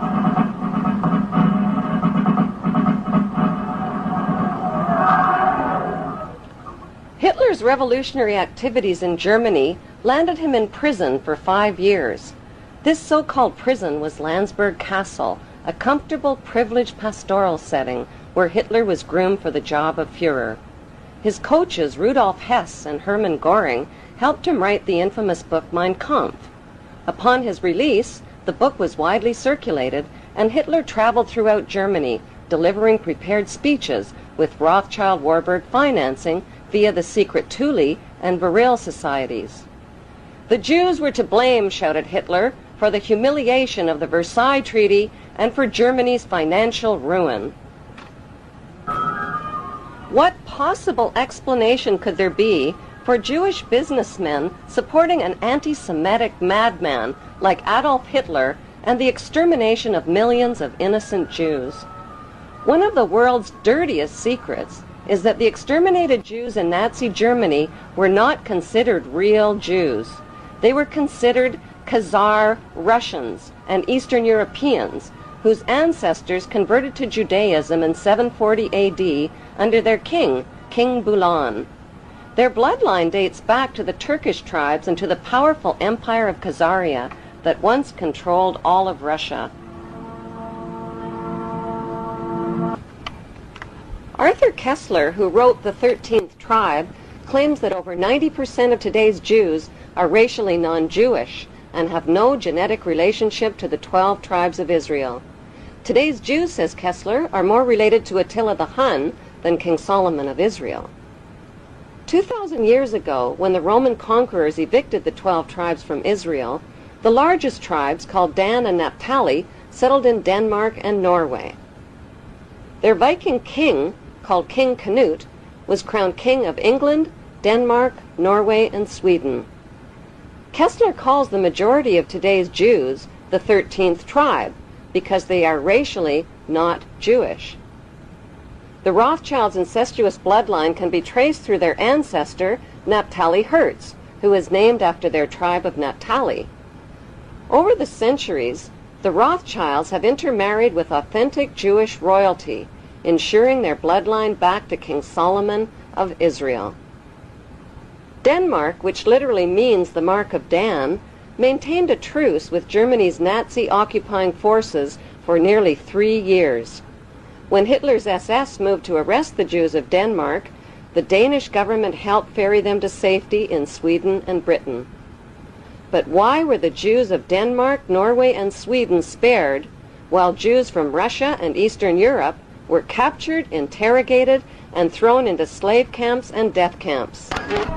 The death camps were not an accident. The seeds of hatred were planted long before the war began, and the extermination was carried out with some German industry in compliance, while the world looked on. While the German subsidiaries of U.S. corporations made fortunes from the war industry and from the free slave labor of non-ethnic Jews, America also looked on. Masonic U.S. President Franklin Delano Roosevelt, who was the grandson of opium smuggler Warren Delano Jr., was too busy bombing the Japanese and developing weapons of mass destruction. Roosevelt chose Skull and Bonesman Henry Stimson as his Secretary of War. Roosevelt and Stimson ordered massive firebombing raids on Japan's 6 largest cities, killing and burning alive 250,000 Japanese men, women, and children. In the United States, innocent Japanese-American families were thrown into internment prison camps. Japanese assets were frozen, Japan's oil lifeline was cut off, and crippling trade sanctions were imposed. This godless campaign of terror and merciless overkill demanded nothing less than total surrender and the removal of Japan's emperor. When Japan attacked Pearl Harbor, it was the suicidal act of a desperate and devastated nation. Like the 9/11 attack on the World Trade Center, U.S. intelligence had well-documented advance warnings of the planned attack on Pearl Harbor. Yet, like Bush and Rumsfeld, Roosevelt and Stimson did nothing to stop it. The big question is, why? Historians like Robert Stinnett and John Toland believe that because U.S. citizens wouldn't participate in another world war, a direct attack on U.S. soil would change their minds. The attack could also be used to justify the testing of Roosevelt's new atomic weapons of mass destruction on a human population. Einstein introduced Roosevelt to the atomic bomb in 1939. Harry Truman, a relatively unknown, uneducated business school dropout and the son of a mule trader, replaced Roosevelt as U.S. president in 1945. Truman owed his political career to Tom Pendergast, a gun-running, bootlegging, prostitution, and narcotics ring crook who sponsored Harry Truman's election into the U.S. Senate. On the advice of James Burns and Henry Stimson, Dirty Harry dropped the first radioactive atomic bomb on the human population of Hiroshima at 8:15 a.m. on August 6, 1945, without even a warning. 2,000 feet over the city of Hiroshima. Heat from the center of the explosion reached 3,000 degrees Fahrenheit, melting buildings and setting bridges on fire. Rivers and streams throughout the city began to boil. People evaporated where they stood, leaving shadows of their bodies scorched onto the streets. In a matter of seconds, 4 square miles of Hiroshima became an atomic wasteland. Several minutes passed. Then a black rain began to fall on the city. Sticky, pebble-sized drops of radioactive ash. 80,000 people died from the atomic explosion. Tohoko was a student at Yamanaka Girls High School. Heat rays set her hair on fire. Shockwaves would have reached her 3.5 seconds after the explosion, and her body would have been subject to pressure of up to 3.3 tons per square meter. This is roughly equivalent to the blast that would have hit her. 3 days later, while Japanese survivors were still reeling from the radioactive fallout, the United States dropped a second type of atomic bomb, nicknamed Fat Man, testing it on the human population of Nagasaki. Was dropped on Nagasaki.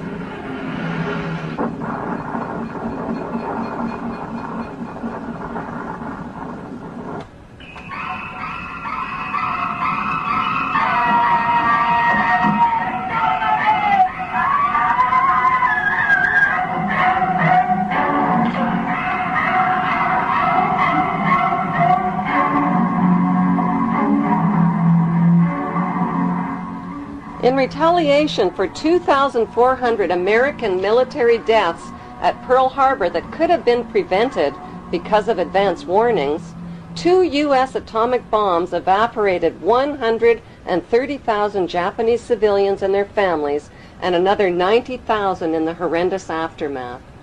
To this day, Japanese survivors and their offspring suffer related genetic deformities, cancers, nightmares, and permanent environmental destruction.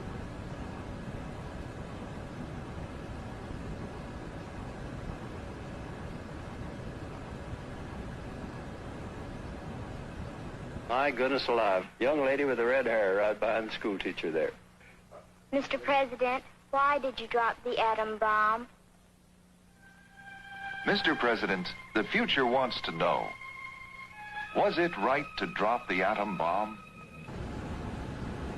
Years later, Harry Truman was asked if he did any soul-searching before giving his approval to use A-bombs against Japan. His reply was, "Hell no, I made it like that." And he snapped his fingers in the air. In May 1952, Harry Truman was awarded an honorary plaque, and a village in Israel was named in his honor. I'm very touched and grateful, and a little bit overwhelmed. They have a village named for me, but when they're talking about a statue, want me to join George Washington, Andrew Jackson, Abraham Lincoln, and Cham Weissman, I have about to come to the conclusion that I'm not ready yet to go into a piece of marble. World War II took the lives of 35 million trusting, patriotic, flag-waving people willing to die for their country or die for freedom or die a hero. But what they really died for was the lies and the propaganda.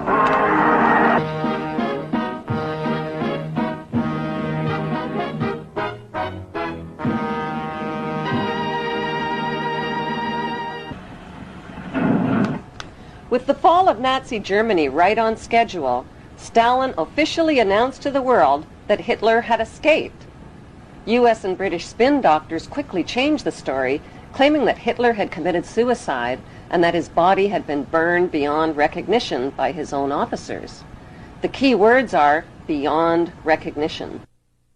While people were busy celebrating the end of World War II and believing what they wanted to believe, the international banksters who had sponsored the genocide, torture, and suffering of non-ethnic Jews stole their wealth from Swiss bank accounts just as they had stolen the wealth of the Russian czars after financing the Russian Revolution. The Vatican was also tied to plundering Nazi gold, which had been stolen from the Jews. It is a well-documented fact that Pope Pius XII lent his support to the anti-Semitic Hitler and his Nazi regime.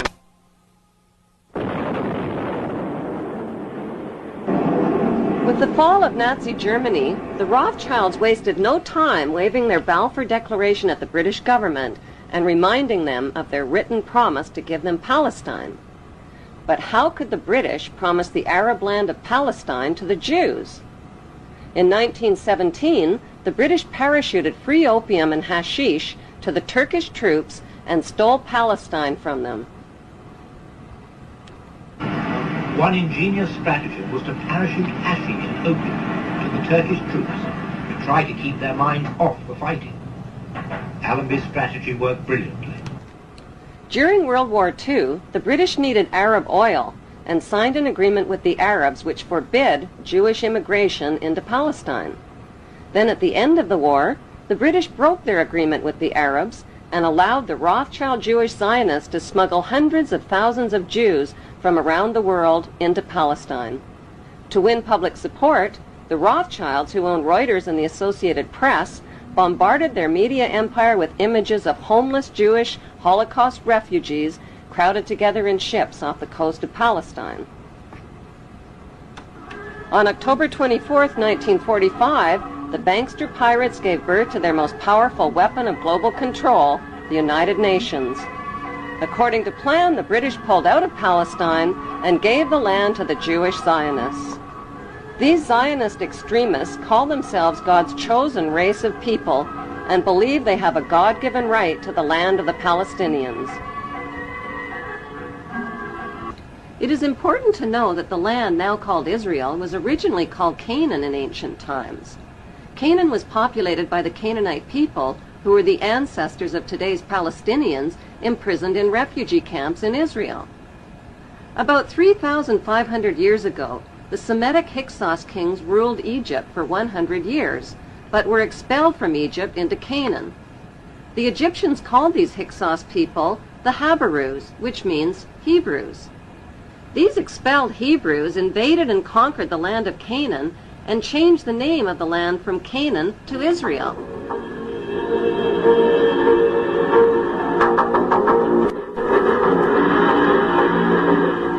335 AD, the name was once again changed to Palestine after the Romans conquered the land. In 1948, the bankster-controlled United Nations officially turned Palestine into the Zionist State of Israel. To deal with the millions of Palestinian residents, the Israeli Jews massacred and drove them from their villages and homeland.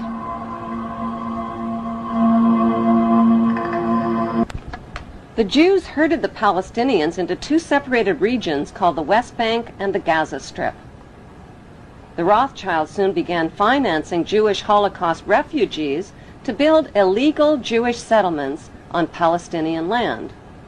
These illegal Jewish settlements set the stage for Israel's Prime Minister Ariel Sharon's reign of terror against Palestinians who dared to defend what was left of their stolen homeland. Like Saddam Hussein, Sharon violated dozens of UN resolutions by using hundreds of tanks and American-supplied gunships and planes in an unrelenting campaign of bombing, murdering, bulldozing, starving, and terrorizing the Palestinians off of what remained of their land. In violation of international law, Israel also secretly developed over 100 nuclear weapons of mass destruction capable of vaporizing the entire Middle East. Defenseless against Israel's U.S.-backed military and media campaign, the Palestinian Muslims fought back with sticks and stones and suicide as their only means of defense against the wholesale theft of their ancient homeland.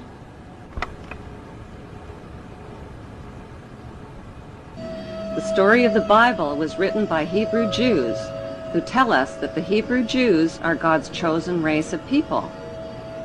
Bible prophecy predicts that they will one day rule the world from their temple throne in Jerusalem, and that the world's King of Kings will be a descendant of King David and King Solomon of Israel. That is what Bible believers all over the world believe will come to pass. To turn this Bible prophecy into a reality would demand the cooperation of world leaders.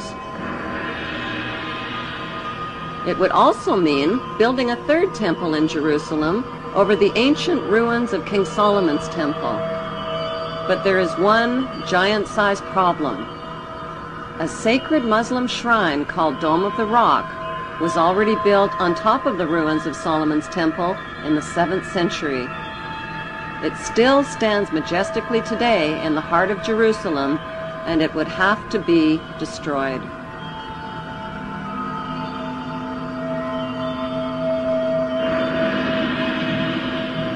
Since Israel is surrounded by not-so-friendly Muslim nations, and with millions of Muslim Palestinians living in Israel's West Bank and Gaza Strip, this Bible prophecy is impossible to fulfill.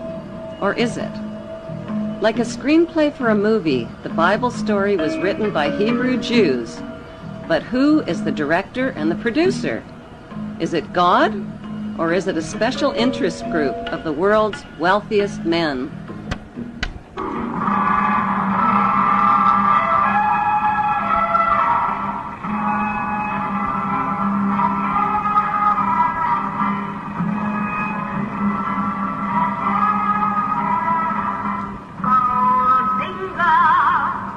The Rothschilds, whose front companies had helped finance Hitler and the Jewish slave labor camps, had turned Jewish Holocaust victims into victimizers. Imprisoned inside barbed wire refugee camps, the Palestinians began to resemble the victims of Nazi concentration camps. According to author Simon Schama, the Rothschilds own 80% of the land of Israel. Even the flag of Israel flies the hexagram symbol from the Rothschild family's red shield. The hexagram has 6 points, 6 triangles, and 6 sides on the central hexagram. The numbers 666 are associated with the biblical prophecies that predict an apocalyptic Third World War. In their national bestseller, Secret War Against the Jews, authors Loftus and Ahrens reveal indisputable evidence that Hitler's top Nazi general, General Reinhard Gehlen, transferred his entire network of Nazi spies and double agents to Fort Hunt, Virginia, to join America's newly formed CIA. This highly secretive operation was codenamed Operation Paperclip and included Holocaust mastermind Otto Skorzeny, Hitler's personal friend and favorite SS colonel.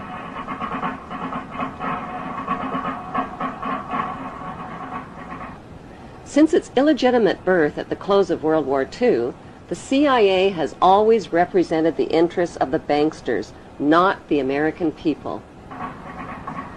Nelson Rockefeller, who became U.S. Vice President, and Allen Dulles, who became CIA Director, erased the Nazi pasts of hundreds of Nazi spies and scientists who they smuggled into the United States. Others were smuggled into Canada and South America along Rockefeller's rat line, using Vatican passports and money. Rockefeller was also guilty of supplying South American oil to Nazi subs that sunk American ships and killed American servicemen. The Jewish Zionists spied on Rockefeller's treasonous activities and then blackmailed him. In exchange for Jewish silence, Rockefeller agreed to arrange for enough votes from Latin American nations to guarantee Israel's membership into the United Nations. The sad truth, say Loftus and Ahrens, is that the Jewish Zionists bought those extra votes with the blood of millions of Jewish Holocaust victims. Christopher Simpson's book called Blowback exposes recently declassified information on America's recruitment of Nazi war criminals into the CIA. Nazi rocket scientist Werner von Braun, who built German rockets and dropped them on London, was also put on the new CIA payroll. Von Braun and his team of Nazi rocketeers were sent to Huntsville, Alabama. Hollywood honored von Braun as a collaborator on an American sci-fi movie and series of Walt Disney shows.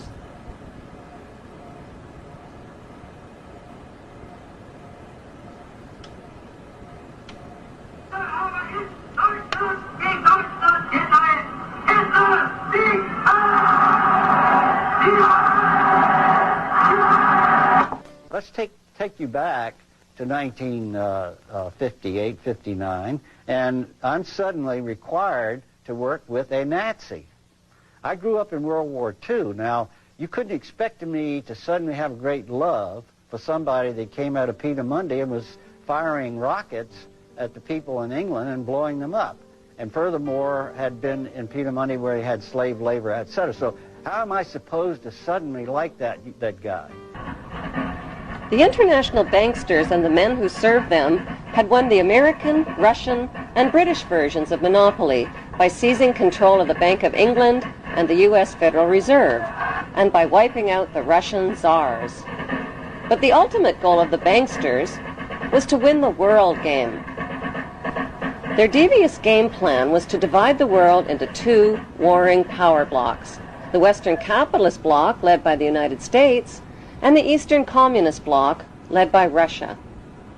Their next move was to transfer atomic weapons secrets to their Russian Communist Bloc through Victor Rothschild, who was the ringleader in Britain's biggest communist spy scandal, and through J. Robert Oppenheimer, the Manhattan Project's leading atomic scientist. In September 1949, the Soviet Union exploded its first A-bomb. America's monopoly on atomic weapons ended after only 4 years. Now, both superpowers had the means to destroy the world. The next step was to stage a phony arms race and Cold War between their First World Capitalist Bloc and Second World Communist Bloc. Like sports teams, the U.S. and Russian superpowers needed recruits for their war games, so they forced new Third World members of the United Nations to choose sides. American Secretary of State John Foster Dulles warned Third World countries that you're either with us or you're against us. Korea and Vietnam were torn up like rags into half-communist, half-capitalist countries and became the playing field for phony war games between the bankster superpowers. Marilyn Monroe in Korea, America's great sex symbol, innocent and alluring, caught in the blood and mud of the Korean War. To the battle-weary soldiers who gazed at her, she must have looked like an angel sent from heaven to ease the pain of fighting a God-forsaken war in a far-off land. It's difficult and dangerous. But though generally outnumbered, American sabers and British meteors are outfighting the MiGs. The lives of 4 million Korean civilians and 33,000 American soldiers were sacrificed in the 1950 Korean War, bringing the banksters another step closer to world domination. Like Korea, Vietnam was split into North and South Vietnam and became their next target.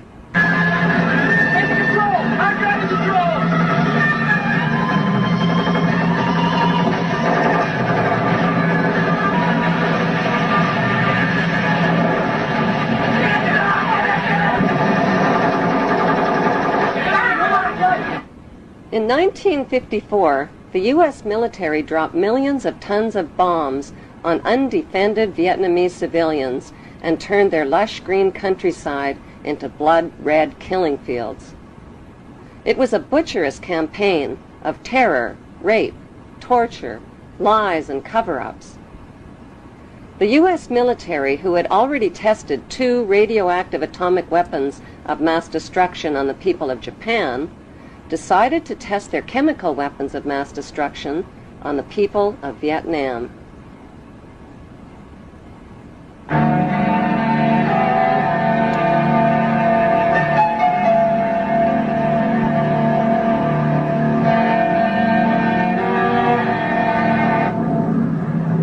$70 million liters of chemical weapons of mass destruction were sprayed over the Vietnamese people, their water, and their countryside. The most lethal was Agent Orange, which defoliated, killed, and contaminated everything in its path like a radioactive atomic bomb. To this day, survivors suffer related cancers, genetic deformities, and permanent environmental damage. Many U.S. servicemen publicly confessed to their crimes and suffered haunting flashbacks. Novel from New York, I have Vietnamese campaign ribbon, Vietnamese service ribbon, national defense ribbon, and Purple Heart.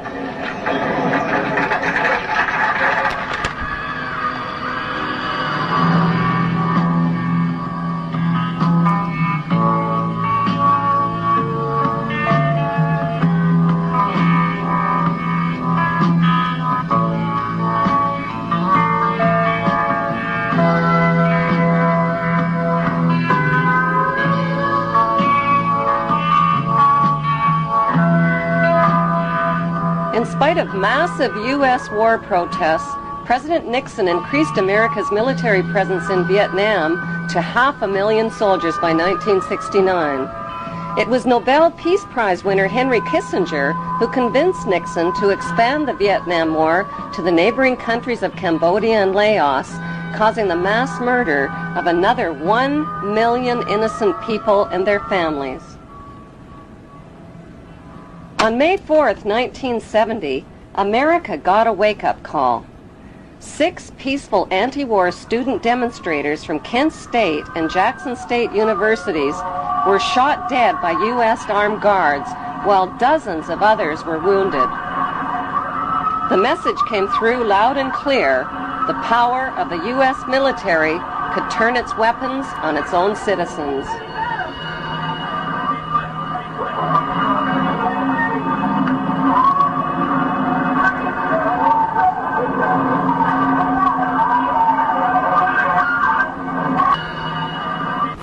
In 1947, the United States played host to an international conference at Bretton Woods to put an end to world poverty and starvation caused by World War II.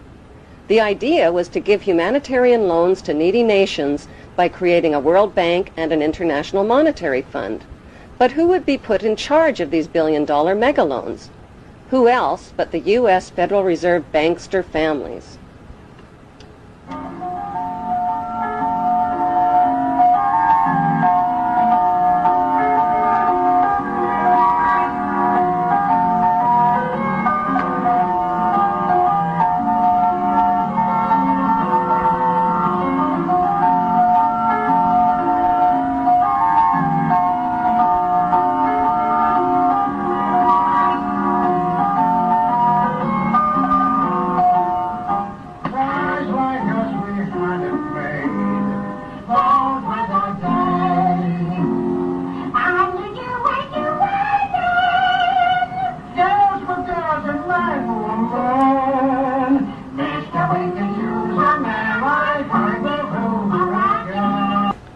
Putting the U.S. Federal Reserve banksters in charge of humanitarian loans is like putting pedophiles in charge of daycare centers. Instead of helping the poor, the banksters turned the World Bank and International Monetary Fund into international pawn shops and robbed the poor. Just to qualify for a loan, desperate nations were forced to pawn their mines, forests, railways, power companies, and water systems, and agree to over 100 loan conditions at loan shark interest rates. To pay off the loans, they were forced to ignore laws that protected their environment, to lower wages, and to cut back on their education and on their health care. They were also forced to privatize and sell off their resources to crooked corporations like Enron. Lord Wakeham, the director of N.M. Rothschild & Sons, was on the audit committee of Enron and cooked the books and sucked billions from pension funds and investors before declaring bankruptcy. When poor nations were unable to pay their loans, they were given new loans to pay off the old loans. But these so-called bailout loans weren't about bailing out the poor. They were about bailing out and lining the pockets of loan underwriters like Citigroup and America's most notorious crooks and banksters. As desperately poor nations got more desperately poor, the filthy rich banksters got filthier rich, and God help anybody who got in their way. Davison Buddu, senior economist for the International Monetary Fund, resigned to, quote, wash my hands of the blood of millions of poor and starving people. When President John F. Kennedy tried to take back America by reviving U.S. government printed money, his head was blown off in a Dallas motorcade.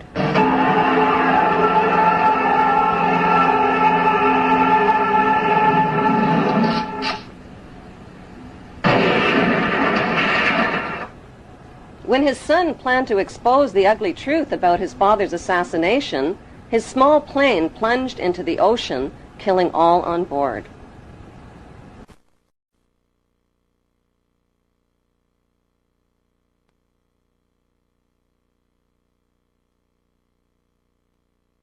In the 1950s, a weapon was invented that has become more powerful than America's deadliest weapons of mass destruction. It is the weapon of mass deception, and it is right in our own living rooms. The hypnotizing world of picture television brings us the news of the world through two central news agencies called Reuters and the Associated Press. The Rothschilds bought Reuters in the 1800s, which later bought the Associated Press and made the Rothschild family owners of the world's largest central news services. To the present day, the world depends on these Rothschild-owned central news services as their main source of news and information. In his book called Who Owns the TV Networks, author Eustace Mullins claims that the major TV networks, radio stations, newspapers, and publishing empires are controlled by the Rothschild, Rockefeller, and J.P. Morgan money cartels through their corporate conglomerates. The bankster-owned media conglomerates include weapons manufacturers General Electric and Westinghouse, which profit from promoting wars. Their man in Washington is head of the FCC Federal Communications Commission, and his name is Michael Powell, the son of Colin Powell. Michael Powell was put in charge of changes to the media monopoly rules and who can own what. Joining public opposition to Michael Powell's FCC deregulation policies, Senator Byron Dorgan had this to say. Seldom have I seen a regulatory agency cave in so completely to the big economic interests. That's exactly what happened today with the FCC rules. And Chairman Powell kept suggesting slight modifications. It's not slight at all. This is a big deal. It's going to affect what the American people can see, can hear, can read. And let me emphasize something that was in your setup piece. After what the FCC did today, it is likely, in fact, that in big American cities we will see the same company own the newspaper, 3 television stations, 8 radio stations, and the cable system in that city, all under one company. And I don't know what happened to this notion of competition, but I'm telling you, it's not there, and it's not embedded anywhere in the FCC's decision. Well, I'm just going to have to say that there are a lot of lies being told. In his new book, Brock says the key to the success of the right-wing media is opinion, predicated on a raft of distortions, misrepresentations, and outright lies presented to the readers and viewers as fact. I think it used to be. Control over the internet, publishing, recording, and top cable companies can be traced back to the same Big Five media empires: General Electric, Time Warner, Viacom, Disney, and News Corp. These media monopolies are owned directly or indirectly by the Rothschild, J.P. Morgan, Rockefeller, and Oppenheimer Brotherhood. Yes, there are now more stations and more media voices, but they're all coming from the same ventriloquist, says Senator Dorgan.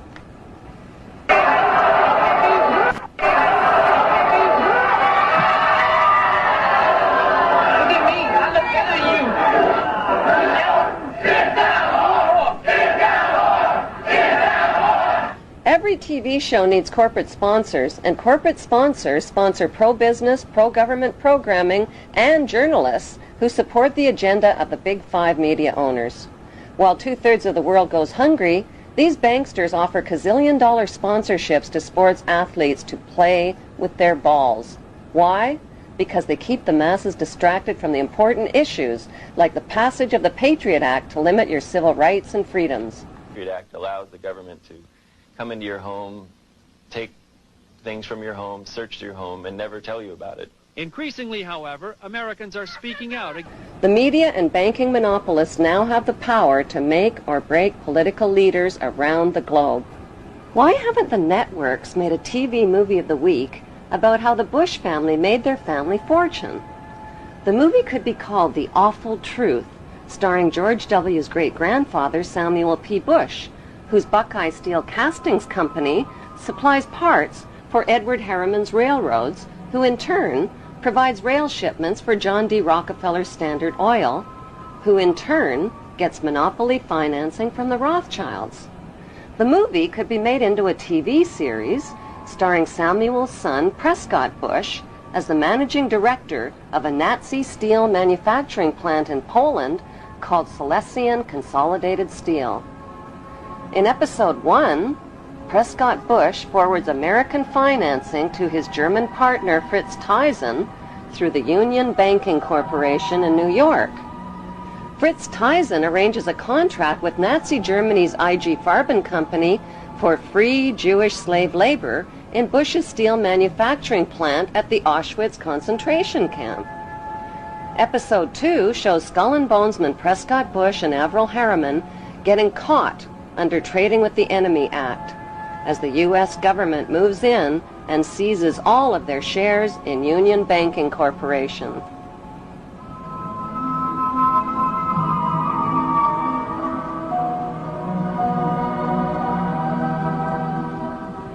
In Episode 3, Prescott's son, the first George Bush, is director of the CIA. George puts drug king Manuel Noriega on the CIA payroll, allowing thousands of tons of cocaine to hit the streets of America via the Panama Canal. In Episode 4, George's son, the second George Bush, becomes partners with Osama bin Laden's older brother, Salem bin Laden, in a Texas oil company called Arbusto Energy. Episode 5 introduces George W.'s shady younger brother, Neil Bush, ripping off the elderly in the Silverado savings and loan scandal that cost U.S. taxpayers $1.3 billion. In Episode 6, the Florida election is fixed by George W.'s older brother, Jeb Bush, who puts brother George into the top job at the White House, which brings us back to Auschwitz and the concluding episode with George W. Bush visiting the slave labor camp where his grandfather helped build the Bush family fortune on free Jewish slave labor.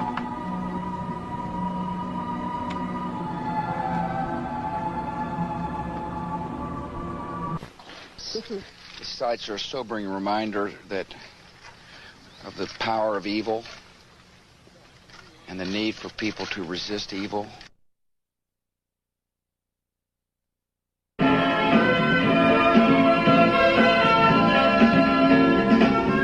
Ladies and gentlemen. As a follow-up to the TV series, an award show could celebrate the 20-year friendship of the Bush and bin Laden families and their shared investment in the Carlyle Group. The Carlyle Group is one of America's largest weapons contractors. For the Bush and bin Laden families, war means profits, big profits. Although the media creates the illusion of freedom of the press, the dominant opinion and messages always serve the banksters' agenda. Messages like, support your troops or you're a traitor to America. But who are the troops? Many are teenagers whose childhood entertainment was shooting out the blood and guts of virtual people in places that are virtually real. Now they're blowing up real people in places that are really real, like schools, hospitals, and villages filled with families and children. Burns, open wounds, amputations, spinal cord injuries, broken bones, eyes that have been sprayed with shrapnel. The list is long and predictable. The chilling reality is that up to 15% of the tax money deducted from your paycheck each month buys the bombs and pays the salaries of troops to commit these atrocities. Rivers of blood from innocent families and their children is on everybody's hands. The plan for world domination by the banksters cannot be accomplished without your cooperation. That plan was formulated in 1773 at Mayer Rothschild's goldsmith shop by 13 influential German Jewish families. Among them were Rothschild, Oppenheimer, Warburg, and Schiff. Their formula for global control is the 3M formula: money control, media control, and military control. 2, 1, mark, and visual confirmation. Like changes to the rules that gave these families the media and money monopolies, new laws are being passed to transfer military control to them by privatizing the military. But if they're killing terrorists, who cares if they are government soldiers or corporate soldiers? A more important question to ask is, who exactly are the terrorists and where do terrorists get their training? The answer is right smack in America at Fort Benning, Georgia. Until January 2001, America's terrorist training school was called School of the Americas, but because of massive protests against its activities, the name was changed to WISC, Western Hemisphere Institute for Security Cooperation. Actress Susan Sarandon narrated a documentary film called School of the Assassins. The film exposes the school as a terrorist training camp whose graduates are well-known murderers, torturers, state terrorists, and dictators, including drug king Manuel Noriega. The role of terrorists in the bankster-owned media is to scare the living tax dollars out of citizens, and timing is everything. On the second anniversary of the 9/11 attack on the World Trade Center, George Bush asked for an $87 billion increase in military spending.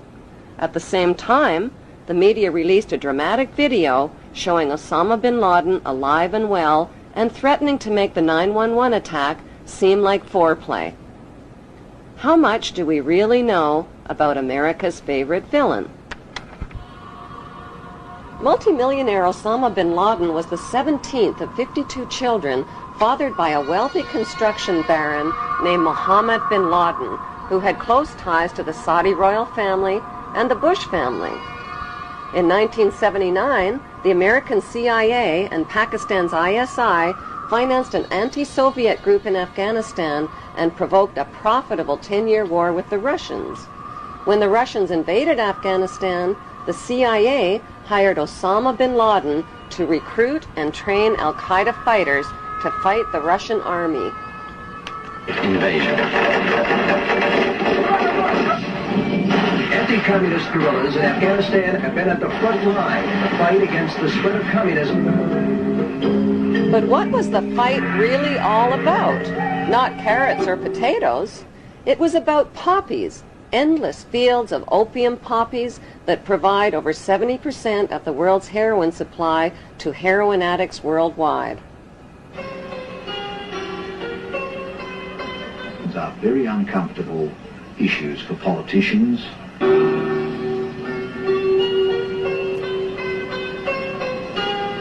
It was a dramatic story, but the media failed to tell us the less heroic side of Afghanistan's freedom fighters.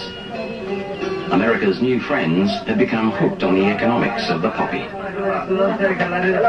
During the war, many of the Mujahideen radically increased the production of opium. the raw ingredient of heroin. The international drug trade began in 1606 when Queen Elizabeth I built England's wealth by trafficking illegal opium from India to China. British East India Shipping Company and profited handsomely, not just from drug trafficking, but from trafficking African slaves with her slave trader, John Hawkins.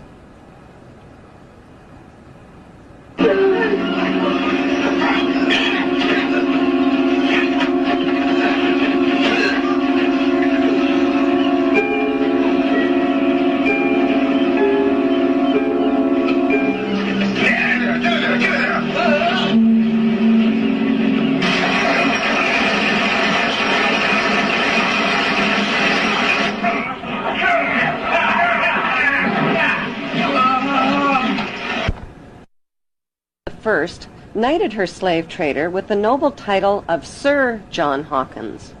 By 1830, the British had distanced themselves from dope dealing by granting opium monopoly rights to the Jewish Sassoon family, who became known as the Rothschilds of the Far East. As an agent for the Crown, David Sassoon shared his dope profits with Queen Victoria. The British East India Company built a major factory to process the opium here at Ghaizapur. It's still a lucrative earner for the Indian government, which sells opiates to the world's pharmaceutical industry. When the Chinese banned opium and destroyed 600 chest loads of the addictive drug, Sassoon and the British retaliated. It was a financial disaster for the British.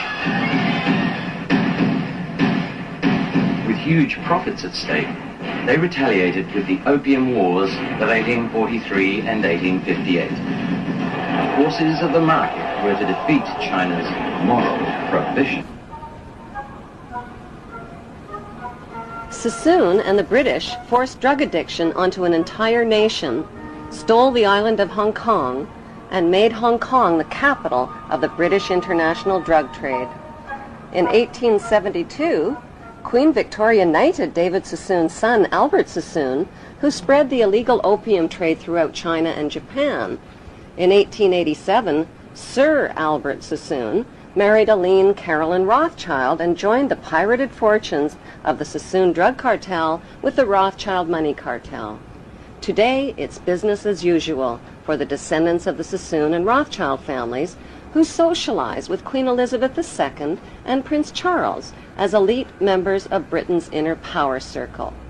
Many have been granted royal titles, like Sir, Countess, Baron, and Marquis, but their many victims aren't fooled by the crowns, the titles, and the tuxedos. They have very different titles for them. Titles like liars, thieves, dope dealers, and mass murderers for the crown.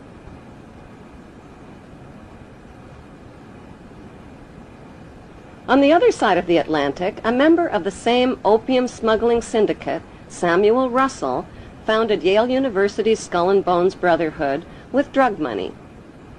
Exclusive members were financed into political power positions in the CIA, the U.S. Supreme Court, and the White House.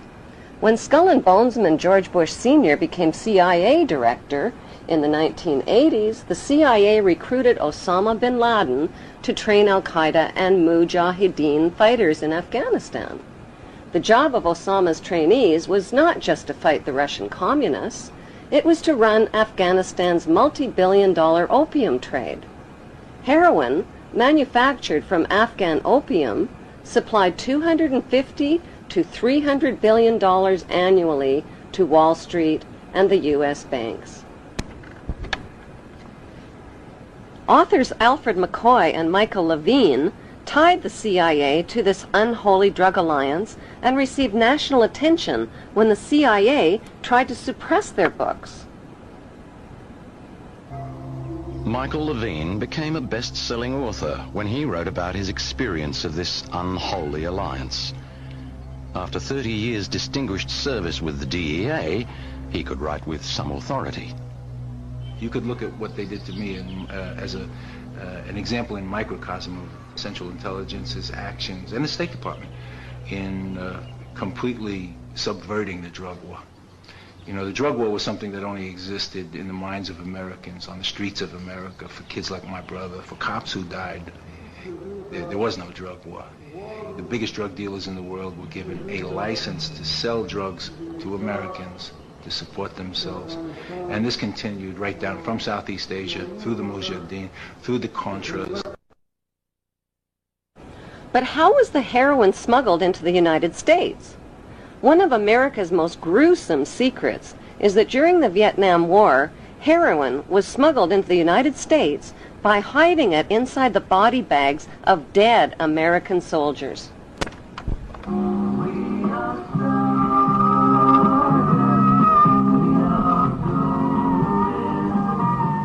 By the end of the 1960s, 1/3 of U.S. soldiers in Vietnam and close to 1 million United States citizens were hooked on heroin. Drugs like LSD, mescaline, marijuana, and hashish also swamped the streets and college campuses of America. Who or what turned America's youth onto these illegal drugs?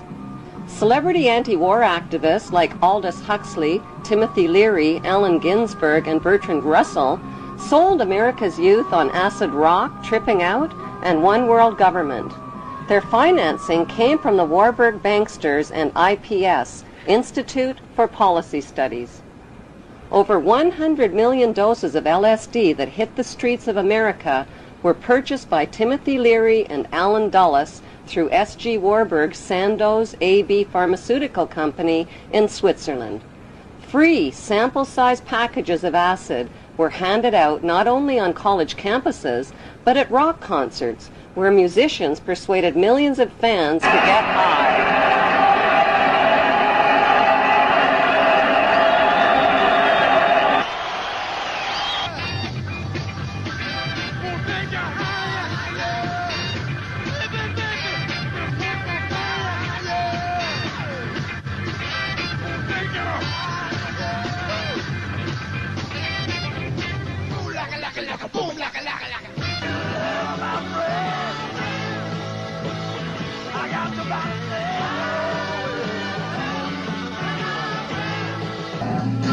Critics of the drug culture blame parents, teachers, law enforcement, and everybody except the people behind it all, namely the Rothschild-Warburg banksters and their Committee of 300.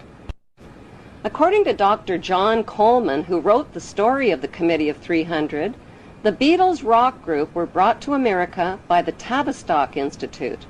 Tavistock launched the drug culture revolution in America to popularize and normalize social drug use.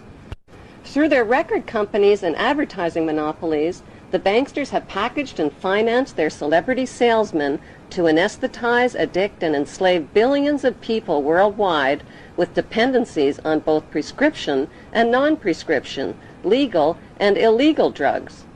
Those drugs range from alcohol, nicotine, and caffeine to Prozac, crack cocaine, and heroin. Like the phony war on terrorism, the phony war on drugs is a cat and mouse game being fought with one hand and fed with the other. The peace symbol adopted by the drug flower children of the 60s was designed by Gerald Holtham, who was commissioned by One World Government salesman Bertrand Russell. The symbol was never designed as a symbol of peace, but as a symbol of death.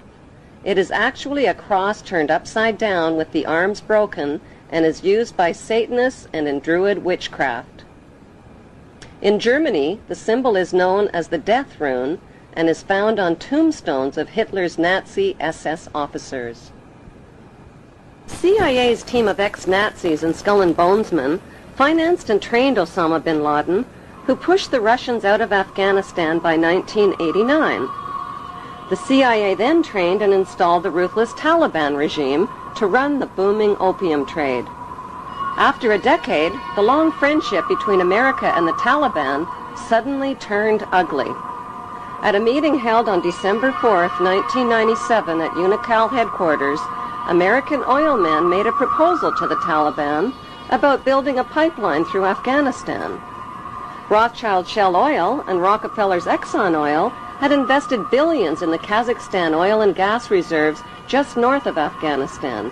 Now they needed a pipeline to transport it to the Persian Gulf. The Taliban demanded a bigger cut and turned down the proposal. Suddenly, the banksters' American-controlled media were calling the Taliban monsters, evildoers, and cruel villains who beat up on women.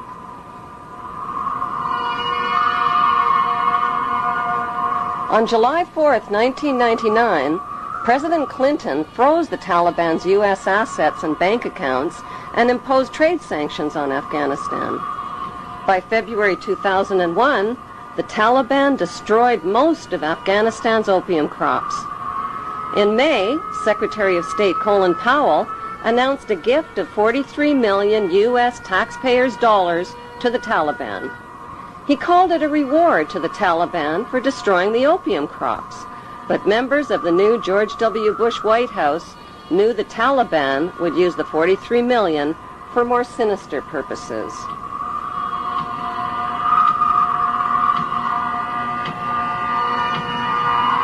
The larger issue is not just not connecting the dots, but not getting the dots.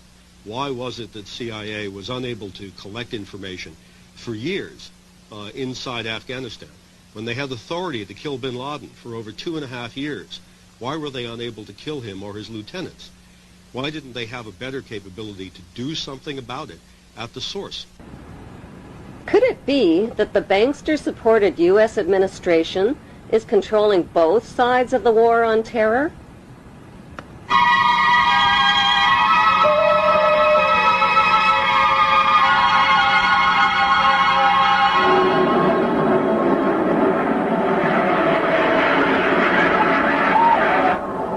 Before the first plane ever even hit the first tower on 9/11, a massive U.S., British, and NATO troop buildup was already organized and positioned for an attack on Israel's enemies, opium-rich Afghanistan and oil-rich Iraq. And there's an old poster out west, as I recall, that said, "Wanted, dead or alive."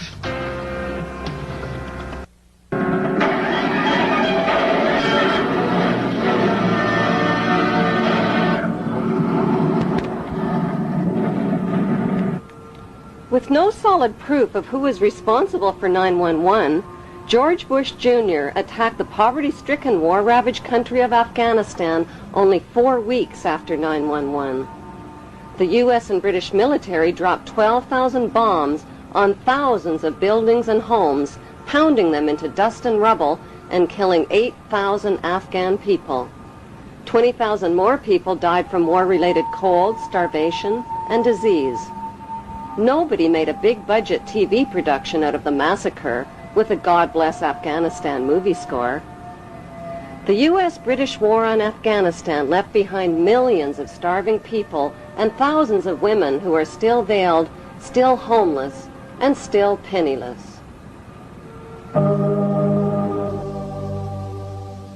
Afghanistan is the world's largest producer of opium and now the world's largest producer of heroin.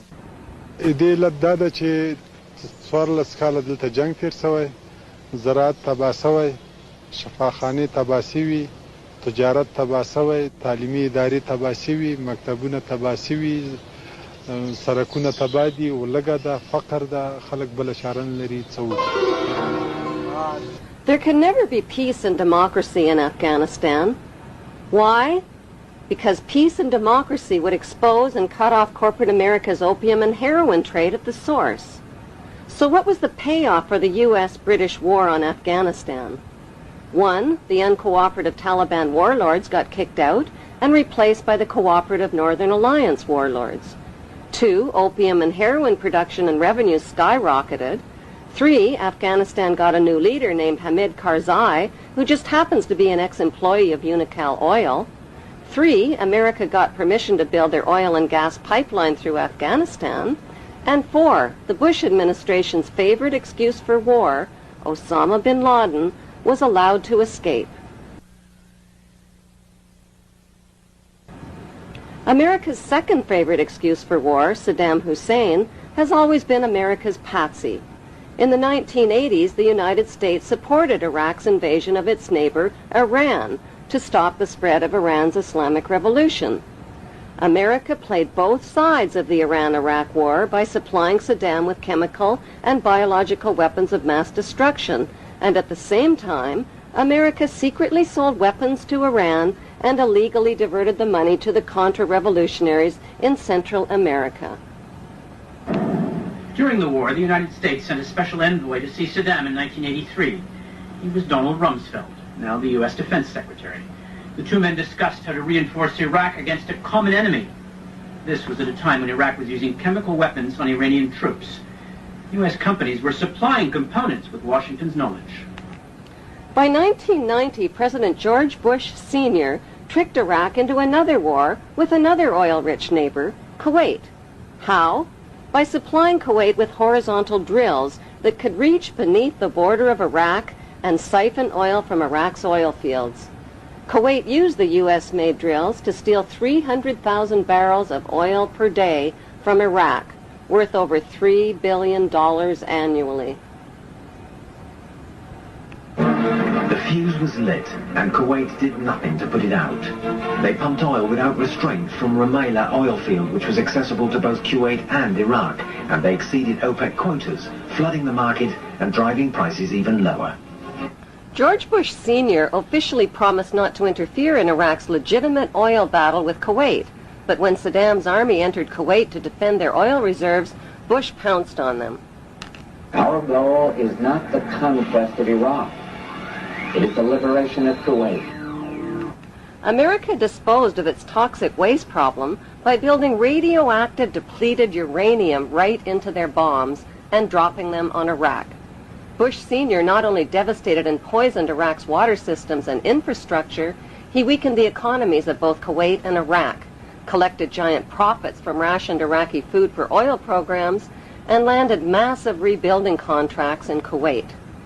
Bush Sr. followed up the Gulf War with 10 long years of deadly trade sanctions that killed another 1.5 million Iraqi people, including 600,000 children who were cut off from medical supplies. A bookstore in the United States today, you can find 50 books celebrating different aspects of the war and how grand it all was. And you only find one that points out that this was a war crime, that demonstrates the evidence that shows that we deliberately targeted civilians and killed more than 250,000 people in Iraq. You'll be fighting not to conquer anybody, but to liberate people. In March 2003, President George Bush Jr. launched the Second Gulf War.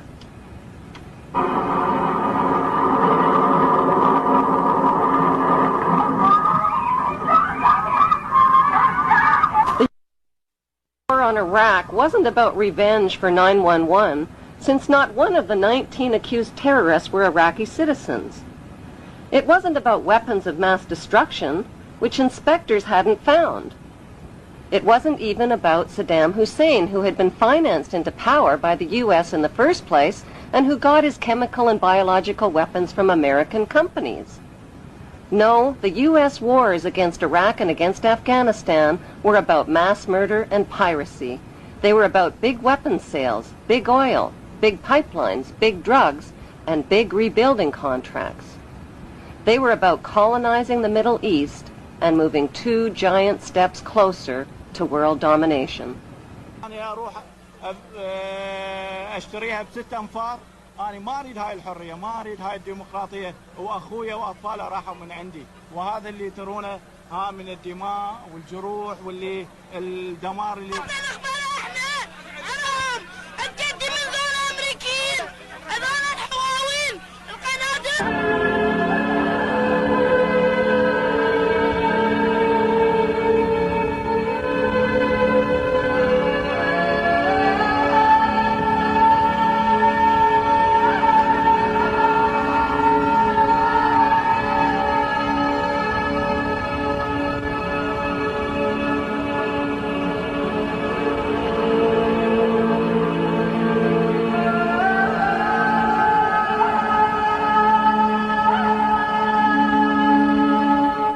The theft and devastation of this ancient land by the U.S. government closely resembles the theft and devastation of Palestine by the Israeli government.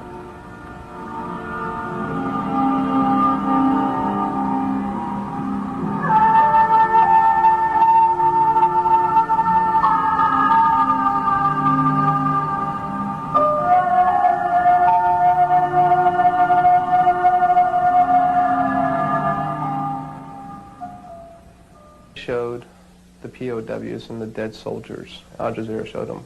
It was powerful because America doesn't show those kind of images. Most of the news in America won't show really gory images, and this showed American soldiers in uniform strewn about a floor, a coal tile floor, and it was revolting. It was absolutely revolting. It made me sick at my stomach. And then what hit me was the night before there had been some kind of bombing in Basra, and Al Jazeera had shown images of the people, and they were equally, if not more horrifying, than images were. And I remember having seen it in the Al Jazeera office and thought to myself, wow, that's gross. That's bad. And then going away and probably eating dinner or something, and you know, it didn't affect me as much. So the impact that had on me realizing that I just saw people on the other side, and those people in the Al Jazeera office must have felt the way I was feeling that night, and it upset me on a profound level that I wasn't as bothered as much the night before. It makes me hate war. Tougher every day. Some soldiers are even taking aim at their leaders. One told ABC News, if Donald Rumsfeld was here, I'd ask him for his resignation. Another suggested the deck of playing cards displaying wanted Iraqi commanders should be revised. The aces in my deck, he said, include Donald Rumsfeld and George Bush. Since 1995, the General Accounting Office has ranked the Defense Department's financial management among the worst in the federal government on the GAO's list of high-risk areas vulnerable to waste, fraud, abuse, and mismanagement. What's more, in fiscal year 2000, the Defense Department's own Inspector General found the Pentagon could not account for more than $1 trillion, trillion with a T. Private First Class Lindy England may never have figured these images would beam into the homes of millions of horrified people. Whatever she might have thought at the time, she says she and her comrades had no choice. So to stand there, give a thumbs up, smile, stand behind all the naked Iraqis in the pyramid, take a picture. Who told you to do that? Persons in my higher chain of command. Why were naked Muslim prisoners positioned on top of each other in the shape of an Egyptian pyramid? The answer can be found in the distant past. In ancient times, Iraq was called Babylon. The year is 586 BC. The armies of Nebuchadnezzar, king of Babylon, descend on Jerusalem with the wrath of an angry God. It is almost 6 centuries before the birth of Christ. The Romans have not yet even dreamed of empire. It is a dark chapter in the history of the Jews, while Babylon's fierce star is rising. The Bible describes the Babylonian attack. Homes are pillaged, King Solomon's temple is set ablaze and utterly destroyed. Saddam Hussein made the mistake of comparing himself to Babylon's King Nebuchadnezzar. The capture of Iraq and Saddam Hussein was not just about oil and colonization, it was also about settling an old Hebrew score. We got him.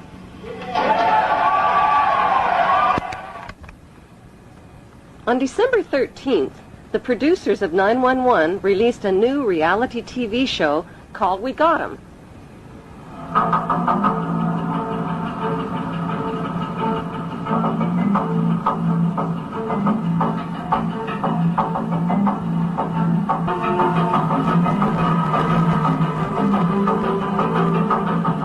The Iraqi people claimed the We Got 'Em video show was staged.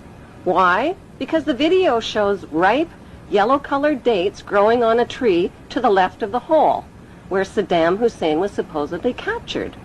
Every Iraqi citizen knows that Iraqi dates only ripen and turn yellow in July and August, never in December. Since date trees don't tell lies, the We Got 'Em video had to be staged at least 3 months earlier in July or August, not on December 13th as reported. How could Saddam, who is almost 70 years old and over 6 feet tall with a bloated belly, squeeze in and out of a hole that small? How could he have grown a beard that long in such a short time? Why did he dye his hair black while in hiding? For his CNN close-ups, perhaps? There are 3 books which clearly map out the Zionist plan for world domination. The Bible, written by Hebrews, Morals and Dogma, written by Freemason Albert Pike, and the Protocols of Zion, written by the Priori of Zion and revised by the Zionist Illuminati. All 3 books describe the plan for an apocalypse or Third World War, which will give birth to one world empire and one world leader. This one world leader is called the Antichrist.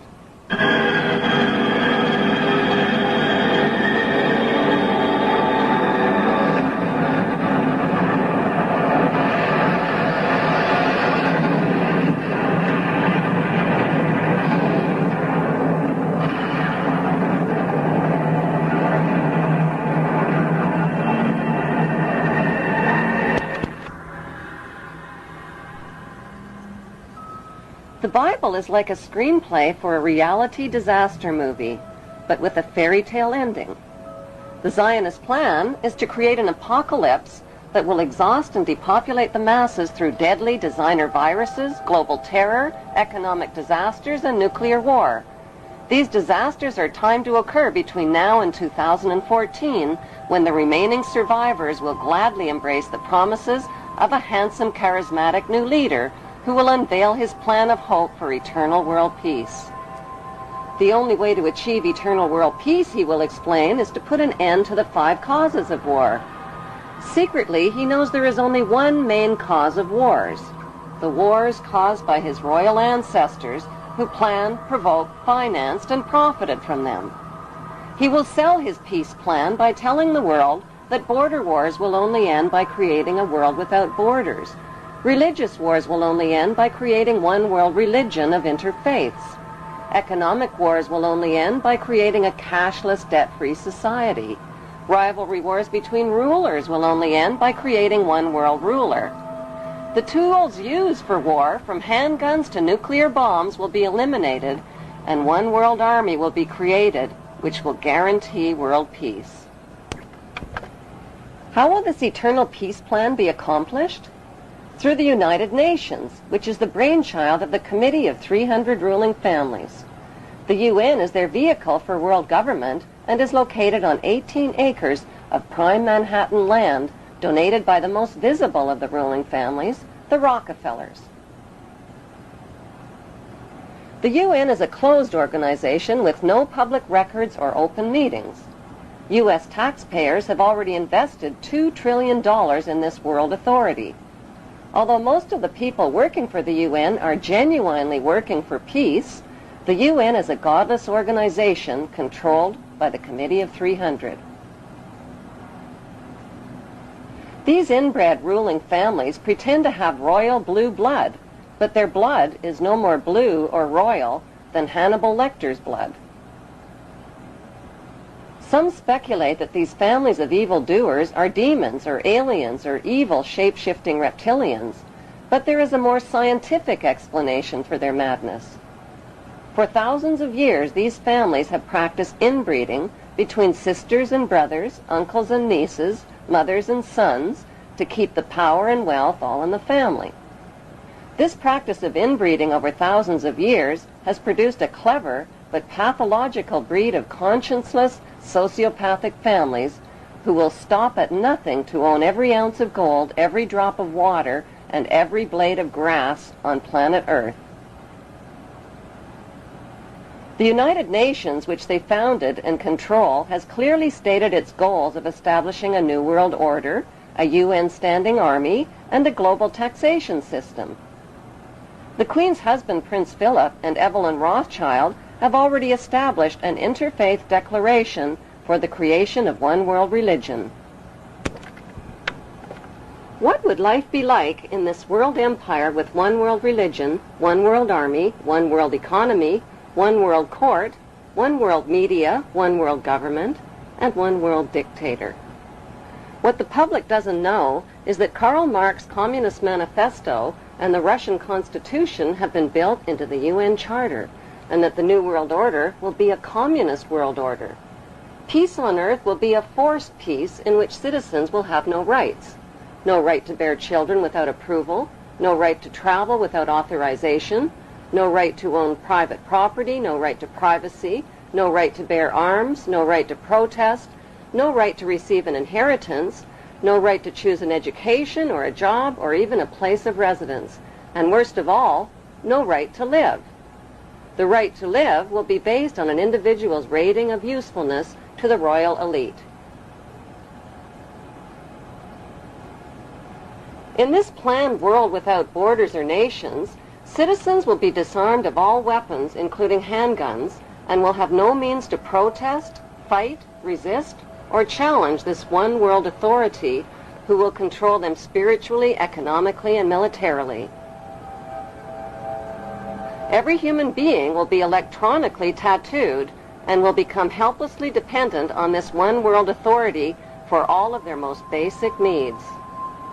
The masses will eventually be taught to bow down and worship this one world dictator who will rule the entire world from his eternal throne in Israel.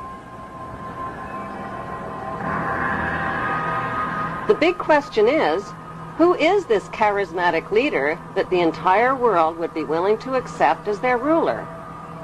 According to plan, this future world ruler will prove himself to be a descendant of Jesus Christ and Mary Magdalene, and will therefore be accepted by the Christian world. Some will even view him as the Savior and Messiah. As a professed descendant of Christ and a proponent of world religion, he will also be accepted by Buddhists, Hindus, and the Eastern world, where Jesus Christ reportedly lived, studied, and preached Eastern philosophy. Since he is a descendant of the Hebrew tribes of Israel, he will also be accepted by Hebrews and Jews worldwide. By marrying a Muslim woman, he will win the acceptance of the Muslim world. He will also be accepted by worldwide Freemasonry and secret societies, which he is a member of. As the son of Princess Diana, he is already loved and worshipped. When his mother died in the arms of a Muslim man in a Paris car crash, the world embraced him.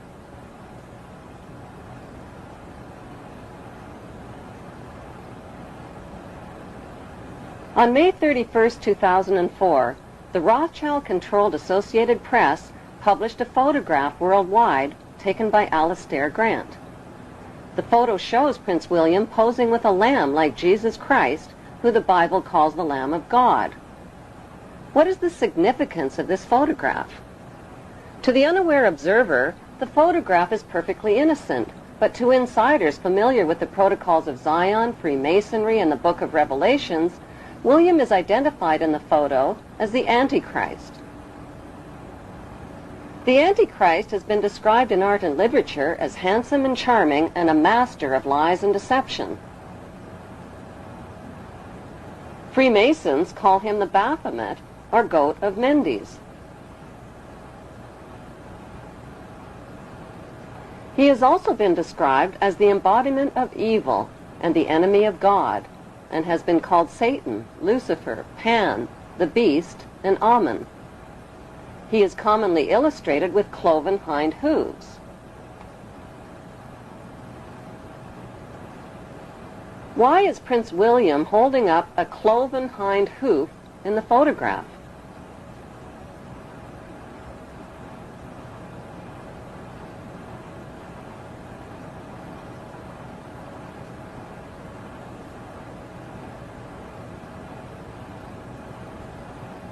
The question of whether God or Satan even exist has been fiercely debated since the beginning of debates. Some people believe that God and Satan are inventions of the ruling class to control the masses.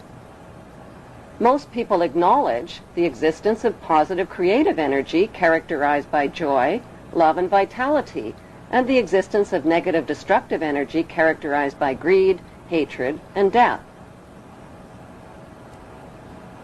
The triumph of evil in the world today is based on the ability of evil to disguise itself as its opposite and fool the masses.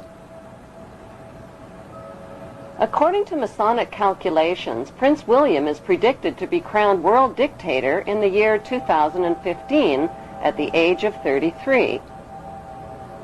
Without organized intervention, life and peace on earth will take on a whole new meaning.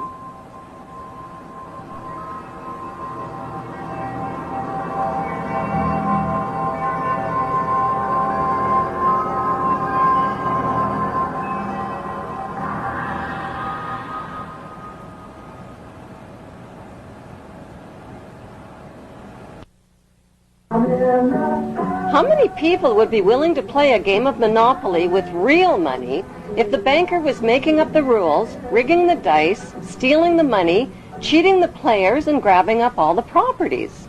The answer is almost everybody. The truth is that only 1% of the world's population of over 6 billion people is controlling the other 99%. That 1% owns the world's banks and most of the world's wealth, land, and resources. So why is everybody passively cooperating with this madness? Because the wealthy 1% who write the rules have taught the other 99% to obey them and to feel powerless to change things. When people feel powerless, they cling to passive attitudes like ignorance is bliss, things aren't that bad, or let God take care of everything. Before choosing a passive attitude, remember that the only thing necessary for the triumph of evil is for good people to do nothing. Despite all the red flags, many people deny that a problem even exists. It does exist, and the good news is there are solutions. The solutions lie in knowing what the 3 biggest fears of the world's ruling families are. The first biggest fear is exposure. They have gone to great lengths to cover up their trail of crimes and to win the public's trust through their media monopolies. Without public trust, their ancestral plan for global control is doomed.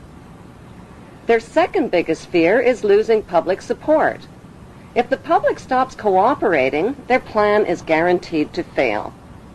Their third biggest nightmare is organized resistance by an informed and fearless public. The ruling families know from past experience that the will of the people can defeat all their military and monetary might. Vietnam is a perfect example. There is no doubt whatsoever that these ruling families can be totally defeated by turning their 3 worst fears into a reality. Solution number 1 is exposing the ruling families and their generations of horrific crimes against humanity. What's this junk got to do with electricity over stuff? The most powerful form of advertising is word of mouth. Share information, talk about it, name names, recommend books, videos, and websites. Form your own study group and solutions group. Design a web page, show videos, films, and DVDs. Raise money, give money, organize, lobby, email, and do whatever you can to stop the madness. Millions of people around the world who protested the invasion of Iraq learned a hard lesson. They learned that peaceful protests don't work. Since the Committee of 300 Families created think tanks to mastermind a plan for global control, citizens must also create think tanks to mastermind a plan to stop them. Learn who the past and present members of the Committee of 300 are. At the top of the list are the royal families of Britain and Denmark, the international banking families, and the affiliated political families. Find time to research and read about the Committee of 300. Dig beneath the hype and propaganda, connect the dots, and share your information.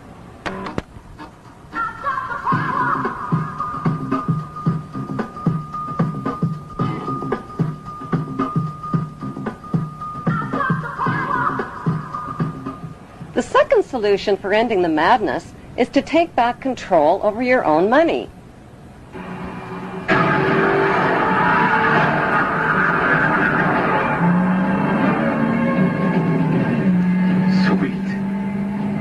Right now, your money is in the hands of the ruling families who own all of the world's banks, including the privatized central banks. How did they get to be so powerful? It started with the very first banks. In the beginning, banks were a safe place for people to store their gold. When the bankers discovered that people left most of their gold in the bank for safekeeping, they started lending out the gold that didn't belong to them and charging interest on it.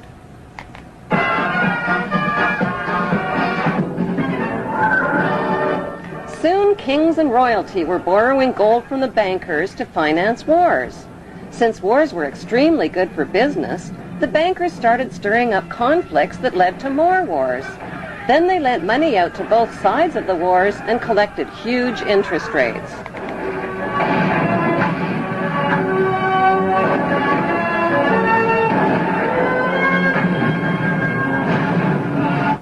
Eventually, the bankers got so rich that they built banks all over the world. They made millions in interest just by loaning out other people's money that didn't belong to them. They bought mansions and fancy clothes and hosted extravagant parties. The royal families of Europe became the banksters' biggest customers and rewarded them with high society titles like Lord and Baron and Sir. Using their money and royal influence, the banksters changed the laws of nations so they could put the world's central banks, mints, and money supply into private hands, their private hands. Out of every $1,000 that each of their customers deposited in their banks, they kept only $100 on hand. They took the rest of their customers' money and made loans with it, invested it, and started up other businesses, like the steel business to create rails for their railway companies, to transport oil for their oil companies. Pretty soon, the banksters' new businesses grew into giant corporations. Those giant corporations turned the world's oceans, lakes, rivers, air, and soil into corporate toilets.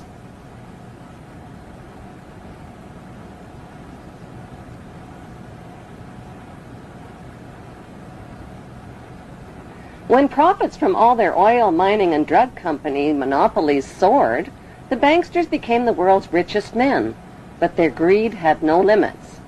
They wanted to own the entire world, so they put their heads together and came up with an ingenious scheme to take control of all of the world's money and riches. Whoever owns all of the world's money, they said, owns the world. Using their media corporations, they launched a gigantic advertising campaign. They told people they no longer had to save up their money and wait for all the things they wanted in life. They could have everything they ever dreamed of right now. All they needed was a shiny plastic card. People rushed to fill up their wallets with shiny plastic cards instead of money. Like lottery winners, they went on drunken buying sprees and bought everything in sight. All the things they couldn't afford. Nobody even noticed when their hard-earned paychecks were automatically deposited in the bank without ever being cashed. Suddenly, people's bills, fines, taxes, and purchases were automatically deleted from their accounts, and paying by check quickly became unfashionable. Eventually, money was phased out altogether and replaced with units of credit, which were really nothing more than numbers on a computer screen.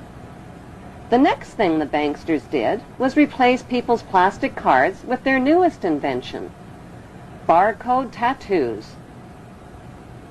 These barcode tattoos contained all of a person's private credit information and could be invisibly tattooed onto people's wrists. Since having a wrist tattoo was like having an invisible debit card, and since nobody could steal it from you, everybody rushed to get one. All people had to do to buy whatever they wanted in life was scan their wrist tattoo over a scanner. And so the power for people to buy their most basic necessities in life fell completely into the hands of the banksters. Suddenly, people couldn't buy food, medicine, or even a cup of coffee without scanning their wrist tattoo. Eventually, people sobered up from their drunken spending sprees. What do you mean you got no money? They realized they had traded their hard-earned money for nothing more than a bunch of numbers on a computer screen. Their real money had become virtually unreal. Not only did the banksters own all of the world's money, they now had the power to delete a person's lifetime of savings. But why would these friendly banksters do such an evil thing? To force people's cooperation. This futuristic scenario isn't as futuristic as it sounds. Invisible wrist tattoos with all of a person's credit information have already been developed. So what can you do to take back control over your money before the banksters phase out the world's money system? Withdraw your money from their banks. By putting your money in their banks, you are enriching and empowering them with control over your money and eventually over your life.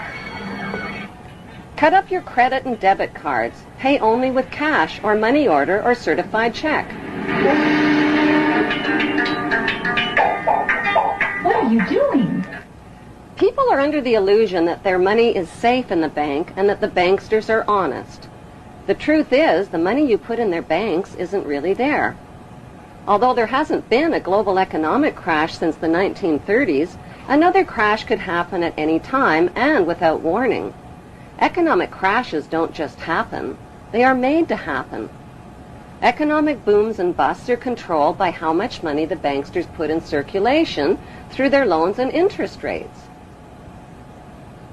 People believe Alan Greenspan, who announces U.S. interest rates, works for the Fed, and that the Fed is the U.S. government. The Fed is not the U.S. government. The Fed is the privately owned Federal Reserve banks, which are owned and controlled by the banksters. Every day the banksters move trillions of dollars around the world's banking and financial markets. They decide if the markets go up or down, soar or crash. But why in the world would they want to crash the markets? To destroy people's confidence in the money system and create a dependent, cashless society. According to the Zionist plan written by Adam Weishaupt and Albert Pike, the ruling families will bankrupt the middle class and repossess their private property. They will reinstate the military draft and continue disarming nations until there's no one left to disarm. They will make it illegal to possess a firearm or any other weapon that could be used to resist them. When the crash does come, they'll blame it on the phony war on terror, which they control and finance on both sides. So what else can you do to take back control over your own money? Take all of your money out of the rigged stock markets and money markets. Cash in your treasury bills, bonds, and retirement savings plans. Most of the retirement funds have already been looted. Trade in your paper money for something of real value like gold, silver, and precious metals and stones. So where can you put your cash and valuables besides the bank? In a personal safe or a very good hiding place. It will prove to be much safer than the bank. It's not the neighborhood thieves you have to worry about, it's the global thieves. By keeping your hard-earned money and valuables out of the banks and stock markets, you are depriving the banksters of money for their wars, weapons, and mass murder. You are taking back control of your own money. You know where it is, and it's available when you need it. No interest, no service charges, no bank machines. Many people are under the illusion that their money is printed by the government. Money is not printed by the government. It is printed privately by the banksters, who stamp it with their Masonic symbolism.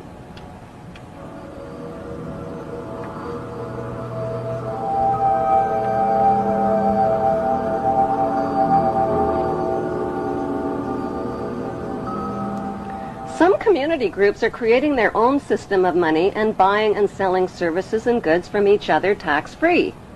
Monopoly money works great. So do IOUs and the barter system. When the crash does come, the markets and all of the banks will be closed for business. If and when they reopen again, your investments will be worth next to nothing, and your paper money will get you only 10 cents on the dollar. Day tumbling right from the opening bell, the Dow Jones Industrials plunging more than 650 points. If you think you own your car, your house, or other credit purchases, an economic crash will remind you of who the real owners are. Most people believe that their hard-earned tax money pays for things like roads, bridges, schools, and other public services. The truth is that every penny of your tax dollars pays for your nation's national debt to the banksters. The banksters then loan your hard-earned tax money back to your government and charge interest on it for your basic public services. Before the bombing and theft of the country of Iraq, every citizen in America owed the banksters $70,000 per citizen. It is your skyrocketing debt and your nation's skyrocketing debt to the banksters that have helped them enslave the world, and they're doing it with your money, your labor, and your approval. Since the ruling families and their brotherhood of wealthy insiders hide their wealth and don't pay taxes, why should you? Find ways to avoid paying tax monies to these gangsters. If you earn an average salary over your lifetime, you will pay the banksters more than $1 million in taxes. 3/4 of your lifetime of work pays for your government's debt to the banksters and your personal debt to the banksters on your mortgaged house, your car loan, student loans, and other loans. The banksters' game is all about taking your money in taxes and then loaning your money back to you again with interest.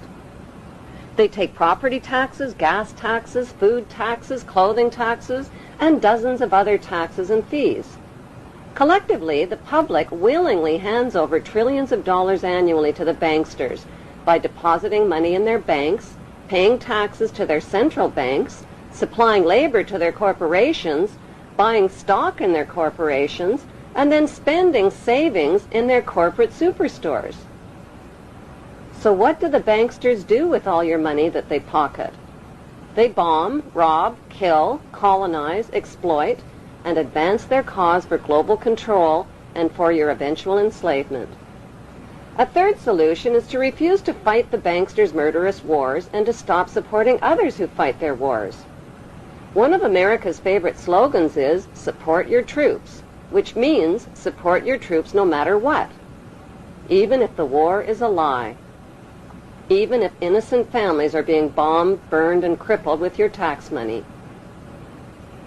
Even if your tax money is paying teenagers in uniform to die by the thousands for the lie. The majority of recruited soldiers are naive, duped, unemployed teenagers who are romanced into believing they are heroes fighting for freedom. But what they are fighting for is the wealthy ruling families who are systematically disarming the world of all weapons of resistance to their global empire. We've talked to Not to conquer anybody, but to liberate people. A fourth solution is to stop voting. Most nations have two main political parties, which means there are only two candidates for the top job.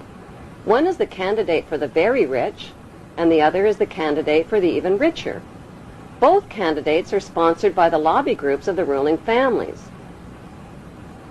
Many voters feel a need to vote for the lesser of two evils, but they are still voting for evil and supporting a corrupt electoral system. Both John Kerry and George Bush are members of Yale University's Skull and Bones Secret Brotherhood, which is rooted in German Freemasonry. Not only are Bush and Kerry Skull and Bonesmen, they are also descendants of British royalty, the black nobility, and the Hebrew tribes of Israel. A fifth solution is to stop obeying laws designed to disempower you. The success of the ruling families depends on your obedience of their laws that they make and break, including the 10 Commandments. A sixth solution is to buy small and think big. Stop shopping at corporate superstores like Walmart or corporate grocery chains which are owned by the ruling families and their affiliates. Buy from small businesses and farmers markets.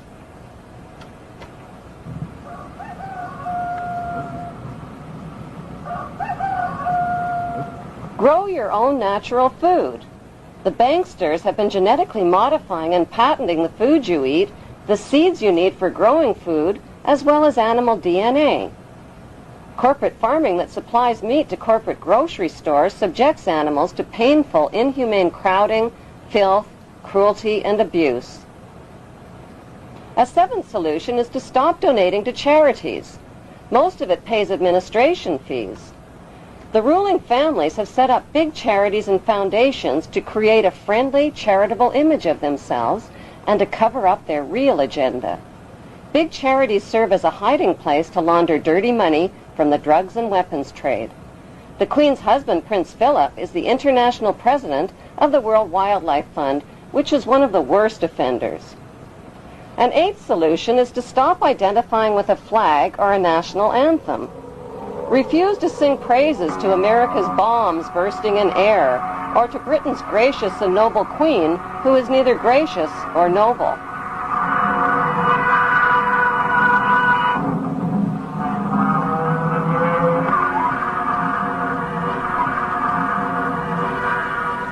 A ninth solution is to refuse to recognize the illegitimate claims of the ruling families to your nation's water, land, resources, railways, airlines, power companies, health plans, and other publicly held properties that they have been busy privatizing while you were sleeping.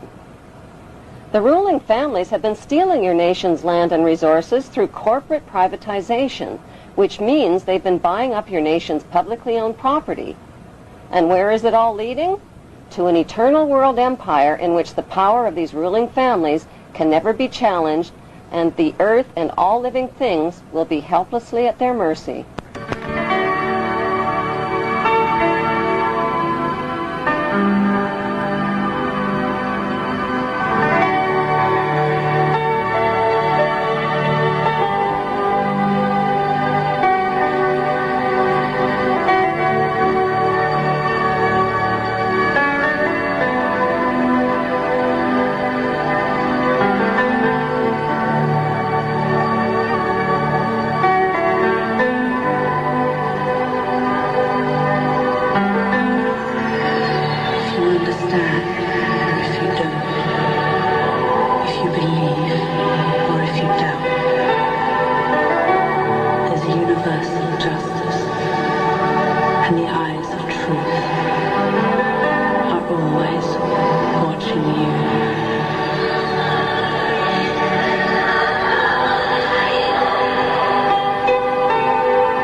A tenth solution is to name names.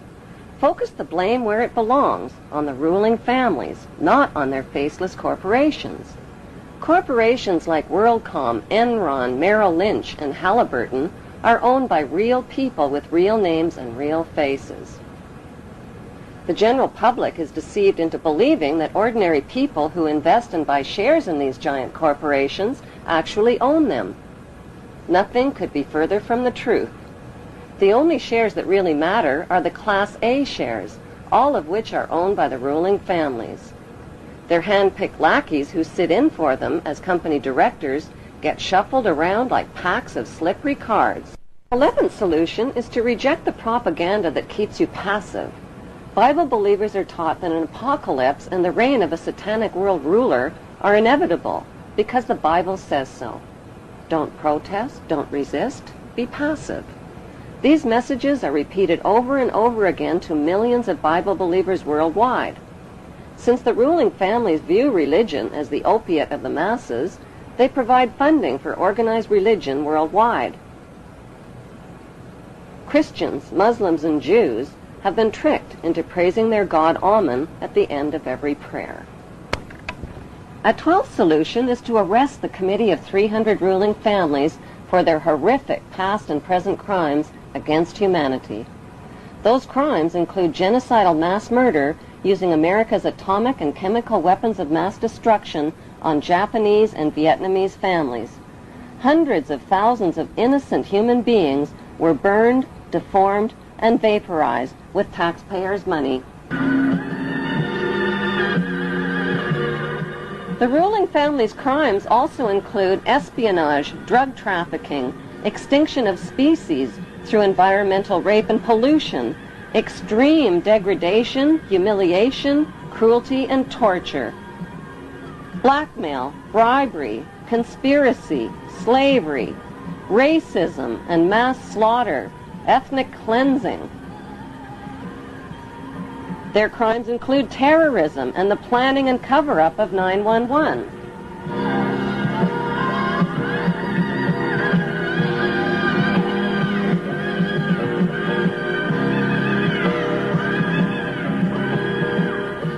There's grand theft, tax evasion, and insider trading, profiting from Hitler's Nazi labor camps and trading with the enemy, loan sharking, smuggling, corruption, political assassinations, and the list goes on.